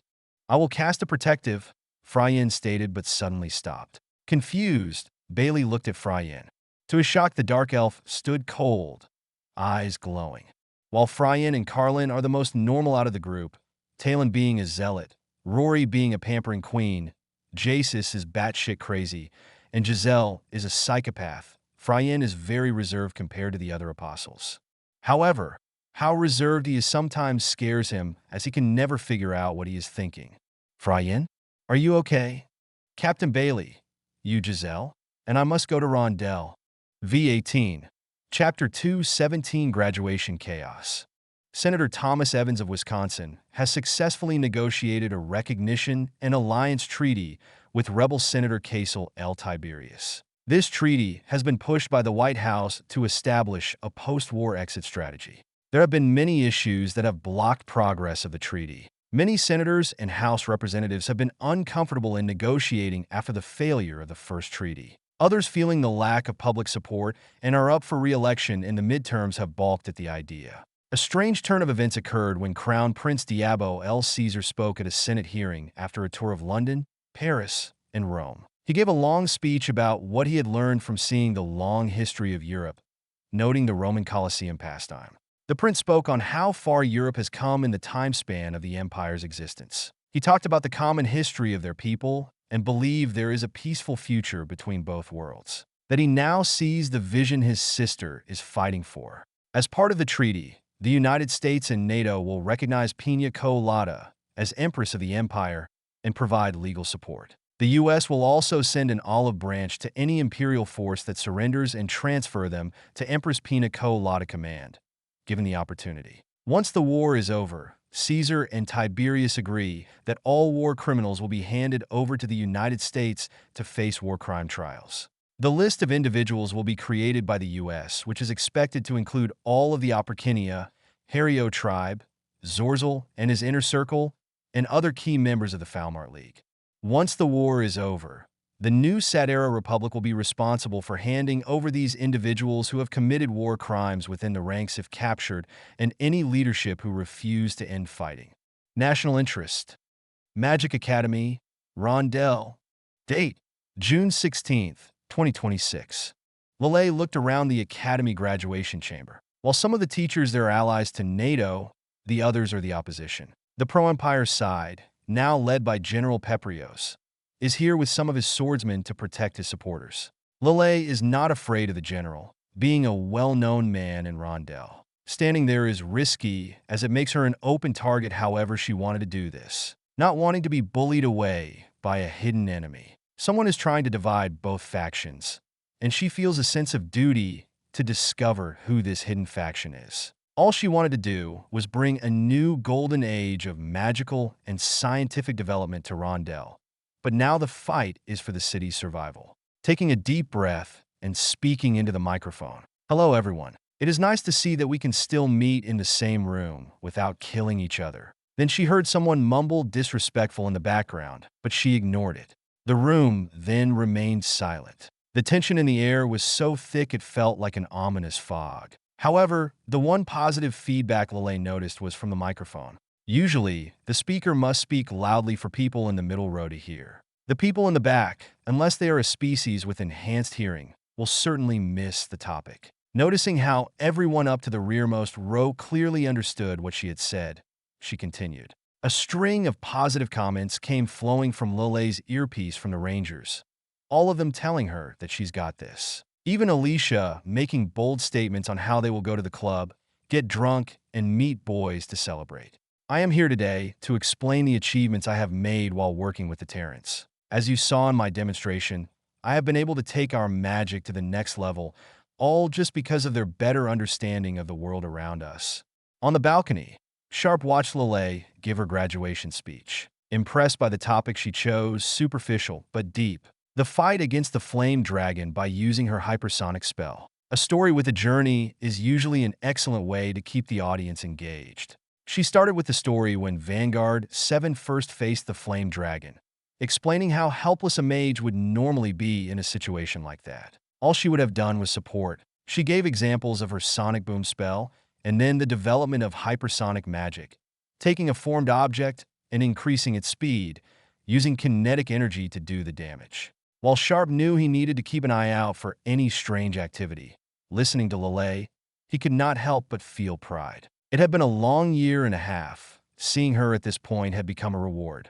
"We're getting old, sir," Randy said. "You might be," Sharpe replied. After a chuckle, he looked down. "Well, yeah, getting old. It feels like only yesterday we just met. I remember when we were practicing magic for the first time. It hurt a lot but was a lot of fun." She was so scared to do anything in fear of messing up. "Don't worry, sir," Randy said. "My kids are growing up quickly. Once this war is over, I will be going home. Consider yourself lucky. You can watch Selena grow up and be there. Don't forget it. Even Selena has gotten bigger," Sharpe said. "Can you believe she is going to be turning 14 soon? And soon your little princess will follow in your footsteps," Randy said. "That will be an interesting story to see." After a moment of silence thinking about their children, Sharpe glanced at his HUD. His Delta team had successfully breached the Magic Guild with little resistance. While he needed his Rangers and Rose Knights here, he sent Tuke and her friend, Lelei, with Delta Squad. Sharpe, hearing his name, Sharpe turned around as his smile faded, his face now filled with anger. To his shock, he saw Albus Russus, the ex-head of the Rondell Knights. "What are you doing here?" he spat. Russus leaned against the railing and spoke. "You might have stripped everything from me, but this is still my home. I wanted to see what the big fuss was." Feeling an engulfing rage building, Sharpe had to put much effort into stopping himself from tossing Russus over the edge. His senses were screaming red flags, knowing there must be a deeper reason why he was here. Lelei had mentioned that Russus was working with the guilds to undermine NATO's goals in Rondell. "I see she went with the glory story. The battle with the flame dragon," Russus ridiculed. Predictable, but a good story," Sharpe replied, trying to keep his emotions in check. Her spell leveled the playing field, wounding it enough to be killed. "I would like to see you try to charge with your sword against it. Only a fool like yourself would charge forward like that," Russus replied. "I know the story," on the plains staring down the dragon. "If it was not for others, you would have been killed. So, you're saying a knight like you would hide away from a fight? I guess that means I have more balls than you do," Sharpe firmly stated. "It is amazing how that phrase can also apply to how stupid someone is," Russus said. "What a waste of magic. Though, as I saw that spell during the demonstration, I noticed it wastes a lot of mana, worthless in a fight. If you come here with the intention to be a heckler, then I suggest you leave." Sharpe gave a firm warning. "I am not going anywhere, Sharpe," Russus boldly stated. "Nobility rights, and this is a public forum. If you touch me, you only embarrass Lelei over there." Hearing Randy's distressed words, Sharpe looked below and saw 5 men in Imperial and Rondell armor storm in. A tall man held his sword high and began shouting. "She is good? Indeed, she has been the most amazing student I've had so far," Sordin replied to Ambassador Henson. To Sordin's surprise, Lelei's speech is well thought out, having a lot of heart and soul. During the preparation, Henson wanted Lelei to talk about why aligning with NATO would benefit them all. On the other hand, she wanted Lelei to speak about the collaborative process of combining Earth and Falmart magic, showing how it will create a golden age for each group. To no one's surprise, Lelei went to Sharpe for advice. Known for his philosophical speeches, it made sense for her to go to him. Sordin found it cute, like a high school student looking for father insurance. Sharpe gave her simple advice: speak what you believe is right. While Sordin disagreed with the topic, it is up to Lelei. Based on the speech, it seemed Lelei made the right choice. "I still believe she should have gone with the State Department speech," Henson said. "We cannot control what she says," Sordin said. "While I wish she said what I wanted her to say, she needs to say what she thinks is right. Otherwise, it will sound hollow, defeating the purpose of being here." Reading the room, Sordin believed that Lelei made the right speech. Not picking sides, purely talking about the city, its pride, history, and reminding everyone what the city stood for. A quick history lesson to remind people what they have in common is always an excellent feel-good way to start a speech before getting into the details of the presentation. As Lelei explained the details of sound magic and its benefits, Sordin suddenly heard a loud noise coming from the back. There was some shouting afterwards, so she stood up. "What the?"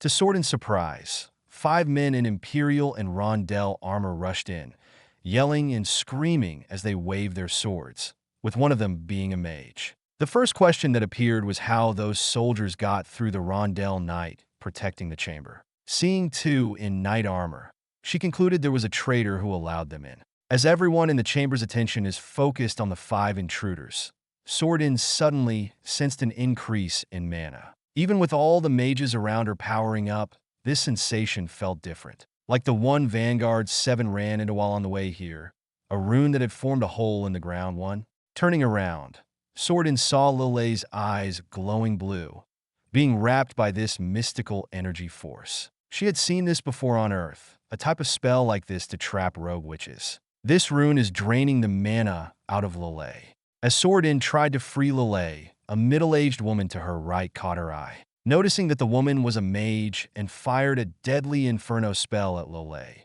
Sordin countered by redirecting the inferno toward the ceiling. "You will not harm her." To Sordin's surprise, this woman was already in a defensive stance, spells at the ready. Looking at her posture and sensing her mana level, Sordin can sense that this which was very dangerous. I warn you, if you try anything, Sordin told the witch as her arms began to envelope in a type of aura, and continued, I will make you regret it dearly. The strange woman chuckled. You people are always 3 steps behind. Holding up the blue crystal in her hand, she activates it with her mana and crushed it into the ground, forming a glowing blue sphere. A moment later, a large man appeared in thick, ancient-looking armor. My love, kill.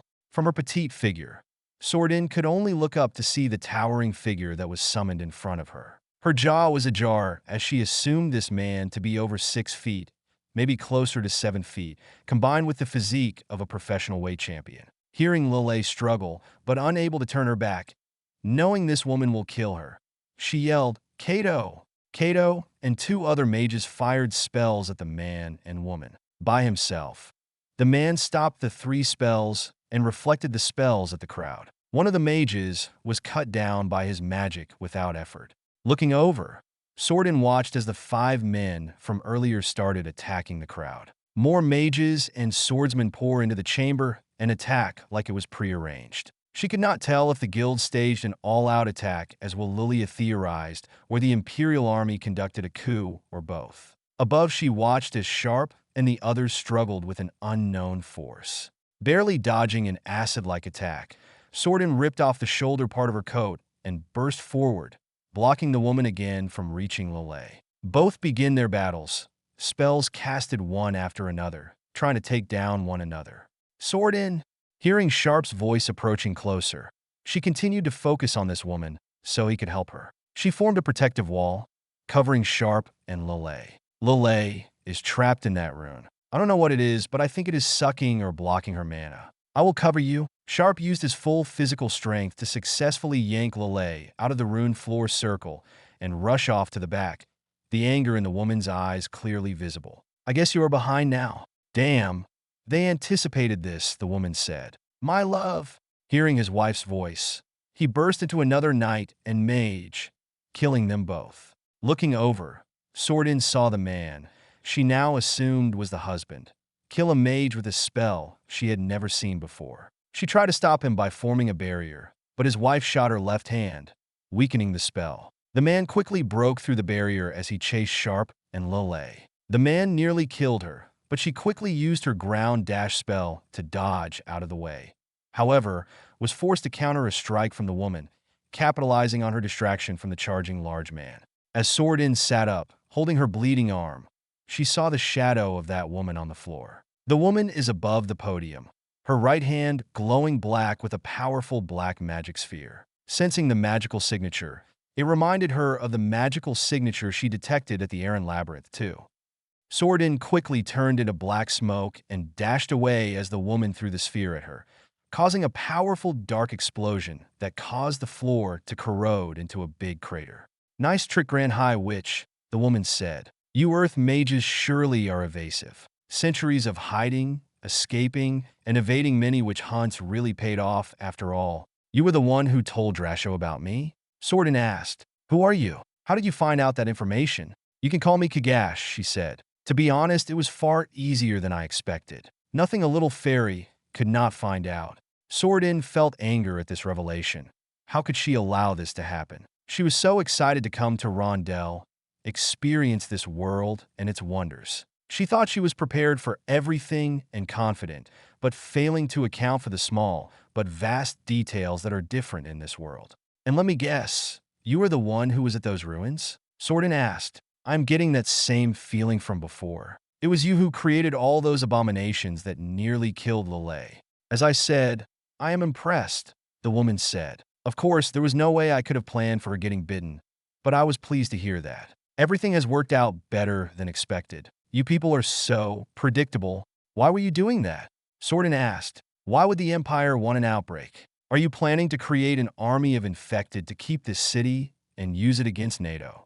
The only reaction from the woman was a calm smirk, ignoring Sordin's question. The woman is acting with purpose, maybe being the one that had been pulling strings? Kash made the first move, taking her staff, and she thrusted it forward. Debris around her glowed and was flung towards Sordin.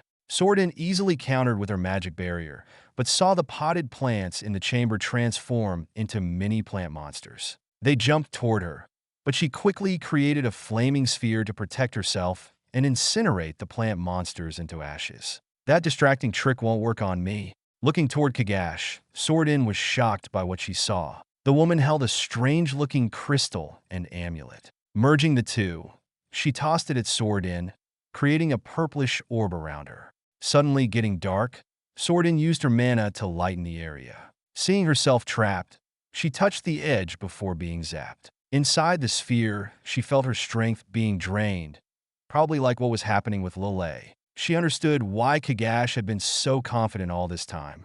You thought I was not prepared for someone as powerful as you and the others? You thought you could walk into Rondell unopposed? You are out of tricks, Grand High Witch. There is no escape now.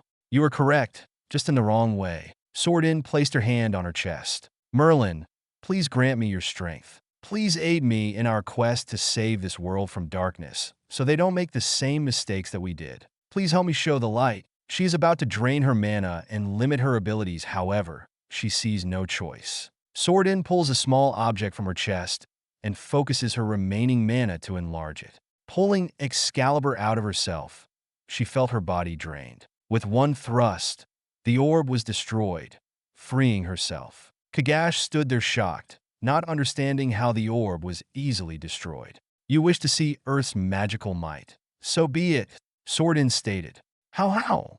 Kash stood there shocked by the sight. No magical weapons can break that sphere. It absorbs all magic. The sword is magic. Magic you will never understand, Kash, Sordin stated.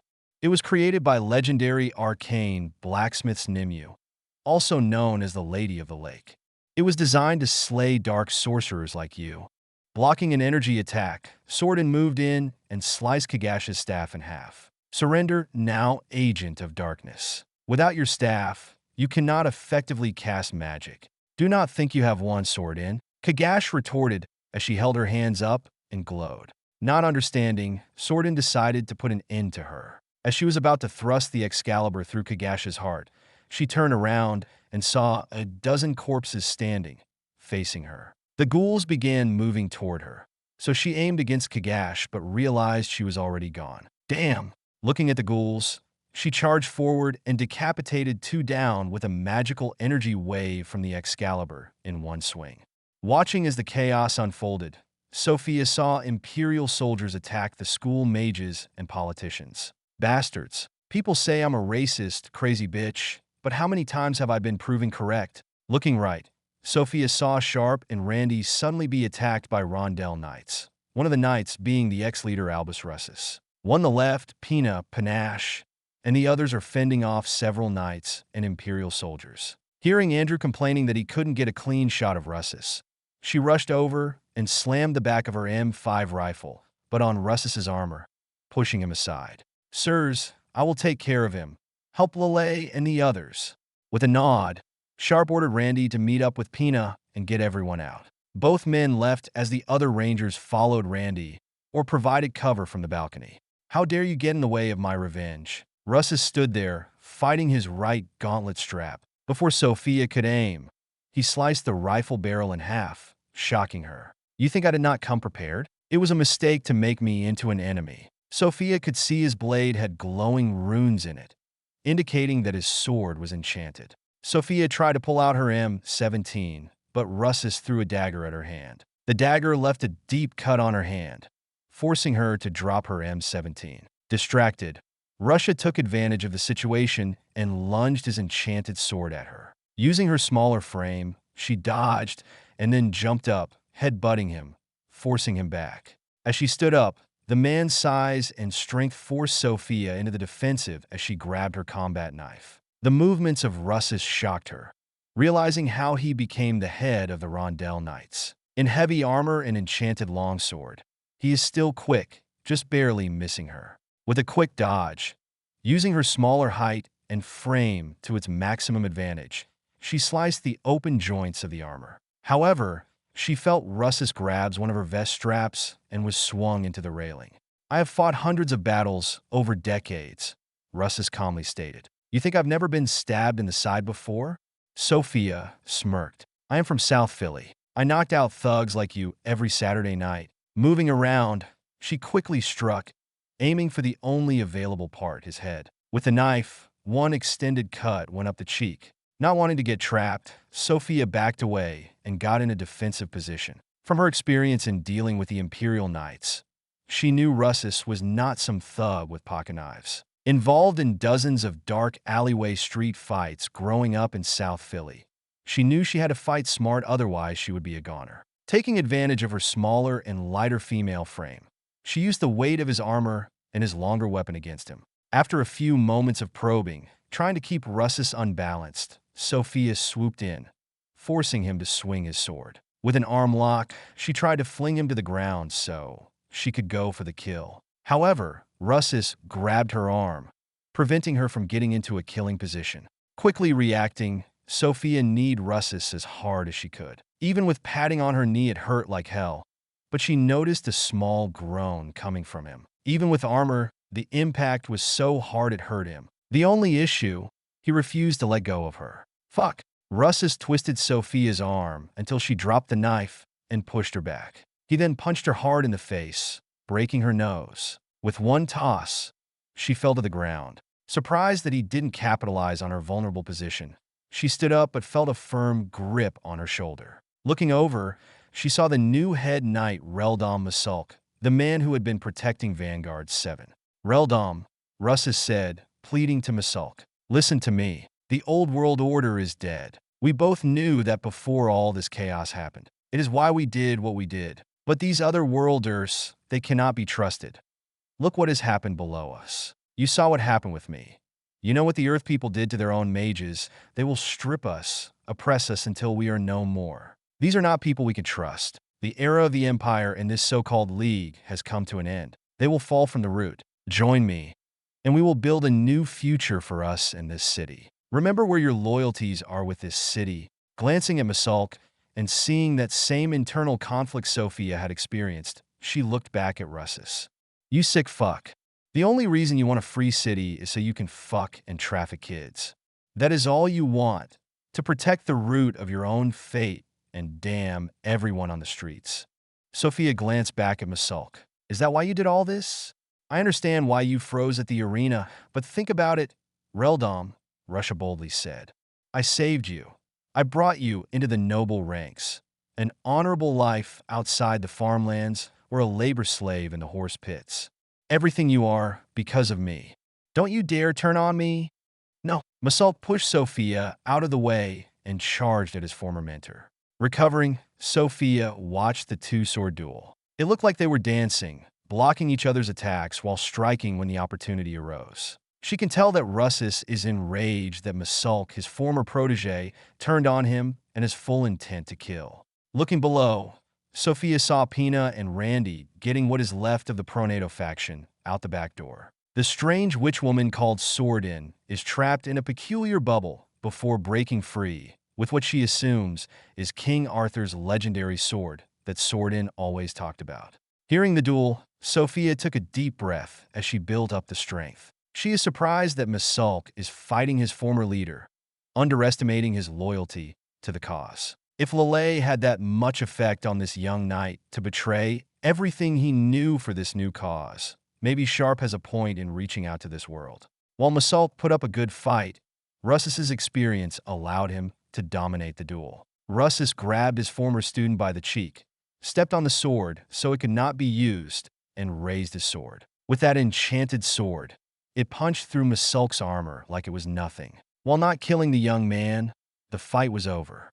Seeing only one option, Sophia dived into the ground and slid on the floor. Grabbing her dropped M17 with her bloody hand. Rondell is in the line of fire, but she doesn't consider it an issue. Pulling the trigger, the bullet hit Russis in the shoulder.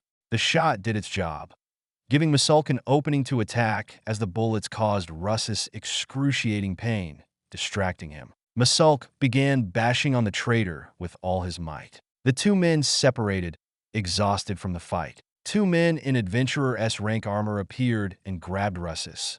However, Legrath Knights rushed up the ramp. Seeing that, the adventurers took the wounded Russus away. Hearing that the battle was calming down, Sophia grabbed her radio. Need backup on the balcony. ASAP. Enemy. Medic. Getting up and rushing over to Masulk with her knife, trying to block him from the other knights. Wait, they are with me, Masulk yelled in pain.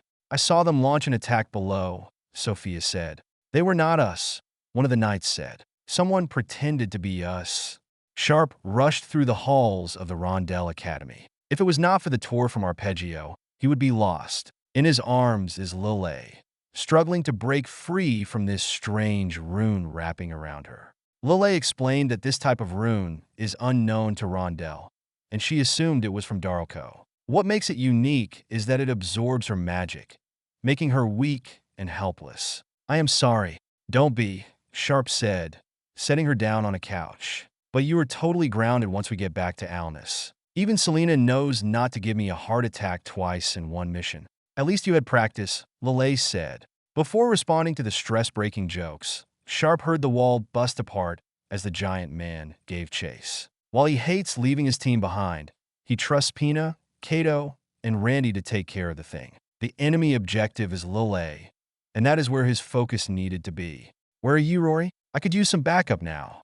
My hands are tied here, Jackson. Someone had a bright idea of inviting 3 apostles here to overwhelm me, Rory replied as she struggled to fight. Using Net Warrior, Sharpe saw Rory's camera as she fought Jasus Fizaris and 2 other apostles. One is an elvish female called Invira, Apostle of Law. The other being Mabel Forn, Apostle of Zuffmet. Keep them busy until I get Lelei to safety. Do not let any one of them chase after us, Sharpe replied. He knows well the consequences if one of them chases him and Lelei without Rory's support. We'll come and help once things are dealt with here. Sharpe. Stopping.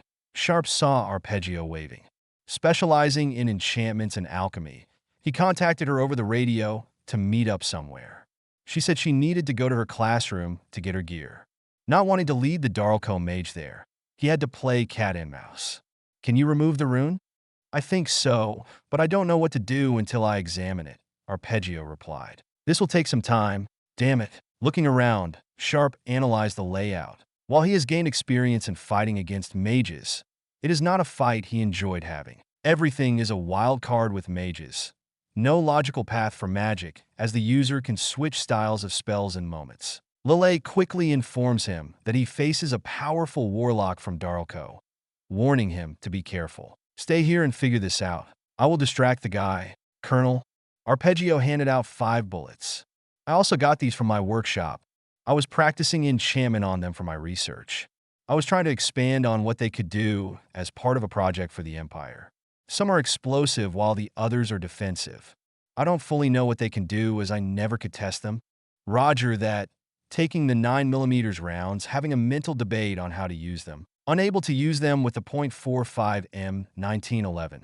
He remembered about Lelei's M17 Pistol 3. Taking Lelei's handgun, he rushed off as he switched out the bullets.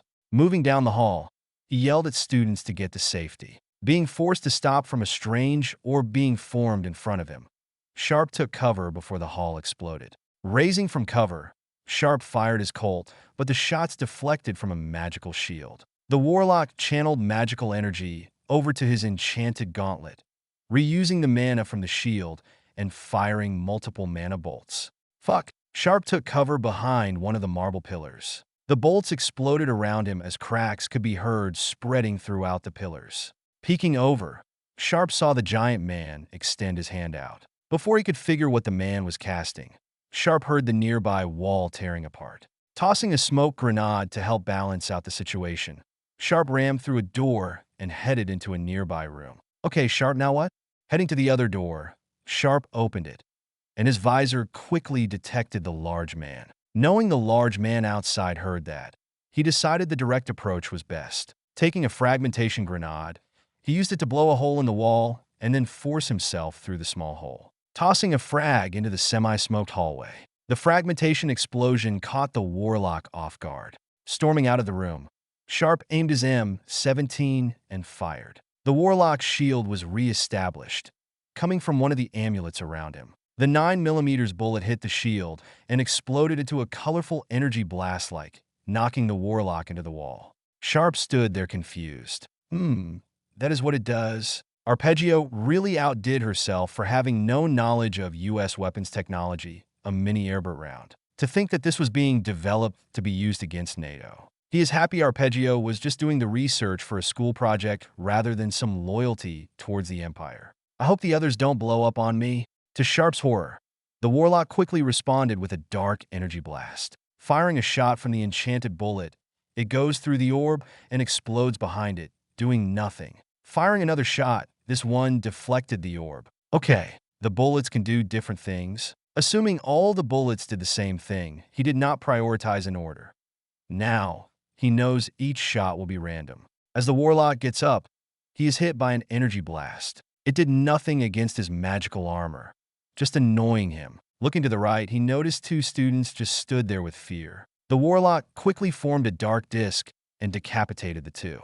Seeing his opportunity to kill the warlock, Sharpe grabbed his Colt, but was interrupted by 3 Imperial swordsmen rushing around the corner. Seeing that he was about to be outflanked in a 4 versus 1 fight, he remained behind cover. To his shock, the warlock burned the 3 soldiers alive. He wondered if it was the cliché lousy guy boss wanting to fight his opponent alone, or the Imperials are not on the same side. Either way, Sharpe saw his opportunity, and he aimed, but the warlock anticipated this and blasted him. Moving to the right to prevent the warlock from attacking, Sharpe jumped on the ceiling debris and slid down. Landing on the floor, he turned around back toward the warlock, firing at the center of the marble pillar, the upper stage of the post, and ceiling collapsed onto the warlock. Dropping the M17, knowing it was useless now, he aimed with this Colt, waiting for movement. Seeing nothing, he rushed to Lelei and Arpeggio. "Watch out! Tempest blades!" Lelei warned as she ran in front of Sharpe, waved both her hands in circular motions in 2 directions, creating a powerful air pressure wave. Stopping, he watched the air pressure wave slice the heads of the 3 Imperial soldiers and 2 mages behind him. From a closer look, they all looked like they were turned into ghouls. "Thanks, kid, and good job in taking care of that ruined business." "Thank Colonel. It wasn't easy," Arpeggio happily stated. "The fight isn't over yet," Lelei said, panting as she regained her mana. Arpeggio walked over ready to fight. Sharpe saw the warlock standing in the rubble, banged up but standing tall. He started using his right hand to magically lift a large piece of ceiling debris and raise more dead bodies at the same time. Lelei stood there watching, unable to believe what she witnessed. "I cannot believe it. With one hand? I cannot even do that without my full concentration." "Look carefully at his arm, Lelei. That gauntlet must have also amplified his magic to a large degree," Arpeggio stated. The debris was flung towards them. Both women raised their shields to block the debris. "There is a will, so there is a way, Lelei," Sharpe stated. "Lelei, Arpeggio. Fire." Both women fired intense arcane barrage at the warlock, but stood there in defiance, forming a barrier. The joint blasts hit the barrier, creating a blinding light.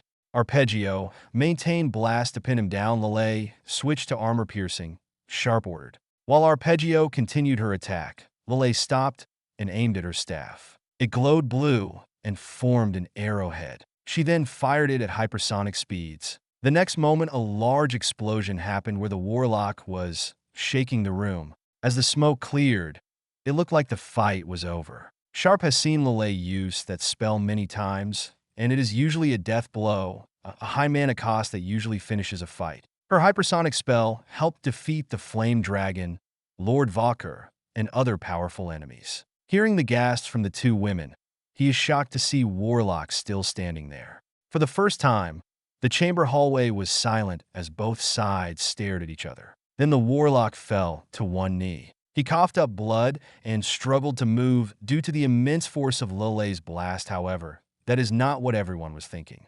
How can he survive that blast?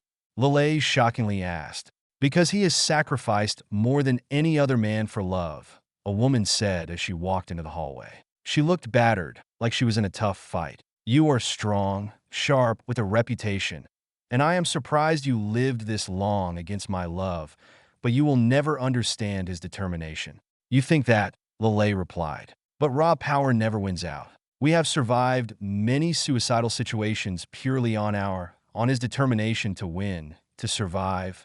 A few fights against the apostles are nothing, the woman said. When my family tried to sacrifice me, he made a deal with the gods to save me. He traded his soul to save me.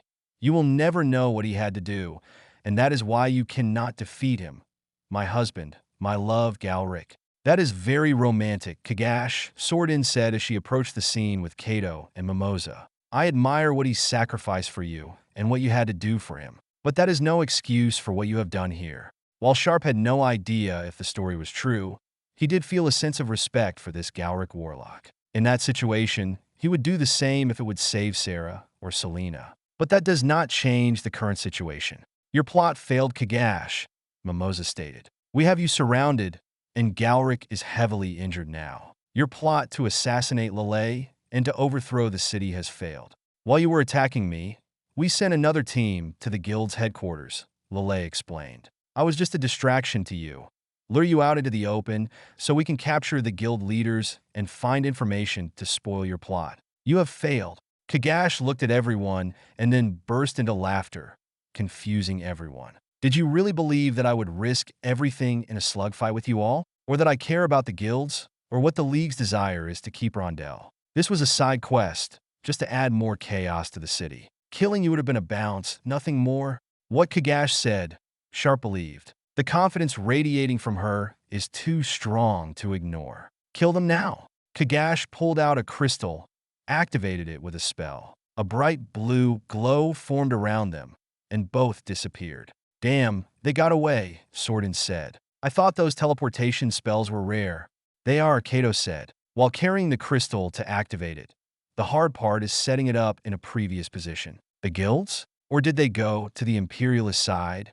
Something does not make sense here. Why is Dalco doing this? They work for the League, and yet they are trying to undermine the League's effort to keep this city, Lelei asked. This means Dalco has their own interior motive in this mess, Sordin said. Agreed, Cato and Mimosa. Get everyone and fall back to the villa, Sharpe ordered. Rory is fighting 3 apostles, so let's move out. Hold on, Cato walked over with a radio. Your team is heading to the villa, but your daughter is contacting you. Taking the radio, Sharpe answered. Selena. Daddy, Mama's on the other radio, Selena said. She said a gunship and cargo plane is heading to assist Rory, so don't worry about it. Finding that information confusing, but right now he is out of the loop. If Captain Sarah Sharpe said she has it covered, then he trusts her. Roger that. Selena, we are all coming over to you. Tell Yao to get everything ready for a siege. V18, Chapter 2:18 Hell Rising. Rondell Airspace. Date, June 16th, 2026. Time and time again, Fryen has been impressed by the Terran's technological crafts. What they call a C-5 Galaxy cargo plane was able to get them from Fort Defiance Helicopter Air Base by Philsville to Rondell so quickly. You look like you are in deep thought, Giselle commented, sitting next to him. I recall conversations I had with my former master, Fryen replied. We spent many nights wondering what it was like to be in one of these machines. Were they like the belly of a dragon or like one of their jeeps? Giselle laughed. You thought this was like the insides of a dragon? Just like everyone else at the time, we had no idea, Fryen said. The key point was the wonder of their devices. The challenge my master had. Most men fight for power, wealth, status, or tradition, while my master only saw the challenge the Terrans brought.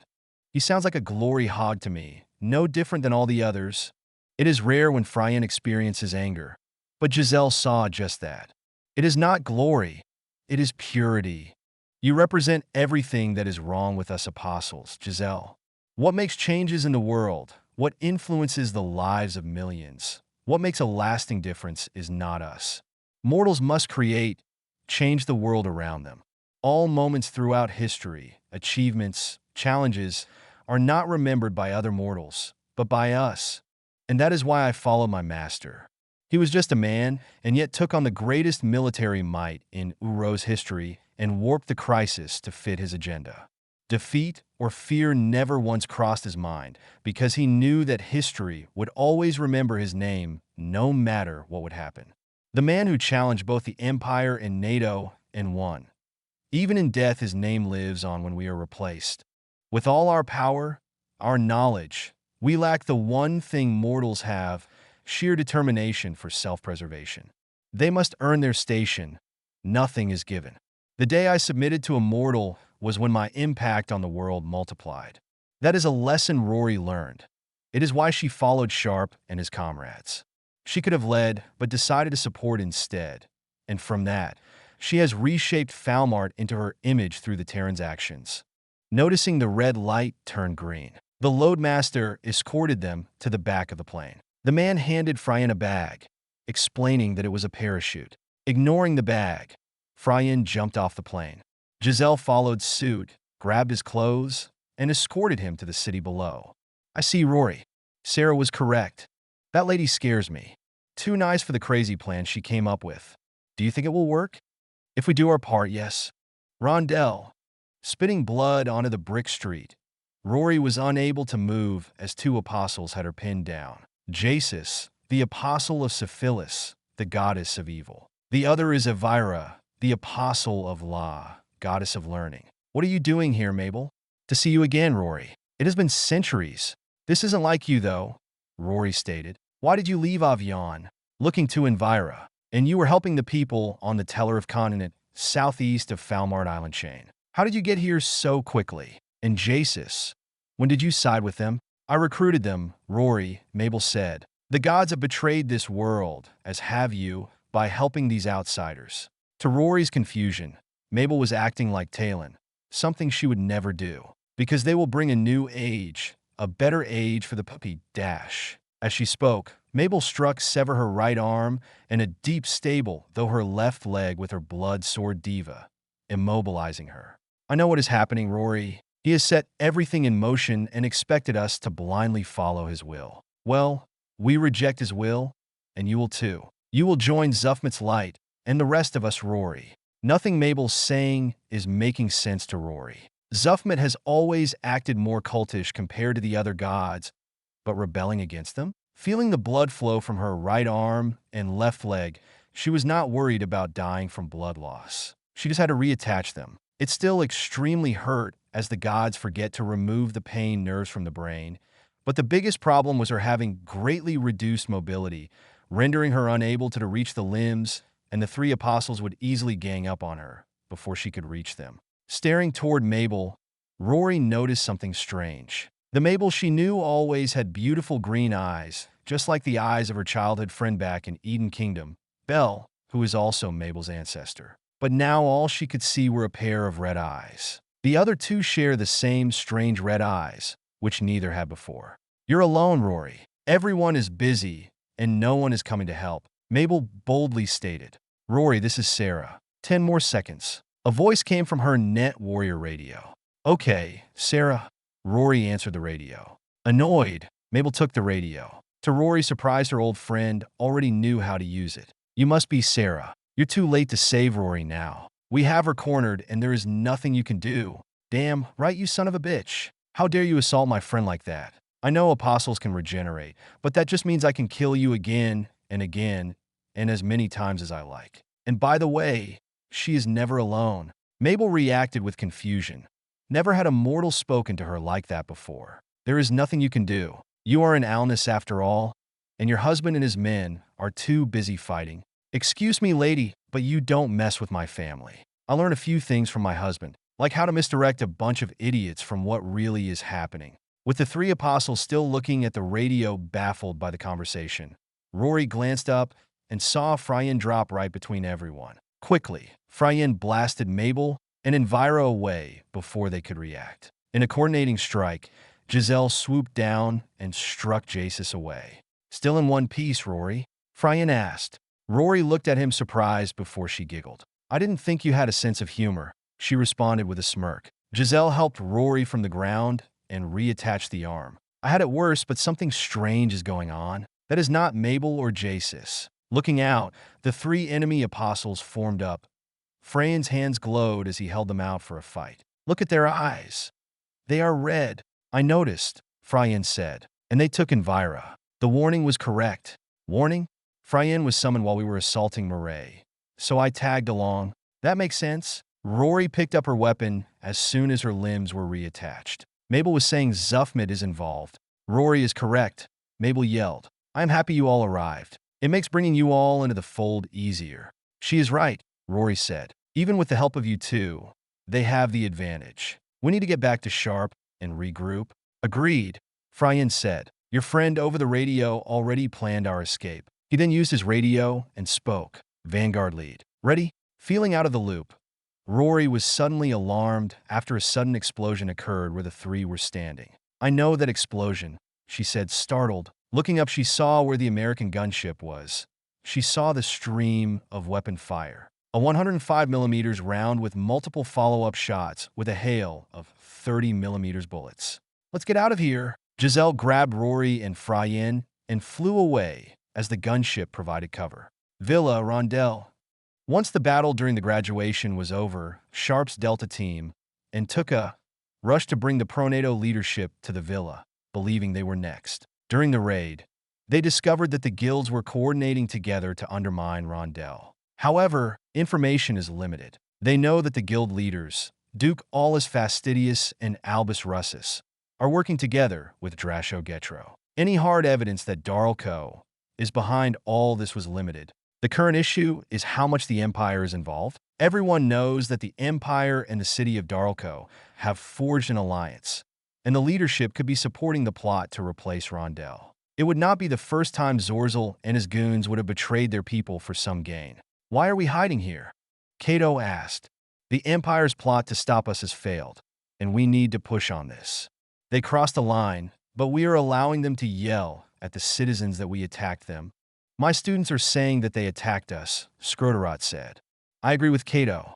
I saw Imperial soldiers cutting down fellow mages. We must respond before we lose control of the situation. Hold on, Sordin said. You forget about Kagash and Galric. They put a lot of effort into assassinating Lelei. I remember what she said, Cato added. That was a side quest, not her overall goal. Darlco is here and undermining the city. I have seen this tactic before in the 30-Year War. That just proved that the Empire is behind this, Skroderot said. We will be blamed for all this. They will say that everything was normal before we started proposing siding with NATO. As the debate continued, Sharpe looked to Pina. How is the defense? Secured, sir, Pina said. We have a decent defense position. However, there is no good escape path. If they attack, we are trapped. Noticing the current topic is about the Empire, Pina imminently objects to the fact that the Empire is at fault. It was not the Empire. Pina, I saw the Imperial soldiers storm the room, Cato said. Let's not forget Darlco is working with the Empire. Sordin shook her head and said, I can confirm that those two Darlco couples created those infected. This proves that the Empire and guilds have been working together all along, Skroderot said. How else are they getting all these resources? That is not possible, Banks pointed out. I've been undercover for months within the Imperial ranks. Even I know the army hates guilds, unless the general formed a secret alliance with them. Cato nodded. General Peprios has deep roots in this city. Good chance he has backdoor connections that we don't know about. Pina slammed her fist on the table and shouted. Enough! It is not the Empire's doing. Everyone went silent, confused by Pina's outburst, but began to protest. Sharpe silenced everyone to allow Pina to speak. Normally, he would assume the Empire being a natural choice, but something about this situation has been bothering him.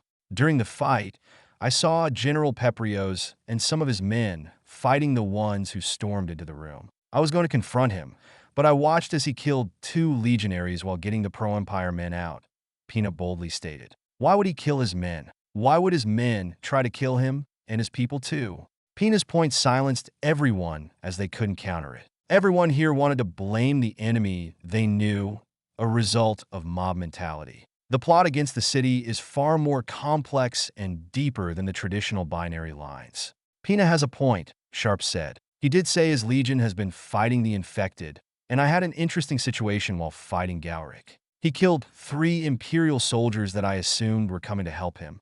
But what about the Rondell Knights? Sordin asked. They also attacked us. It was too easy for them to storm the chamber.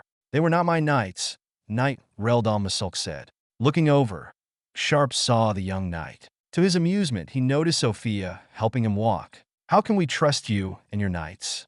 Because this man could have sided with that pedo bastard, sir, but fought him, Sophia boldly stated. Masulk held his side, still in pain. About the armories, I bet most of the armor and weapons were unguarded or already gathered by Russus. It wouldn't be hard to get the equipment. With my knights, most of you would be dead if we were not there. So if that isn't a good enough reason to trust us, then I don't know what is. Good enough for me and Pina, right? Banks asked. The more you think about it, the more it makes sense. Kash has been dividing this city, and we all played into her hands. We all played her game, Americans and Imperials. Even if this is true, does it matter now? Sordin asked. Look outside and see those fires. We can hear the rioting from here. As the conversation continued, Randy approached. Sir, Rory has returned and his guests. Feeling great relief that Rory was back. While he could not show it, he was deeply concerned about her well-being. He didn't go after her because his place was needed here, and Sarah said she had it under control. Not knowing the tactical situation, he decided to trust her. Walking through the main room, Sharpe saw his Rangers and Rose Knights preparing to defend the villa. Looking to the master room, he saw Jerry and Selena helping the wounded. He noticed Selena's gloves and medical cloth were stained blood red, but she remained unfazed by them. During this time, she started practicing her healing magic on some of the wounded. Although she was exhausted just after healing 2 people due to her lack of experience, she had managed to save both from death. He simply smiled, proud of how strong she had become. As Rory was being brought in through the balcony opening, Sharpe was shocked to see Fryen and Giselle. He heard that Fryen was recommissioned after Vanguard 2-1, found his last body part, and that Giselle was helping Bailey, but seeing them here was still a shock. Seeing Rory battered, Sharpe gave her a warm hug, which was appreciated. She hugged him back and was about to tease him, but she was quickly interrupted. Go to Selena, Sharpe ordered, as Rory left. As he watched Rory sprint away, he looked towards Fryen. Report.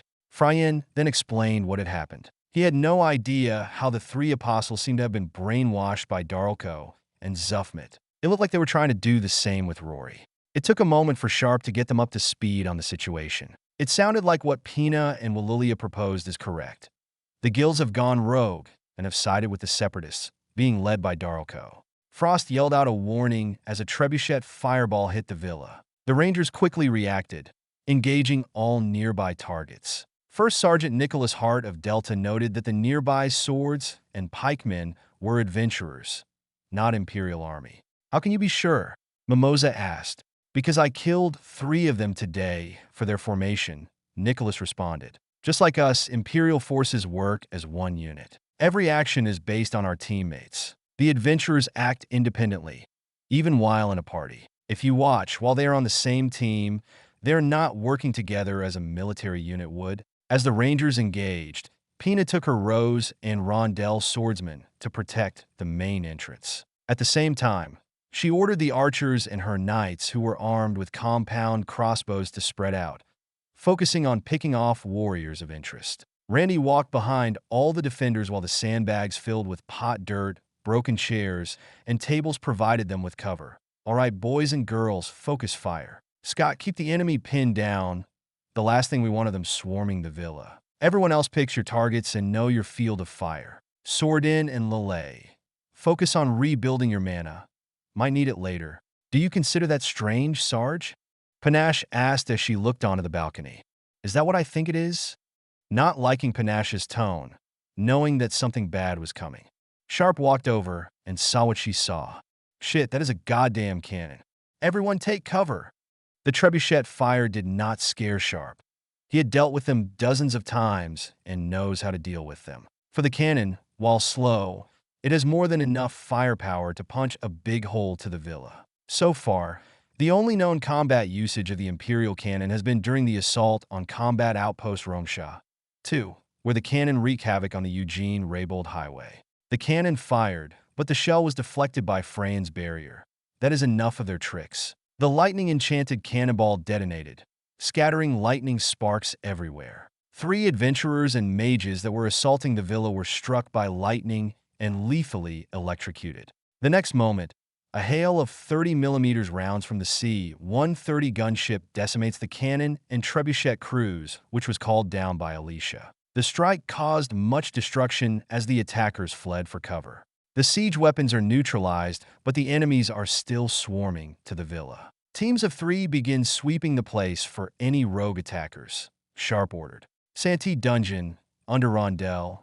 In the deep, forgotten dungeon under the mighty city of Rondell, Kash finished recovering from the fight at the graduation. She walked to her husband Galric and handed him a potion. "Drink, my love. You took a brutal beating." Listening to her husband complaining about being defeated in a fight, she was happy that he was still alive. "Remember, this fight was not the end goal of our plans." The main reason for their assassination attempt was to remove the major contributors in the United States diplomatic effort. However, it was always a side objective. Their deaths would have only increased their true agenda chances of success. "Now get some rest." Leaving her husband to rest, Kash entered a massive chamber. The leader of the Magic Guild, Drasho Getro, once said that this place was a prison for legendary beasts in the early days of Rondell during the Dark Ages. Now long forgotten, as it no longer serves any necessity. A Darko mage approached and bowed as he said, "Everything is in place." "Good," Kash replied. "How are things progressing on the surface?" "Our agents are spreading misinformation as planned." The attack on the graduation had the desired effect on spreading confusion and fear, and the polarized populace is consuming it without resistance. Good. The plan has always been to install as much division among the population as possible. A divided house is always at its weakest, and when the time to strike arrives, which is now, they will be too hateful and divided to resist.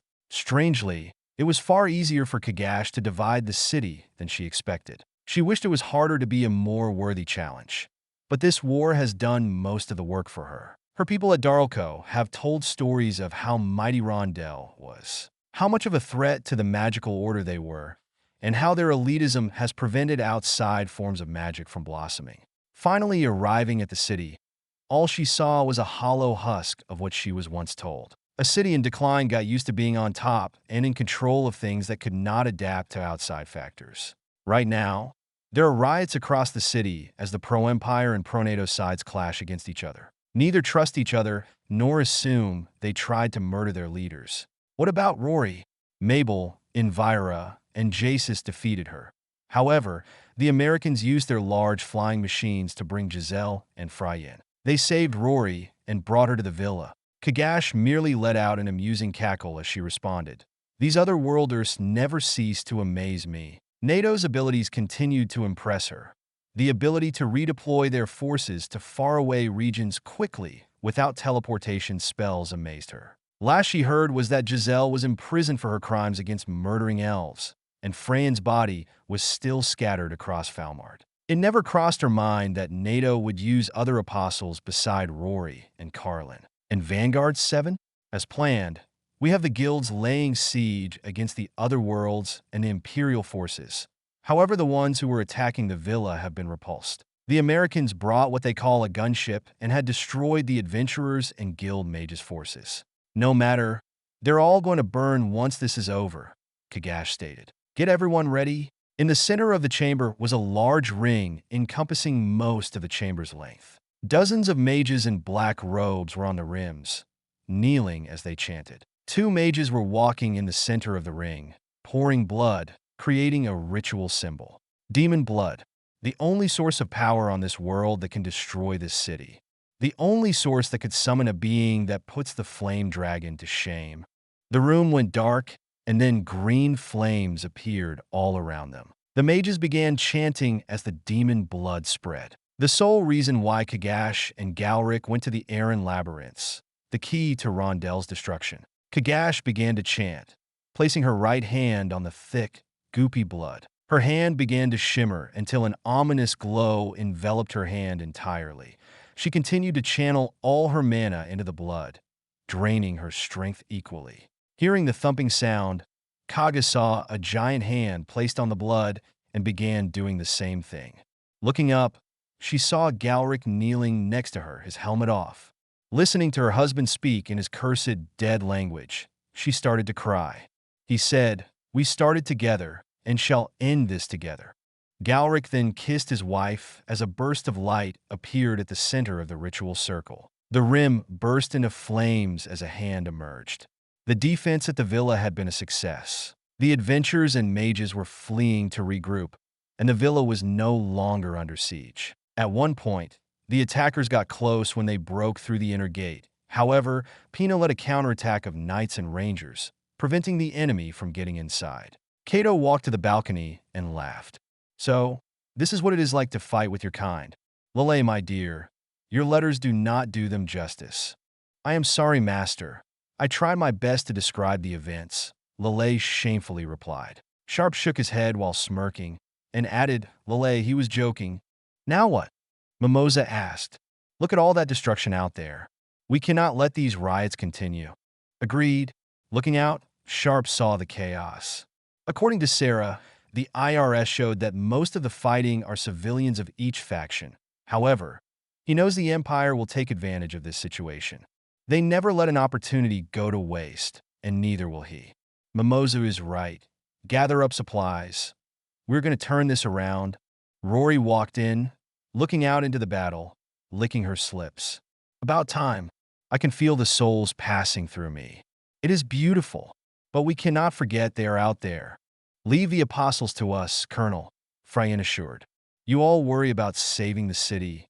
With a nod, Sharpe was about to give the order before everything started to shake. He does not know who yelled it, but someone said something was coming out of the ground. Peering into the city, Sharpe's eyes widened with a confused, horrific look.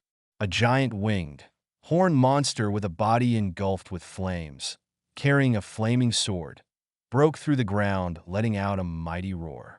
"Is that? It looks like a Balrog from Lord of the Rings," Andrew pointed out in a nervous tone. "Those things are real." Once the Balrog broke through the ground, it began destroying the nearby buildings. Civilians, regardless of what faction they support, were engulfed in flames, giving nothing but pure destruction. A thin blue field appeared around its body as 4 AGM-114 Hellfire came raining down from the gunship. The missiles missed the Balrog, failing to lock onto the monster for some reason, so they impacted the surrounding buildings. Looking into the sky, the Balrog stretched its wings and burst upward at incredible speed. While Sharpe and anyone else couldn't even see what was happening, the next thing they saw was an explosion in the sky. Debris from the gunship began raining down as the Rondell residents raced for cover, but most collapsed onto the ground as the Balrog landed back into the city. It looked over into the burning site of the once proud city and let out a low belly growl. It faced upward and let out an ear-piercing but mighty roar as it focused completely on Rondell, sealing its fate. V18, Chapter 219 Balrog. Rondell. Date: June 16th, 2026. The Balrog moved through the city of Rondell, leaving nothing but destruction in its wake. The surrounding buildings were engulfed in flames as the citizens screamed while they fled. Sharpe and the others could only stand by and watch as the horrific creature ravaged the city. Vanguard 7 called in a missile strike from the forward operating base Kalsu from the Dumas Mountains. An MGM-140 Atacms flew in, but rather than killing the Balrog, it missed the target, destroying a nearby building. The second missile strike ended with the same result. Somehow, a magical barrier encasing the monster seemed to counter precision weapons. Sarah reported from Vanguard Actual that the missiles couldn't lock on during their final approach. When they got close, the missiles could not make final adjustments to hit the target, turning them into dumb bombs. That was before the radio went dead. Lelei and Cato theorized that the magical field around the demon acts like some advanced jammer, like the Empire jamming towers. "That demon is going to kill everyone," Mimosa struggled to say with a panicked tone. Ambassador Henson walked up to Sharpe and said, "We should leave while we can. The city is lost." "No!" Lelei shouts desperately at them. Sharpe could see the despair in her eyes. "We are not leaving this city," Masulk yelled.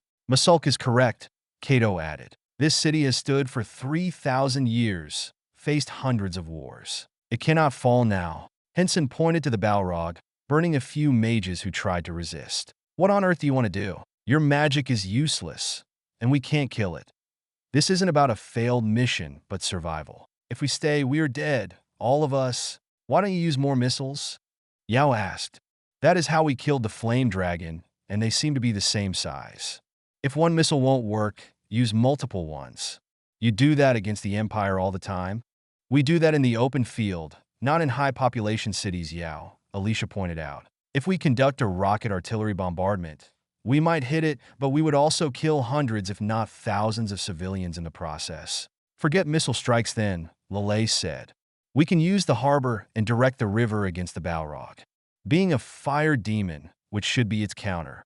I don't think so, Lelei, Sordin said as she scanned the demon. Based on the mana energy output, it must be emitting 150 degrees Celsius based on its flames. That's about 300 degrees Fahrenheit for you Americans. Don't get too focused on that. Darko allies are still out there, so we shouldn't be fighting a three-front war, Randy said. We don't have the tools to fight that thing, Kagash's guild allies, and the Empire. Lelei's eyes glowed with anger. But we cannot let all these people die. I refuse. She then looked to Sharpe, hoping that he would side with her. Sharpe played the same debate in his head as he watched the Balrog. Normally, he figured out a solution to defeat his enemy or adapt to the current situation quickly. That is what he was trained to do while in Delta. Always been able to do this because he is always prepared, knowing the answers against new threats. This time, Sharpe had no idea what to do. He realized how behind he was to Kagash's master plan, underestimating Darko's abilities. The only answer he could conclude was withdrawing as far as possible and waiting for help. Are you seriously going to give up now? Taking a frustrated breath, Sharpe grabbed his radio and replied to Sarah, "It is the only option. All the battles, all the impossible opponents you have faced until now was what? A game to you?" Baffled by the conversation, Sharpe continued, "Don't you see what it did to the gunship? How useless were the missiles? And Randy is correct. I cannot fight 3 wars at once. I just don't know what to do. Your past victories have robbed you of future victories, Sharpe. Time and time again, you went into battle and created opportunities, even if none was there. You persisted until you saw the path to victory. Entering battle, you mentally believed you had won the battle before it had begun. Just have faith, or this shall be the downfall." Sarah, this isn't a time for a religious lesson. There was a short delay before Alicia asked, "What lesson? What are you talking about? Lieutenant Colonel, are you okay?" Glancing around, Sharpe noticed people looking at him, baffled by his mannerisms. Confused, he decided to ignore what had just happened and refocused on the matter at hand. "This is the plan. We're going to help evacuate the city and get out." "The enemy is not going to let us evacuate people," Henson said. "They have already gone this far. The minute they see us organizing people to leave, it will be open season, just like what happened in Afghanistan. That is why we will engage as best as we can," Sharpe replied. "We'll focus on guild forces and distract the Balrog long enough for the people to get out. For the record, Lelei and Kato, we won't be able to save everyone." "What about the Empire, sir?" Randy asked. Pina stepped forward. "Leave them to me." "With respect, Princess, this isn't the time for a solo war," Randy pointed out. "It is not, Sergeant Major," Pina boldly replied. "Peprios is a general of the Imperial Army, and I am their Empress. There is no more time for political differences. He will submit to the rightful rule of the Empire, or should I say my new republic, or else. I will prevent him from intervening with the evacuation." Seeing the determination in Pina's eyes, Sharpe agreed with her mission. "This is the plan. Pina will take her knights and deal with the pro-Empire faction. Knight Masulk, gather everyone who is loyal to you and have them begin an evacuation. Henson, you are in charge of the actual evacuation while we hold the line. Rory, Giselle, and Fryen, you 3 keep the enemy apostles busy. Now move out." As everyone got organized, Sharpe walked to Selena. "Hey, Princess, stay here and help Jerry. It is going to be hard to get the wounded out, so do what you can." "Will do, sir," Selena said and hugged her father. He embraced her tightly and told her, "But if things start to get too dangerous, run, find Jerry, and protect yourself." Yao placed her hand on Selena's head. "Don't worry, I will keep an eye on her." With a nod, Sharpe met with the others and entered the city. Pina pulled her sword out of an adventurer. The body fell to the ground as blood spilled out. "This is insane," Panache commented. Blocking a sword attack, Pina cut down the adventurer. Once the man was dead, she looked around and saw the destruction. "You are welcome to leave." Cleaning the blood off her blade, Panache said, Never. Let's do this, my Empress. Knight Ginebra, Pina's radio woman, approached. Empress, I am being told that the Apostle's fighting has moved our way. Pina saw the Apostle, Mabel, rammed into a building with Rory charging in, looking toward the more significant battle. The construction began to collapse as Rory busted out of the building and landed close by. Are you okay, Rory? Rory glared at the knights. Stay out of this and do your job. She then used her halberd and partly destroyed the house next to her, forcing it to cave in. A piece of the collapsing building had begun falling near her, so she swung her weapon like a baseball bat, launching the debris and hitting the approaching Mabel. The scene surprised Pina with how intense the fighting was. Let's keep going. The knights advanced through the streets. The roar from the Balrog sent a chilling fear down their spines. The sound of another destroyed building with the screams of the citizens terrified Pina. Not because of the demon itself, but seeing the destruction of one of the oldest and mightiest cities Falmart had ever had makes her think about what could happen to all the other cities within the Empire and the ripple effect throughout Falmart. Throughout the war, NATO always could count on a missile destroying its target. However, watching two powerful missiles unable to hit the demon scared everyone. While still militarily superior, this could undermine NATO's war effort. The mightiest military, unable to protect Rondell, a crown jewel city. How could they protect any other city? Maybe not everyone, but a significant minority might even blame NATO for Rondell's destruction. While Pina did not say it at the villa, she knew that the fate of the war would be decided here and now. Not being a naive young princess from early last year anymore, she understood the stakes now, what war and battles meant, which had nothing to do with glory. If they saved Rondell, they could save the rest of the Empire. Look, come on, knights, double time. Seeing what Jalen pointed out, Pina saw smoke coming from the Imperial barracks. A blue explosion from a magical blast engulfed the destination, moving around the corner, bypassing many citizens as they fled. Pina saw the barracks on fire. Imperial soldiers were fighting Darko mages and other guild forces. Okay, knights, stay together and advance. Ellison, go to that rooftop and snipe those Darko mages. Everyone else, kill any guild members you come across. For the past year, we have been fighting our brethren, but today we will save them. Charge! The charge was not a disorganized mess, as the knights stay close together to support each other. During their time in boot camp in Alnus, they learned from their intense teamwork training with Sharpe, Carlos, and Atami, knowing if they split up, then they're dead, but together, they are unstoppable. A swordsman adventurer turned, surprised to see Pina's blade as she cut him down. The other knights also cut down the other adventurers who looked shocked by the sudden attack. Up ahead, Pina saw 3 legionaries defending themselves as they were surrounded. An energy blast hits the shield of one, knocking him over while killing the other. Ellison, take out that mage, she said through the radio. Knights! The adventurers turned to see their ally suddenly got killed. As the Darko mage powered up to kill the rest of the legionaries, he was sniped from a crossbow bolt going through his neck. With that, the knights attacked, capitalizing on their surprise attack. She was seeing one of the legionaries on the ground, an Evocatus. That imperial rank is equivalent to a mid-level NATO rank, a well-respected one. Pina held out her hand. Come on, Evocatus. The Evocatus stared at Pina. You are the traitors of the Empire. If I am the traitor, then who are they, Evocatus? Pina replied, pointing to the guild warriors. The Evocatus carefully looked at the Rose Knights. I see your point, princess. He then took the hand and stood up. What is happening, and what is that monster? Panache approached. You know of Emperor Zorzal's new buddies, the Darko mages? They summoned that. How no idea. They're using it to kill us all and burn Rondell to the ground. The guilds? The Evocatus asked. Why would they fight for some demon? Because my brother Evocatus, Pina replied. The only honor they have is the coin in their purse, unlike a soldier's honor. They decided to side with evil to preserve themselves over our empire, our republic. Glad to see there isn't going to be an issue right now. She continued. Where is the general? I must speak with him. The Evocatus pointed. He is by the barracks fighting, trying to keep the peasants and elites safe. My orders were to hold here for as long as possible.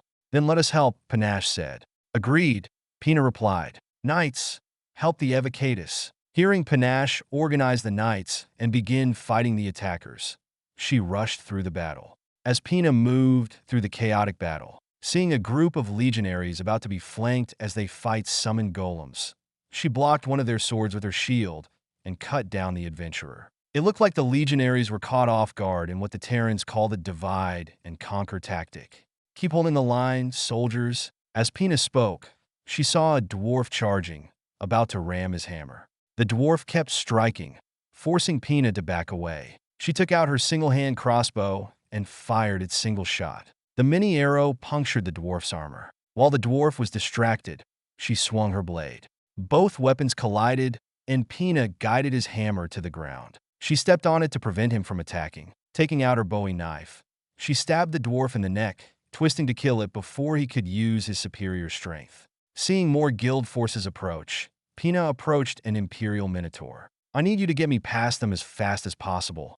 I do not flee a battle nor listen to traitors. Pina remembered Sharpe once grabbed her by the armor when she did not listen to his orders. The reason was to get her full attention and to remind her who was in command. Not being intimidated by the sheer size of the Minotaur, Pina approached only inches away, grabbed his armor, and stared into his eyes. I am your Empress, Th. We are at war against an evil enemy that wants both of us dead. You will obey your Empress's command and get me to General Peprios now. Noticing a nod of approval, Pina jumped on the Minotaur's back and rode him as he charged through the enemy lines. Unable to believe that work, she now fully understood why Sharpe spoke so boldly. Sharpe always knew he was in command, so he spoke like it. Now she was convinced that she was the true leader of the Empire, not her brother, and she could speak with that conviction. That conviction had turned an enemy into an ally, and she was proud of herself. It took all her strength to hold onto the Minotaur. As they passed both Imperial soldiers and guild adventurers, they stopped for a moment, shocked to see her riding a beast like this. A formation of swordsmen created a shield wall, but the Minotaur bashed through them, ending up with the upper half of a spear in him. As the Minotaur forced himself through the enemy formation, he was struck by an energy blast by an enemy mage. Falling hard to the ground, Pina is flung forward and rolled. After wiping the blood from her face, she found the mage who killed the Minotaur concentrating his mana up to kill her. Noticing the ground moving, a significant spike emerged beneath the mage, going right through the man. Another mage, unlike the spiked one, this one looked like to be from the guild, formed an energy shield. A lightning strike impacted the shield hard, but was deflected. Seeing her opportunity, Pina sprung up and cut down the mage with her sword. She then turned and faced the mage who shot the lightning, it being Peprios. Peprios stood there, breathing heavily and bleeding. Princess, I should have listened to my staff when they told me you and the other worlders were behind this. He then raised his hand and formed an energy ball. Seeing a glowing shield on the ground, she gambles that it was enchanted against magic because of whom the adventurers were attacking. She quickly opened her wrist riot shield and protected herself as Peprios fired his energy blast. The impact was intense. Pina, barely able to hold onto the shield, felt a massive recoil from her riot shield as it melted. Noticing the strike was over, she dropped the shield and charged Peprios with a sword ready to kill. As she approached, she saw the defenseless general staring at her, about to accept his fate. We need to talk, General. Pina bypassed the general and pushed her blade through a lizardman's neck. Standing there panting as she cut down the enemy soldier, almost splitting it into two. Stunned by being saved, Peprios pulled out his sword. There is nothing to talk about, traitor. Look what you caused, not just with this city but all Falmart. You and your other worlder comrades have brought nothing but suffering to us all. You're a smart man, Peprios, Pina replied. I am not your enemy, and you know that. We are fighting the same war. Please, I've been in politics far longer than you've been alive, Princess, Peprios stated. Since your new friends arrived, everything has gone to hell. Your kind eats and parties your keeps as everyone dies around you. And now look, my city is going to burn to the ground, and it's all thanks to your war and your so-called revolution. None of this would be happening. Pina can see the anger in Peprios' eyes. She remembers having the same rage she had after Sad Era was attacked the first time. But she remembered why she was that angry. She loved her city and people to the point that she did not want to see it burn to the ground. While she did not want to admit it, she knew she needed Sharpe to knock the Imperial nonsense out of her system. One. My fault? Pina asked. Look around you, General. This is what I was trying to prevent. I was there when Sadera was bombed, I saw the destruction, and I have done everything I could to prevent that from happening elsewhere. NATO wants this city on their side to end the war. Why would they destroy it? I know you are not that blind and deaf to not see reason. Peprios lit his sword into flames. Don't mix my words. Your actions are what I speak of. The truth is that you fled to the more powerful side. Everything was fine until they came along. The only hope to prevent a second age of darkness is for the Empire to win. You mean this Empire, General? Frustrated, Pina pointed her blade to the bow rod. A stream of twin .50 caliber rounds in combination with magical attacks tried to stop the demon. We are living in the second age of darkness, Peprios. My father, my brother, the Imperial Senate, the whole damn Empire has. We have become what we once fought against, General. You stand there and say that I got scared and fled. But here I am, standing in front of you, Pina boldly stated with a commanding tone, a tone which Peprios did not expect. Her eyes tell the story of all her battles, losses, adventures, everything she has experienced up to this point. General, I have never stopped being a patriot for my people. Everything I have done, everything I have sacrificed has been for one thing, my people. My brother is the one who is destroying your home. Also, he can pretend to be emperor. Peprios shook his head with rage. You talk about being a patriot and talk about how your brother is the cause of why this war has lasted this long. But we both know that is a pile of dragon crap. How many Imperial soldiers have you killed? How many of your people have you murdered just to place yourself on the throne? Your so-called revolution is just a disguise to claim the throne for yourself. It is in your blood. After hearing Peprios' statement only angered Pina. It never brought joy to kill her countrymen, but she knew that is what must be done for her revolution to happen. Fighting her people has been the only path she could see that would work. However, and just as important, she is tired of hearing about the throne and now the well-being of the people or state. Fuck the throne, General. Waiting to reply as she collected her thoughts, she noticed how her words caught the General off guard, confused. Everything is always about the damn throne. My father was murdered because of the throne. My brother married a succubus and became a madman. I had a brother murdered before that damn chair. A brother I wished I got to know and love, but was robbed from me because they were political rivals.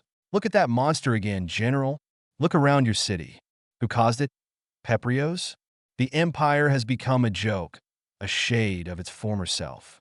The capital once was a beacon of what we represent, but now it is a place where old men only care about their purse and who they can rape to stroke their own ego, and you bloody know it. That is why the gods summoned the other worlds to this world. We were once mighty people, loved and respected by all. We brought order to Falmart in an era of darkness when we were a republic. I am a patriot, but not to the Empire, but the republic when we were strong. You're right, General. I fled Sadera, but not because I was scared, but because I chose a different future for Sadera. I will become Empress and bring back what we once were. Pina then grabbed the tip of her sword and held out the handle to Peprios, staring him in the eye. Are you going to be a slave to the Empire and allow your beautiful city to burn, or join me, and we can stop the darkness from rising again? Join me, and we can be proud, strong, and respected again. Join forces with me, and let us save this city. For the Republic. The General stood there like a rock, staring at Pina. More Imperial soldiers approached, waiting to see what would happen. He then took the handle and nodded. I guess you were right. I will join you, for our empire and my city. For now, at least. Do not make me regret this, my Empress. Establishing a formation to protect the evacuation has become difficult. Setting up 2 barricades to keep the guilds and at the same time keeping that Balrog away. Sharpe rushed to Randy and Alicia's position, bypassing dozens of civilians as they fled. What has the command said? Cannot get through, Alicia replied. Since that bastard appeared, all communication has been jammed. I have no comms. Sir, checkpoint 2 is holding, Randy reported. It seems like the guild either focused elsewhere or stayed away from that thing. An inferno spell ignited a nearby building. The Rangers and Rondell Knights rushed away for cover. The unit JLTV rolled up with Everett on the mounted M2.50 caliber tearing apart the mages. Andrew slide next to everyone and says, "I don't know how long our mages can keep the bastard busy." Sharpe looked out to the plaza, where Lelei, Sordin, Mimosa, Arpeggio, and Cato were standing. The 5 mages concentrate all their mana into a powerful magic blast to attack the demon. The fiery demon blocked the joint strike and advanced. "Shit, cover fire!" The Rangers, the .50 calibers from the JLTV, and Striker opened fire. The bullets seemed to do little, but the larger calibers got the demon's attention. Frost, taking the javelin out of the JLTV back, fired it. However, the rocket missed because the missile lock-on failed at the last moment. The Balrog pulled out its wipe and began its attack. However, was blocked by Sordin's magical barrier. "Andrew, talk to me. Give me something," Sharpe asked. "I have nothing, sir," Andrew replied as he reloaded. "If this were a game, this would be a final boss style. There is always some trick to beat the final boss. However, I have no idea what it is. If it wasn't for that damn jamming barrier, we could have killed it easily like against the Flame Dragon," Alicia added. "This isn't fair. What is the plan, sir?" Randy asked, watching as the mages redirect the Balrog. He could think about that strange conversation he had with his wife before, or so he thought it was his wife. Looking away from the evacuation, Sharpe looked to his team. "We always came on top because we had faith." Dozens of ideas rushed through Sharpe's mind as he tried to figure out a way around this. He wanted to surround the demon and attack from all sides, using its size against it. However, there are so many enemy forces in the area that the idea wouldn't work. Precision bombs are worthless as they will only cause collateral damage. A massive bombardment would result in the same issue, killing his team and everyone else around. With the destruction of the gunship and lack of communication with his team, the Air Force will be cautious about providing more direct support. However, he knew that there is a solution here. There is a piece he is missing, and for the first time in a long time, he is relying on faith that the answer will appear. Tuke rushed to the group. "Sir, Imperial soldiers are forming on the other side of the plaza." "Shit, it looks like the princess was wrong," Andrew stated. "They're going to outflank Lelei." Rangers move, Sharpe, and the others broke from their cover and rushed over to their mages. "Lelei, Sordin, get down." As the Rangers lined up to the fire, Randy told everyone to stand down. Once they approached, Sharpe saw the Imperial forces, far more than he hoped. Getting a better look, he noticed one of the Rose Knights. He heard Alicia worry about a hostage situation. Colonel Pina then emerged from the Imperial force and rushed over with General Peprios. "Sharpe, don't worry. They're on our side. I'm not on their side. I am here to save my city," Peprios corrected. Cato approached. "Swallow your pride, my student. Whatever differences everyone here has is meaningless now. The only thing that matters is saving what is left of our city, which is why I am here, master." Peprios looked toward Sharpe. "What I am confused about is why have you not killed it with your long-range projectiles? That thing is emitting a magical field that is acting like your jamming towers," Lelei explained. "NATO weapons cannot see it. Their weapons would kill us over the Balrog." "You damn otherworlders," Peprios frustratedly said. "You have all these weapons, but when you face a real challenge, your technology becomes worthless." "Knock it off, General," Pina ordered and looked at Sharpe. "But he is correct. We need something." "But how?" Cato asked. "From the very beginning, the Darlco mages have been 5 steps ahead of us. Summoning this monster here, knowing both NATO and the Empire would be hesitant to use their weapons in fear of destroying this city. Or risk destroying this city ourselves and trying to stop it," Tuke added. "I hate to say this, but anything we do only helps the Darlco. It is a win-win scenario for them." Sharpe looked at the Balrog, seeing the buildings engulfed in flames. Then something clicked in his mind. Not a single idea someone said, but a collection of comments. "What would Crisis do?" He mumbled. "What was that, sir?" Yao asked.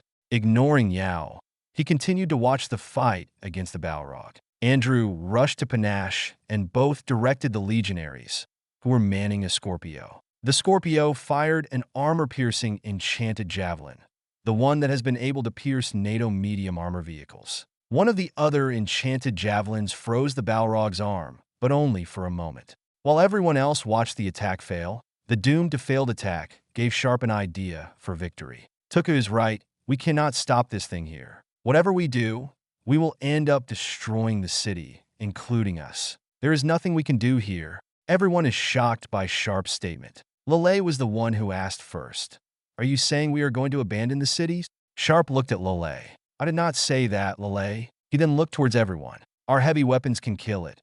However, the issue is location. As long as that demon is in the city, that strange magical radiation it's emitting is preventing us from using them. The problem isn't that the Darlco mages have been 5 steps ahead of us. The problem is that we have been playing their game. General, is there a meadow or valley 5 or 6 kilometers nearby?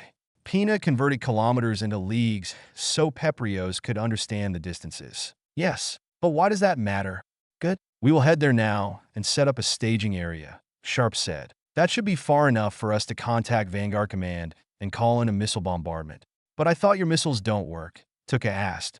I get it, Randy said. The issue is the final stage of locking on. If we set up a pre-positioned target with dedicated coordinates, that should do the trick. Correct, Sharpe replied. Dumb bombs don't need to lock on. A barrage of tomahawks and MGM 140s. Maybe we can get a gunship with its tactical laser to help weaken that magical field. The point is we can set up an ambush outside the city and unleash everything without friendly losses. Hold on, what about the city? Pina asked. This still means we have to abandon the city to do this. Not exactly, Peprios replied. It will take time to set this plan in motion, which means we have to keep the enemy at bay until then. Correct, Sharpe added. The general and I will take our forces to the ambush site. You will stay here and take command of all friendly forces until we return. Nick, you and the rest of the Delta protect the Empress. Randy, Cato, and Legrath Knights will stay for support. Colonel, what about the Balrogs? Sordin said. Why would it leave the city just for us? Sordin made an excellent point to which Sharpe had no answer. That is the easy part, actually, Lelei said. Like in fishing, you need bait. I think my new spells should get their attention, and while we are distracting it, we will get its attention. When you're ready, we can lure it out of the city. How are you planning on doing that? Cato asked. Looking at her master, Lelei responded, I spent almost 2 years around Sharpe. I think I know how to be angry enough. Tuke and Yao placed their hands on Lelei's shoulders. And we got her back, Tuke said. Got it, but be careful though, Sharpe said. Try to get a message to Rory, Fryen, and Giselle to continue to keep the other apostles at bay until we take care of this demon. Does everyone understand your orders? Getting approval from everyone, the Imperials, the Rondells, and Vanguard 7 rushed to carry out the plan. V18. Chapter 220 You Shall Not Prevail. Rondell. Date, June 16th, 2026. As parts of the city engulfed in flames, Kash sat on the roof of the Magic Guild headquarters, watching the carnage with her family. What a beautiful sight, isn't it, son? Yes, it is, Mommy, Fagrish replied. Is our time finally coming? Yes, it is, Kash stated confidently. The era of Rondell has come to an end, and we will become the dominant mages on Falmart. Once the corruption and filth is brushed away, all this will be your generation to do as you please. With Rondell gone, Earth mages face a massive backlash from this, according to Sordin. As the Otherworlders say, 2 birds with 1 stone. When Sordin was telling Cato her people's story, Kash had a spy fairy listening in one. Unlike in Falmart, where magic is accepted as the norm, on Earth it is a different story. Being a science-based society, the people of Earth are distrusting of magic, especially on the fact that they only recently learned of its existence. Right now, Earth magic is barely a threat, however. She knew that would change over time as the Otherworlders get more comfortable with it, especially with Rondell's help. With Rondell's destruction in this manner, it would only lead to backlash on Earth, ending a possible long-term threat in the magical competition for generations to come. Hearing her husband comment on how the defenders tried and failed to stop the Balrog, she chuckled. They have no idea how to stop it.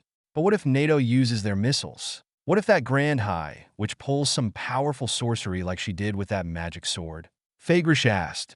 That would be a good thing, my dear, Kash answered. Our goal is the destruction of this city. If NATO wants to bring their full might against this demon, so be it.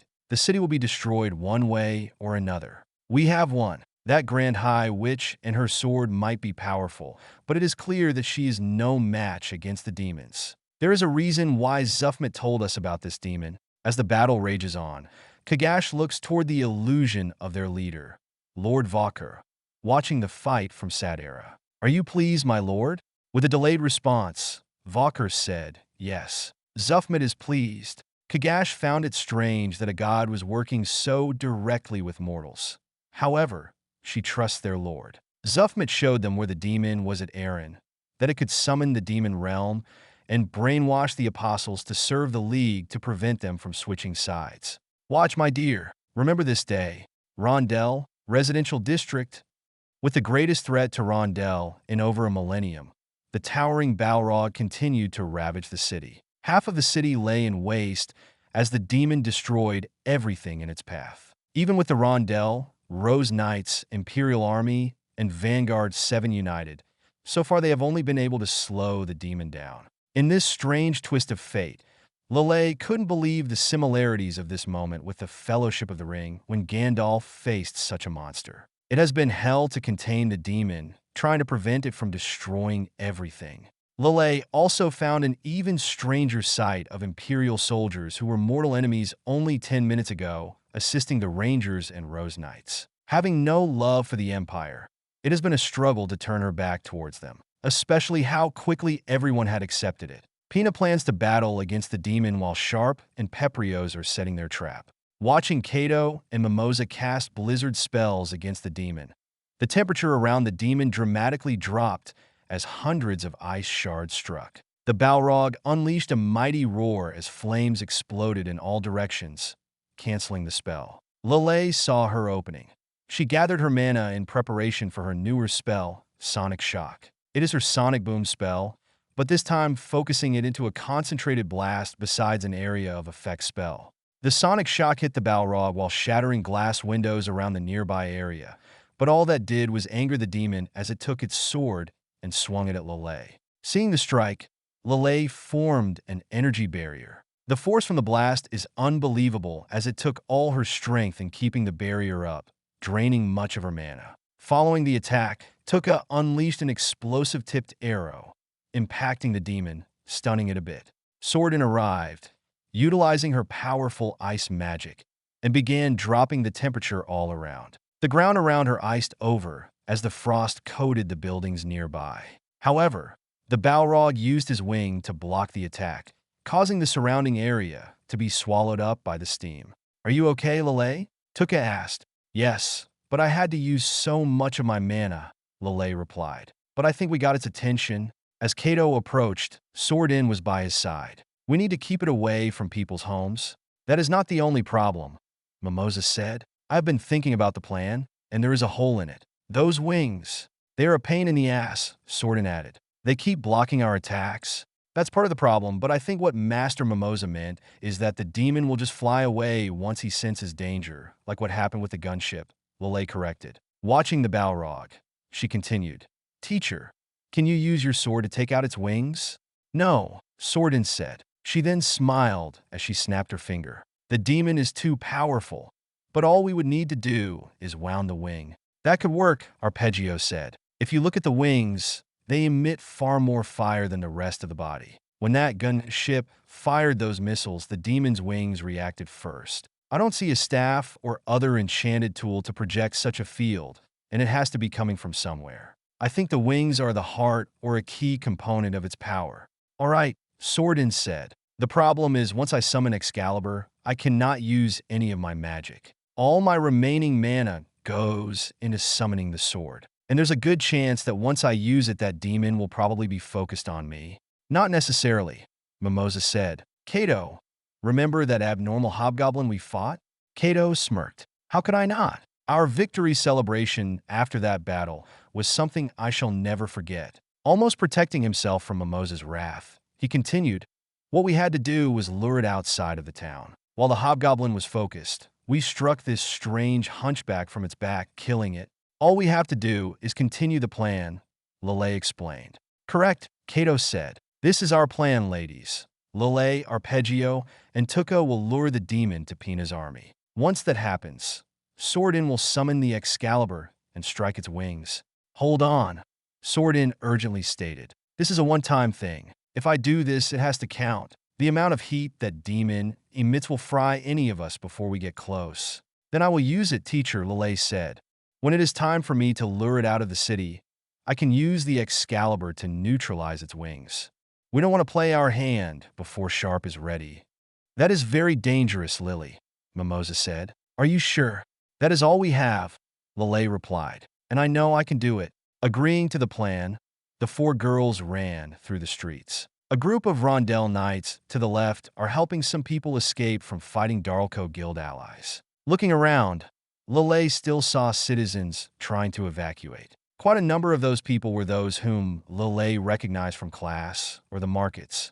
Not only that, the more she looked at the destruction all around her, the more she felt this heart-wrenching feeling within her. Part of the Grand Library building where Lelei always dreamed of working as Grand Librarian was now in flames. The shopping district, which she often visited just to walk around and recharge after a tiring day of study, was now littered with fire, debris, and the dead from civilians. Watching her city burn like this filled her heart with rage, now understanding how Sophia felt all along. Pina's plan is just as crazy as Sharpe's, Arpeggio commented. Is this seriously what you two have been up to all this time? Yeah, you'll get used to it, sister, Lelei said. Tuke bursted out laughing. 2 weeks ago, there were assassination attempts on your life. Last week you got infected by an undead curse. Now it is a rampaging demon. I think next week should be boys. Well, for you two, this is no time for games, sister, Lelei said toward Tuke. We are fighting a demon. We could die right now, Tuke replied. And I mean it. After this, let's have some fun. I know you find that Jaleo attractive. With everything happening around her, Lelei suddenly felt her heart rate increase. She found the boy charming, always joyful, good with kids, but most importantly, he is fun. She admits that she fantasized about being with him, but has always suppressed it, usually by going back to her studies. Tuke laughed again as she stopped to fire an arrow. You humans are so shy. I had no idea, Lelei, Arpeggio said, surprised. I never would have believed that. Knock it off, sister. You have been treating Flat with disrespect all this time, even though he loves you. Lelei stopped, forming a barrier to block falling debris before turning to Tuke next. And I know you've been getting friendly with Master Cato's servant, Lilia. Yup, Tuke said, after seeing the world nearly coming to an end around us. All I can think about is what happens afterwards. A home, someone whom to love. We allow so many silly things to get in the way. I know I decided to take what I want and have a good life once all this is over. Sisters, I recommend both of you claiming your man. Hearing Tuke's words, Lelei looked to Arpeggio and Yao. The three of them agreed and faced the Balrog, deciding to strike together. In combination, she conjures several explosive orbs. Her sister uses a beam of light in combination with one of her enchanted artifacts, and Yao conjures a huge block of ice and throws it at the Balrog. Lelei hurls the orbs at the demon, swarming its face and igniting an explosive chain reaction, causing the demon to look back in anger. Seeing that they got its attention, the girls started sprinting as fast as they could until they reached the plaza. The ground trembled as they were being chased. Seeing the plaza, Lelei pointed with her staff, motioning people to get to cover. Once everyone was out of the way, she watched Pina's Imperial forces fire 3 ballistas in combination with arrows and 4 Imperial mages. Lelei and Arpeggio combined their mana to create a powerful repulsive force to knock the Balrog into a nearby building. The Balrog let out a bone-chilling roar as it rammed into a building as the sisters unleashed their spell. Cato ordered them all to give everything they had. Tuke fired another magic arrow, while Yao fired the M203 underbarrel grenade launcher at the demon, as the two sisters used their telekinesis to bring down the buildings around the demon. Lelei smiled, seeing they harmed the demon. The soldiers cheered as the three gave high fives in celebration. With a mighty roar, the Balrog rose, body emitting flames, incinerating the debris. The javelin that rammed into its body burned away. Seeing all their efforts result in nothing felt like a defeated note in her gut. The Balrog lifted his flamed sword and swung it into the Imperial lines, killing many. It is okay, Lelei, Cato said as he approached. This is war. We must remain resilient. Everyone gathered, watching as the Balrog marched, swinging its sword into the Imperial and Knights. They all want to join the battle, but their mana levels are spent. Sordin used all her remaining mana to summon the sword, while Kato and Mimosa used theirs to help. A jail TV approached as Andrew got out. "Hey, we got the word. Showtime." "It has been showtime, jackass," Tuke said. "Calm down, Tuke," Lelei said. "Everyone, you should go to Pina. Once I piss it off, nothing is stopping it from coming." "I think we have already angered it," Arpeggio commented. "But you don't have to do it alone." "No, it has to be me. Someone else might have gotten it wrong," Lelei said. "Once I get its attention, we need to move fast." Andrew walked up. "Don't worry, everyone. She won't be alone. Remember, we don't leave anyone behind." "Then it is time," Sordin said. She used the last of her mana and reached into her chest, chanting, requesting strength from Merlin and King Arthur. The legendary Excalibur emerged and was handed to Lelei. "Let your aim be true, teacher. You know there's a good chance the legendary sword might get destroyed," Lelei solemnly said as she took the sword. "It is okay, Lelei," Sordin said. "King Arthur and Merlin would be happy it was used like this, in saving this city and crushing evil. Now, I hope it is enough for the plan to work. Don't worry too much about the sword.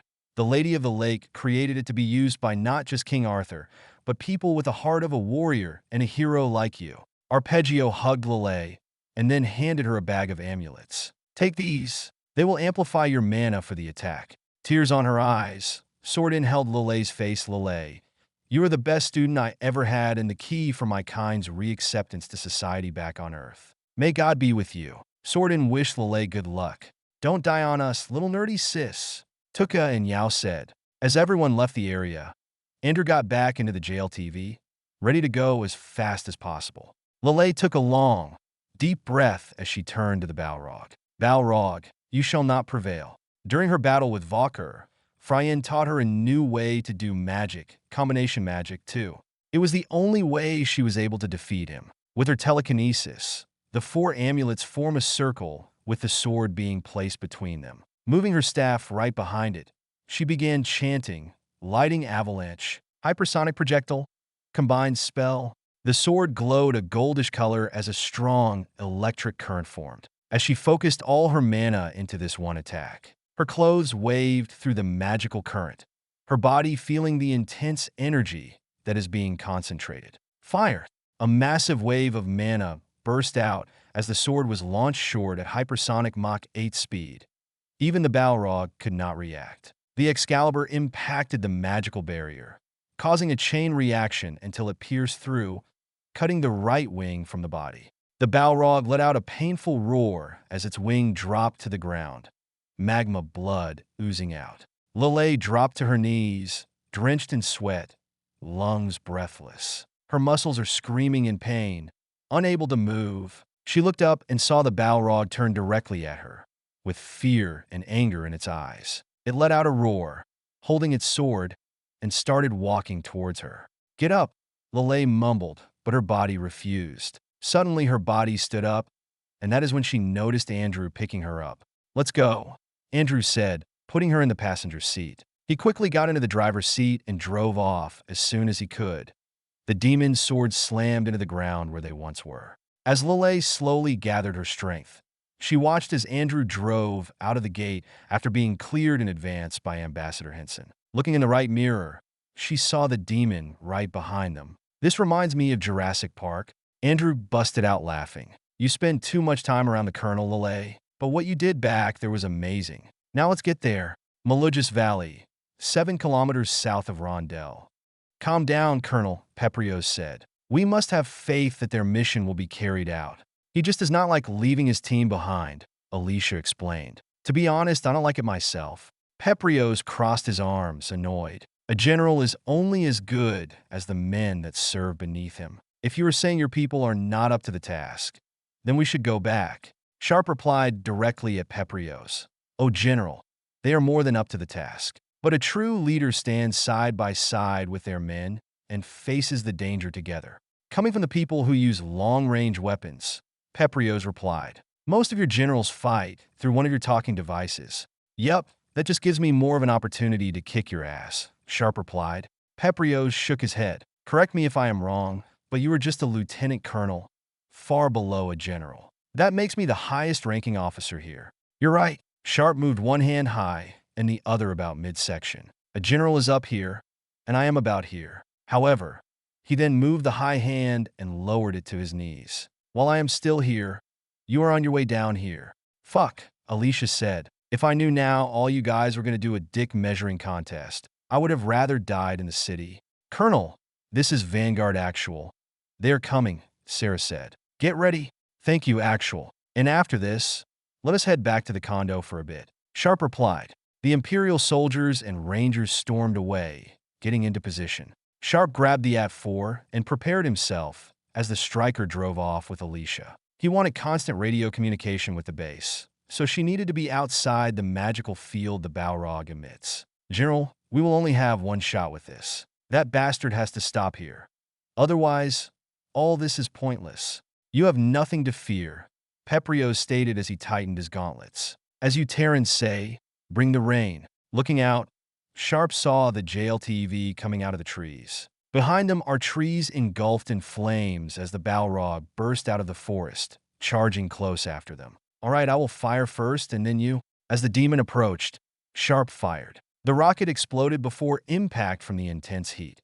However, it did stop the demon as it adjusted to the new threat. As planned, Peprios took a step forward, hands glowing as lightning sparked out of his hand. After the JLTV stopped behind them, he raised his hands and fired. A string of lightning strikes struck the Balrog. It accomplished its goal as the demon stopped, using its sword as a shield. Colonel, Andrew yelled. Got it, Sharpe replied. Come on, General. Peprios stood there, forming an elemental bomb in his hands. One moment, he then unleashed it by pushing his hands into the ground. Suddenly, a large root emerged from the ground as it grabbed the demon leg. It began trying to drag it into the ground, but it started catching fire. That will not last long. He quickly rushed to the other passenger seat. Once everyone was inside, Andrew floored it, going as fast as he could. Leaning over, Sharpe saw Lelei sitting in the chair, looking exhausted. Good job, kid. Proud of you. Enough of the victory lap.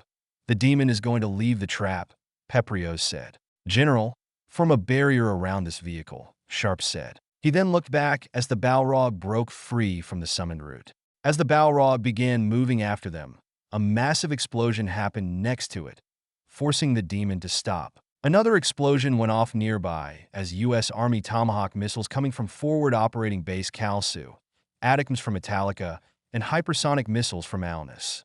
Don't stop, Sharpe said. We need to get at least 2 miles away. Andrew, that is not good news. Good thing we passed on our genes already, sir, Andrew said as he tried to break the stress with humor. I have holes in mine.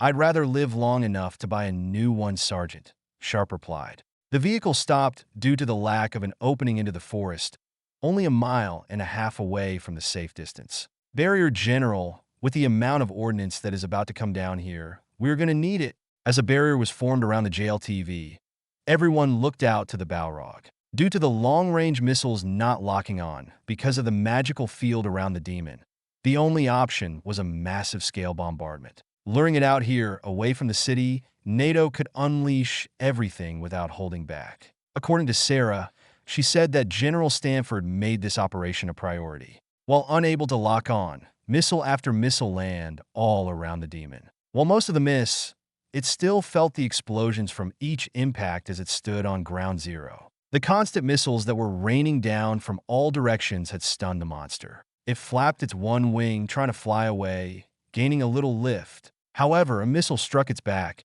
tearing apart the last wing. A massive heat wave emitted out of the Balrog, destroying some of the incoming missiles, but others managed to break through. Vanguard Actual, this is Vanguard Lead.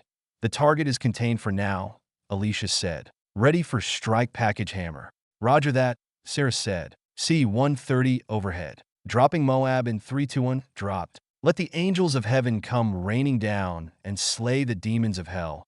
Bring salvation to all who are worthy.